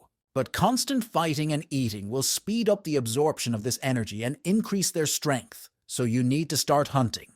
It was strange because before Thomas was immediately attacked by hippos here, but now he doesn't see anyone. Later, Linda found huge tracks of an unknown monster. These footprints were much larger than the size of Thomas's feet. Perhaps they belonged to a T-Rex 100 meters tall.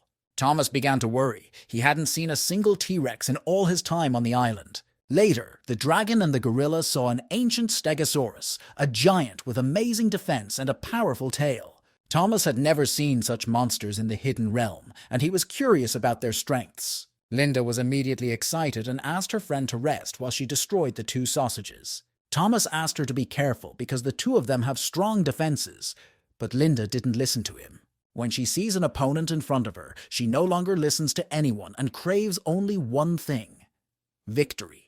Like a real King Kong, she wants to defeat other titans and show her superpower. A gorilla attacked one of the stegosaurs and struck it with its own hands, but its friend decided to teach the gorilla a lesson. He accelerated, reached top speed, and crashed into her. It was a powerful blow. The stegosaurus didn't stop there. As we have already understood, the mysterious kingdom doesn't like outsiders. But they have never met such strong monsters as the team of titans. Linda grabbed one of the stegosaurs by the tail, swung it around, and threw it away like a sack of shit. Then she took another stegosaurus by the tail and pushed it against her brother. Lindy calls it a seesaw ride, and the stegosaurs will surely feel dizzy for a long time afterwards. The job was done. Linda was satisfied with her work, and Thomas also congratulated her on the successful start of her acclimatization in the kingdom. They probably started celebrating too early, because besides the fact that they don't like outsiders, the local monsters are also very friendly. No one likes to be insulted by their friends, and now Thomas and Linda will be tested once again. The stegosaurs called for reinforcements, and these large boars began to run at the titans like a bull at a bullfighter. Thomas and Linda were only too happy to do so. Dinner was willingly meeting them halfway, and it would be wrong to refuse. Thomas told the gorilla that 6 stegosaurus would be too much for her to handle, so he decided to help. He activated his extraordinary abilities and showed the stegosaurus what the power of titanium was. After killing these boars, it was left to collect the military trophies. Thomas opened his virtual vault and started dumping monster bodies there, and it was a glorious hunt. Thomas heard strange sounds, and he realized that a large hippo was approaching them. From a distance, it was not clear what kind of creature it was, but judging by the sound, it was something really more dangerous than their previous enemies. An ancient tyrant dragon. Its height is 110 meters, and its weight is 116 tons. It is strong physically and has strong armor. Among the strengths of this dragon are its powerful tail and hind limbs. This tyrant is back in his fur coat. The whole picture of Thomas's world was destroyed in a few seconds. Linda said that this dragon looked like a cousin of Thomas, but the dragon said that he had no relatives with such fur on his back. The tyrant dragon looked very powerful and aggressive. It was incredibly large and dangerous. Thomas said that no one was allowed to growl at him and his younger sister, and that this monster should be punished for that. But their opponent didn't look like a little boy who could be easily taught a lesson. There are no rules for this rascal. Thomas realized that he was much bigger than them and asked his sister to be careful. They immediately realized that this dragon also had great speed, and it was very difficult to dodge its attacks. Thomas realized that he needed to take action and activated the power of his tail, which should be enough to win.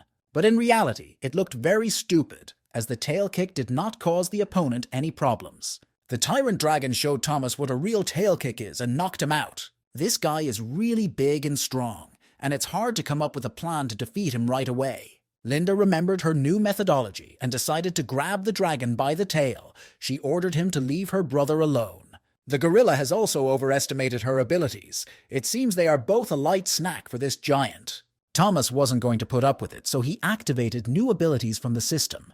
Supreme power should do damage to this dragon. Thomas picked up speed and crashed into his opponent, but his powerful attack only made the dragon take a few steps back. Perhaps it was just a distraction, because as soon as Thomas approached the dragon, he immediately bit it on the neck. He immediately felt that this guy's skin was too thick. He couldn't tear a piece of meat off him. However, by activating the expansive bite power, Thomas was able to do so and started receiving evolution points from the system. As soon as he got 100,000 points, the tyrant made him realize that his snack was over. Previously, each bite gave Thomas 100,000 points, but it seems he started biting too little flesh. Thomas realized that he was not strong enough to eat this monster, so he definitely needed help.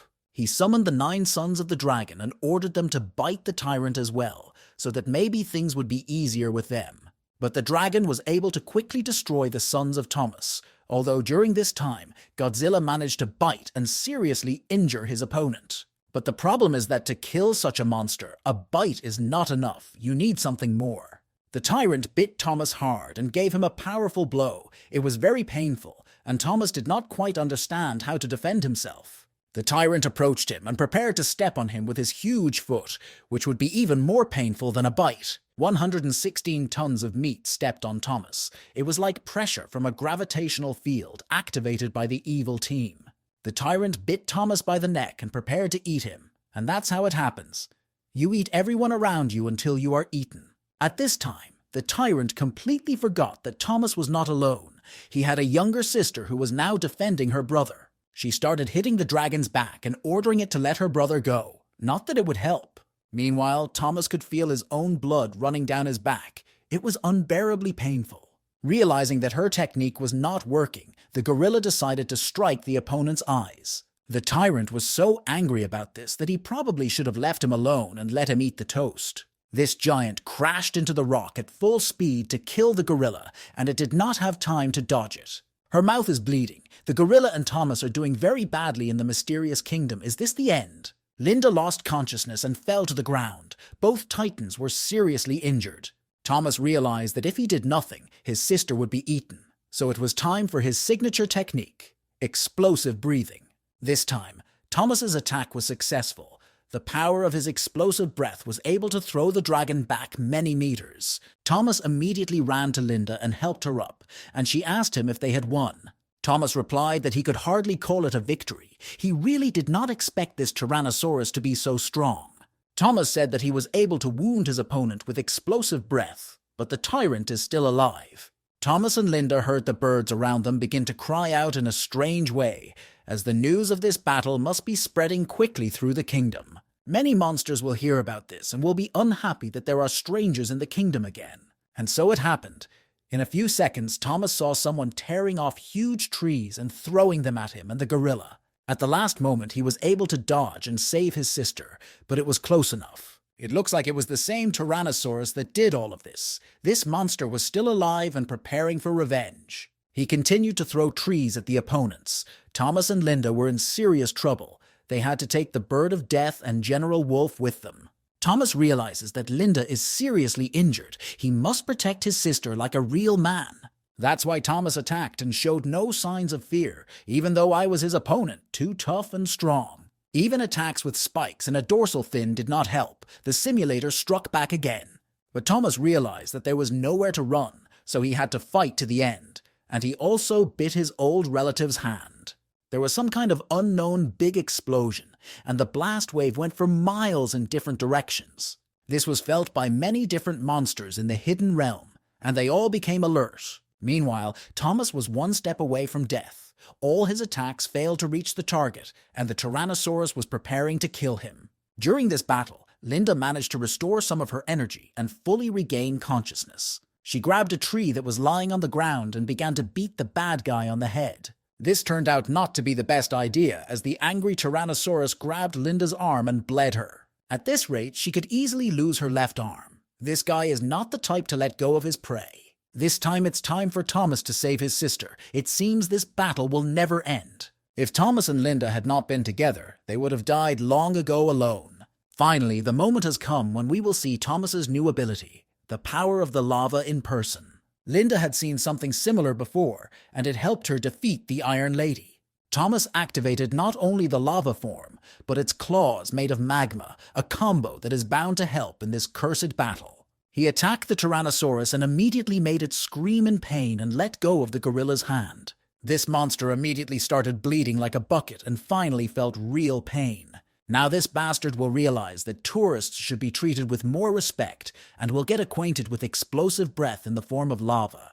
It was a historic attack, and with such abilities, Thomas will be able to defeat any monster. The Tyrannosaurus immediately felt a burning pain on his body, of course, because of the explosive breathing along with the power of the lava. Everything around him was covered in fire, as if Thomas had decided to turn the hidden kingdom into a real hell. Even the gorilla was amazed by the strength of his brother. She could not even imagine that he was capable of such a thing.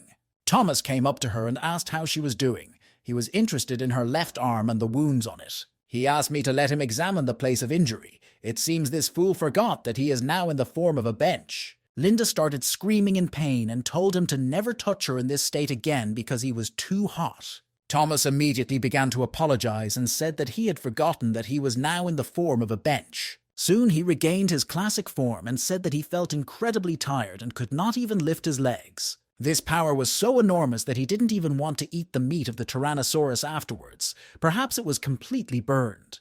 Thomas realized that their sounds could call other hippos, so he got the energy fruit and asked Linda to restore his strength and health. Mark helped to hide the body of the Tyrannosaurus in the vault, and he was also impressed by the new Thomas technique. Gorilla also said that it was incredible. She had never seen such a fighting skill. Then Linda got sad, because everyone on the team of Titans had special abilities except her, and so she started to think of herself as weak. Thomas explained that the real ability of a Linda is strength. He said that all these tricks are nothing compared to the true power of a monster. He asked her not to worry and promised to help her find the right movements to fully utilize her strength. Then he asked the Mark to find some suitable skills for the gorilla in the store. Mark explained that Linda doesn't look like Thomas. She looks more like a human, and Thomas is not a human at all. A gorilla has arms and legs, but a tomahawk's arms are very small. A bird of death doesn't even have shoulders, and a hippo wolf has a different body structure. So a barbarian gorilla can only use different weapons. It is strong enough to wield heavy weapons. Mark promised to find the best weapon for the gorilla, and at that moment they heard a strange sound. Is another behemoth preparing to attack them? Luckily, the energy fruit has already taken effect and restored Linda and Thomas's strength. A little later, they saw a flock of ancient lizards approaching them. Thomas looked pleased. He said it was a food delivery, and now they could have dinner in peace. But a little later, it became clear that the lizards did not come alone. They were followed by a whole army of stegosaurs. And even this was not the end, for surely the monsters of the Hidden Kingdom rebelled against the uninvited guests. Thomas and Linda certainly did not expect this. It is almost impossible to defeat this army together. Later, they saw the icing on the cake, the largest hippo they had ever seen. Linda looked at her older brother and asked him what they should do. Should they fight? Thomas replied that even if you call the bird of death and the wolf general, you still cannot defeat this army. He said that a wise person never fights when there are no chances, and immediately started running away. Thomas quickly realized that an army of monsters surrounded them, and they had no choice but to break through by force. We had to not only beat these monsters, but also bite them, because that was the only way to get out of this hell. The Hidden Kingdom turned out to be much more dangerous than Thomas could have imagined. Thomas told Linda to run ahead while he tried to hold off the hippo army. She asked him to be more careful and saw Thomas activate his explosive bombs. This attack was quite accurate, and the bombs killed many dinosaurs. Now that Thomas and Linda have gained a small head start, they need to show the maximum speed they can. It seems that these monsters are sick in the head. Nothing can stop them from wanting revenge. Thomas said that he would definitely gather an army of hippos from the island and take revenge for this shameful defeat. But first they have to escape, and this is difficult because the other hippos are trying to block Thomas and Linda. Thomas ordered his sons to attack and help their father escape from the Hidden Kingdom. The children were very obedient this time and started blowing up the Stegosaurus army. Thomas also helped them, although there were much fewer of them, but so far they had somehow stayed alive. Mark reminded us that only dead bodies can be stored in the vault, so there is no way to hide there. Linda said that there were too many of them, and it would be difficult for them to win, or even escape. She suggested that her brother activate the power of lava again to kill this army of behemoths. Thomas explained that this power takes a lot of energy. He cannot use it now. Soon they realized that there was nowhere else to run. There was an abyss ahead, and if they fell, they would die or lose their skin. Thomas looked around and saw something. There was a butler in this hidden kingdom. Then something else strange happened. Linda said that the army of hippos stopped in front of them for some reason. It seems as if they are afraid of something, but it's hardly Linda and Thomas. A very loud sound and strong kinetic energy was heard from the palace below. The whole army of big hippos turned around as soon as they heard this sound and started running away. Thomas wondered what could be in this palace. Judging by the sound of it, there was a very powerful hippo. Mark saw that there was too much energy from the mysterious kingdom in the Red Palace, which must be the source of the energy of the whole kingdom. Thomas realized that if this was really the chief courtier of the kingdom, then there must be a powerful guard. It's dangerous to go back because there might be hippos there, so we have to find another way to the palace. Thomas asked Lynn to find an alternative road, and they started to walk down to the Red Palace. Thomas told Linda that the red creature was very dangerous, so she had to keep her distance and be quiet. It's hard to go unnoticed in such a place full of animals, and the Titans immediately heard the sounds of birds. A huge wind spirit pterosaur flew overhead, a very dangerous guy to fight in the air. He immediately flew to meet me in the Red Palace, as if he was drawn there by the energy of the kingdom. As soon as the pterosaur began to approach the creator, something else interesting appeared near it. It was not clear what it was, but it cut the pterosaur into 10 pieces. Holy shit, a 100-meter behemoth is destroyed in a few seconds. Is it really a rotating monster? Seeing these two little bugs, Thomas and Linda realized that they had to run away immediately. This spinning monster said he would not let anyone escape from him. The dragon asked the gorilla to run away while he tries to catch the monster. Thomas activated his explosive breath in the hope that it would help wound the monster. But this unknown predator was spinning so fast that the explosive breath ricocheted off him. Thomas has never seen such protection against explosive breathing. This guy is really very strong. Thomas decided to change his tactics and started attacking with explosive bombs. Will the King's Guardian be able to dodge all his attacks? There were loud explosions that could be heard in the most remote places of the mysterious kingdom. Thomas was sure that he had hit this demon and was able to seriously wound it. A little later, it became clear that this spinner had no problems with explosive bombs at all. Now it was his turn to attack, and the spinner went forward and severely wounded Thomas. It was a very deep wound from which a lot of blood began to flow, and there was no way to stop this demon. Realizing that there was no plan for victory, the Titans began to flee quickly. At one point, they saw that the spinner had stopped and was no longer catching up with them, as if they had entered a restricted area. It seems to be unable to go beyond the red trunk, which is probably part of its duties as a guard. If he can only operate within the perimeter of the Red Palace, it is better to move away. Thomas was very seriously wounded, and if he had not reacted quickly and stepped back, he would have been cut into 2 parts. Linda said that it was better not to stay in this hell and to find a safer place as soon as possible.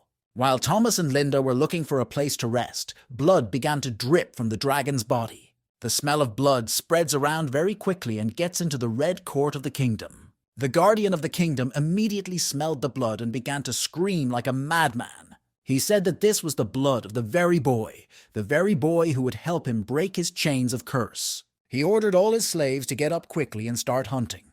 Looks like Thomas is about to get into even more trouble than he was before. I'm going to make some popcorn. Many animals from the island gathered in a cave at the entrance to the mysterious kingdom.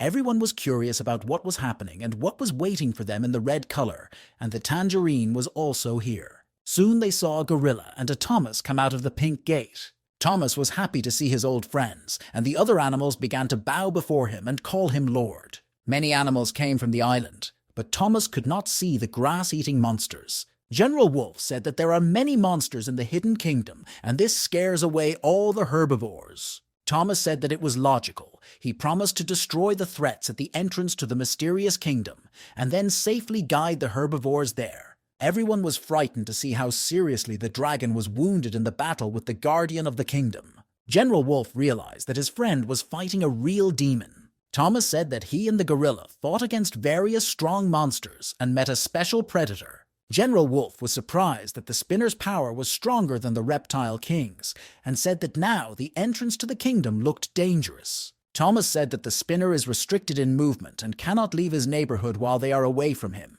Everyone is safe. Then Thomas called all the animals and said it was time to eat. He opened his storage and took out a pile of delicious and fresh meat. He explained that everyone should start eating, and that by doing so they would be able to enter the gates of the mysterious kingdom. The animals were happy to see that the 2 kings brought them so much food. It is a real holiday for every predator. Thomas said that was not all, and brought out a real dessert, a huge Tyrannosaurus. This 100-meter-long hippo had no head, and the animals thought that Thomas and Linda were the real kings of the world. They looked at them as if they were real movie characters. It was love at first sight. The Titans were pleased to feel the love of their people, and Thomas said that without Linda's help, he would not have been able to do it. The food festival officially began, and everyone could eat as much as they wanted. General Wolf said that the body of the Tyrannosaurus was very similar to Thomas, and asked if it was not his ancient relative. Thomas said they were nothing alike and asked Charles to turn into a huge wolf and start eating. Charles said he had lost his appetite watching all the other animals eat, which surprised Thomas. Then the dragon asked his friend where the bird of death and its subordinates had gone. Charles said that Helen had gone to the sage's snowy mountain to ask Bayes and his helpers if they wanted to go together. Thomas immediately recalled the meeting with these snow giants. Meanwhile, the animals from the island ate so much that they turned into real wild boars. The dragon called the fat men and told them that now was not the time to rest. They had to see if they could enter the kingdom. He led the animals through the pink gate and asked them to wait and not go forward. They were so fat they would not be able to climb up anyway. Then he started shouting at Charles, the tangerine, and the white wolf because they hadn't eaten anything at all. He said it was time to taste the meat and get the opportunity to enter the kingdom. There were plenty of goodies as long as General Wolf didn't become a fat boar. The animals ate so much that Thomas thought he might not have any meat left. But now he was only thinking about speed and ordered everyone to eat as if they were in a donut eating competition. He also yelled at the fat knee-in who ate and went to sleep. This lack of discipline made him angry. The dragon turned into a bad king and almost single-handedly ate all his subordinates. He said that the moment had come for them to find their new home in the Red World. When their army entered the kingdom, everyone was amazed at the beauty of the surrounding nature. No one could believe that there was such a beautiful world under the island. Was it really their territory now?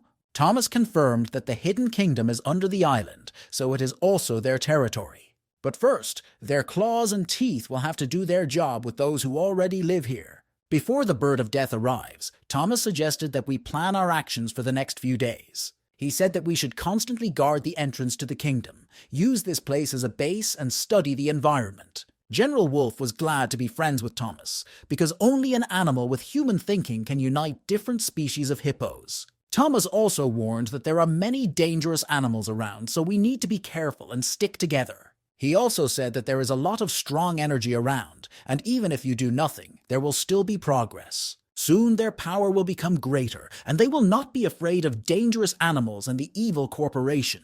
They also agreed that when the Bird of Death returned with its friends, they would be able to start reconnaissance operations in the air. They decided to split into different groups to analyze the situation. There were two groups, one led by Linda, the other by General Wolf. Thomas stayed with the Mandarin and began to worry about his friends. Thomas realizes that if the humans attack the island again, the team of Titans will not be able to stop them. All the monsters of the island need to become stronger, and this can be done through battles against dinosaurs. Mandarin also said that she wanted to be stronger, probably because she had watched too many Jackie Chan movies. Thomas said that she was already very strong, the strongest behemoth rat on the island. But that's not enough. The monsters have to capture this kingdom and become stronger to be able to protect their island in the future. Thomas said that he was very tired and it was time to rest. After that, a week passed. Many interesting things happened, and the animals got used to the kingdom step by step. Thomas lived like a king. Everyone around him hunted and brought him food, and he ate all day long. This time, the gorilla and his friends returned from hunting again and brought a lot of food. Blinda said that during this time she had become much stronger and could kill a stegosaurus with a single blow. Thomas laughed and said that the gorilla was becoming more and more like the king of the kingdom every day. Soon, herbivores from the island will join the mysterious kingdom, and there will be plenty of food for them as well. Also, the Bird of Death has finally returned, and as usual, it does not look very happy. She said she did not expect this place to be so much more beautiful than the island. She immediately felt her friends become stronger with the help of the energy of the king of rotten reptiles. Linda started bragging and said they had never felt so good and powerful. Helen said that Betty and her assistants would not come here. They were used to cold weather and could not stand the heat. Thomas understood their decision. The climate of the hidden kingdom was really not suitable for these guys. The Bird of Death also said that although the creatures from the ice realm refused, Betty promised to come visit. From the very beginning, they flew here together, but unexpectedly, Betty's body developed anomalies. It seemed that she was very ill, and the closer they got to the kingdom, the worse she got. She fainted, and the Bird of Death had to bring her back to the Snow King, where she immediately felt better. Thomas thought it was rather strange. Maybe the Monster Lord deliberately did not want to come here. Thomas said that the most important thing now is to organize aerial reconnaissance to expand the range of research. He told Helen where they were now, and where their enemies were, and asked her to organize a perimeter survey. He said they needed to collect a lot of leaves to feed the herbivorous hippos. Suddenly, one of the jackals ran up and said that they were attacked by monsters from the kingdom, and many animals were killed and wounded. Thomas suspected that this might happen, even though the monsters of the realm had not touched them at all week. Thomas told Linda to defend the base, while the Bird of Death should rescue the wounded.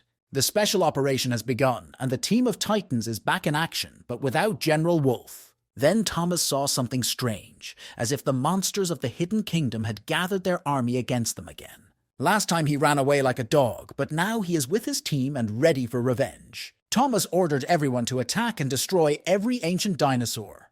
From a bird's eye view, it looked very large and beautiful. Thomas prepared his extraordinary abilities to deliver the first powerful blow. He, like a real general, went on the attack and knocked out a lot of dinosaurs with one blow. His team of animals from the island did not lag behind the general. They also followed his example and began to attack the enemy ruthlessly. Firebombs were also activated, of course, as it is difficult to imagine a serious fight without them. This added color to each battle, making everything look more spectacular and beautiful. But not everything was perfect for the animals from the island, and air attacks caused them many problems. This went on until the Bird of Death intervened and activated its tornado power. She called her army of birds and told them that there was a lot of work for them now.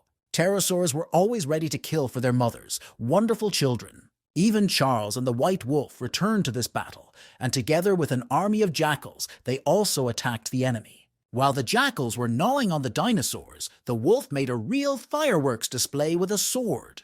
This guy's work is always a pleasure to watch. That's what old school means. Seeing how tough and strong her friends were, Linda realized that she could not shame them. It's time to activate the power of Kong to show who is the real king of the island. I must admit that during this week of staying on the mysterious island, the gorilla really became much stronger. She was fighting huge dinosaurs, but it seemed like she was fighting children. It seems that a special green giant with big horns decided to challenge her. Linda has never refused to compete in strength. Just offer her a fight and she will immediately start fighting. These two titans were very powerful. Some animals even stopped to watch the action. This dinosaur turned out to be very strong. It was even able to push the gorilla back. But it didn't last long, as Linda lifted him up by his head and showed him who was boss. She slammed him to the ground with such force that all his ribs almost broke. The Tyrannosaurus came to the aid of the army. It seems this guy also wants a few teeth knocked out. Thomas realized that this was his finest hour, the last time the T-Rex almost killed him, but now everything would be different. Today's day of incredible battles is a dream come true for every monster battle fan. With the help of extraordinary abilities, Thomas was able to deliver a powerful blow despite the difference in size. He really knew he was the stronger man, the last time he failed in a battle against a Tyrannosaurus. This is the perfect time to celebrate your progress. Thomas decided to show the Tyrannosaurus not only the strength of its muscles, but also the sharpness of its teeth. A little later, it was time to finish this game. You need to kill the leader of the monsters. The monsters of the mysterious kingdom have not only 2 leaders, but now they will be completely destroyed. Linda and Thomas clearly demonstrated their incredible progress this week. The island's animals were happy, and with such leaders you can go to the ends of the earth. The dinosaur army had no choice but to leave the battlefield and flee. Thomas was pleased and ordered his army to catch up and eat the easy prey. This battle brought a lot of food for the animals from the island. Everyone was happy and celebrated the victory. Thomas thanked all the animals for their help and said they were a real team. Linda said she wasn't used to eating raw meat and asked to cook the kebab again. Thomas said that if you make barbecue, it will take a long time and it will be difficult to feed everyone. General Wolf was impressed by the wisdom of Thomas. No special treatment, equality for all. Meanwhile, the animals returned from the hunt, and the squad was led by a white wolf and a bird of death. Thomas asked them if they had managed to catch up with this bunch of cowards. Helen said that they were able to catch some of them, but most of them were running away. This area now belongs to them entirely, and now they can think about expanding the territory. The dinosaurs are unlikely to be able to create a new army again in the near future, and this is a great opportunity to gain a foothold in the kingdom. After this glorious battle, 7 more days of life in the mysterious realm passed. The team of titans and other animals enjoyed their new home and ate delicious food all the time. Thomas asked them to take their time. He made 500 skewers of kebabs, but he didn't eat any. Linda apologized and said she would help her brother eat. This week, the territory of the Titans has doubled, but it's too early to relax. There is still a lot of work to be done. Thomas realized that the most ideal place for the base was in the courtyard, where there was a lot of energy that could turn them into real superheroes. But the problem is that a very powerful monster lives there, and even with a few weeks of development, it will be difficult for Thomas to defeat it. A pterosaur flew to the kingdom from the island and said that people were approaching the island. The team of titans was furious. Were people not satisfied with the past confrontation with them? But Thomas realized that it could be completely different people. If it was a team of evil, it would have already attacked with sharp missiles. Perhaps these are the same 2 men who were here earlier and showed the location of the kingdom. It's Lester and the Vine Master, but why did they come back here? Pterosaur said that a wounded hippo that looked like a polar bear came with them. Thomas immediately remembered the polar bear from the icy valley. Could it be him? The Bird of Death said there was no time to think. We had to check everything out personally and see it with our own eyes. At the entrance to the mysterious kingdom, there was indeed a Lester, a lion, and a wounded polar bear. This bear was seriously injured. It was trying to get to this island for several days and lost a lot of blood. Meanwhile, the team of Titans returned from the gate, looking quite frightened. General Wolf thought that Lester had wounded the bear and began to threaten him with his sword. Lian said they had done nothing wrong and it was just a misunderstanding. General Wolf said that he saw the bear's body badly wounded and wanted to know who did it.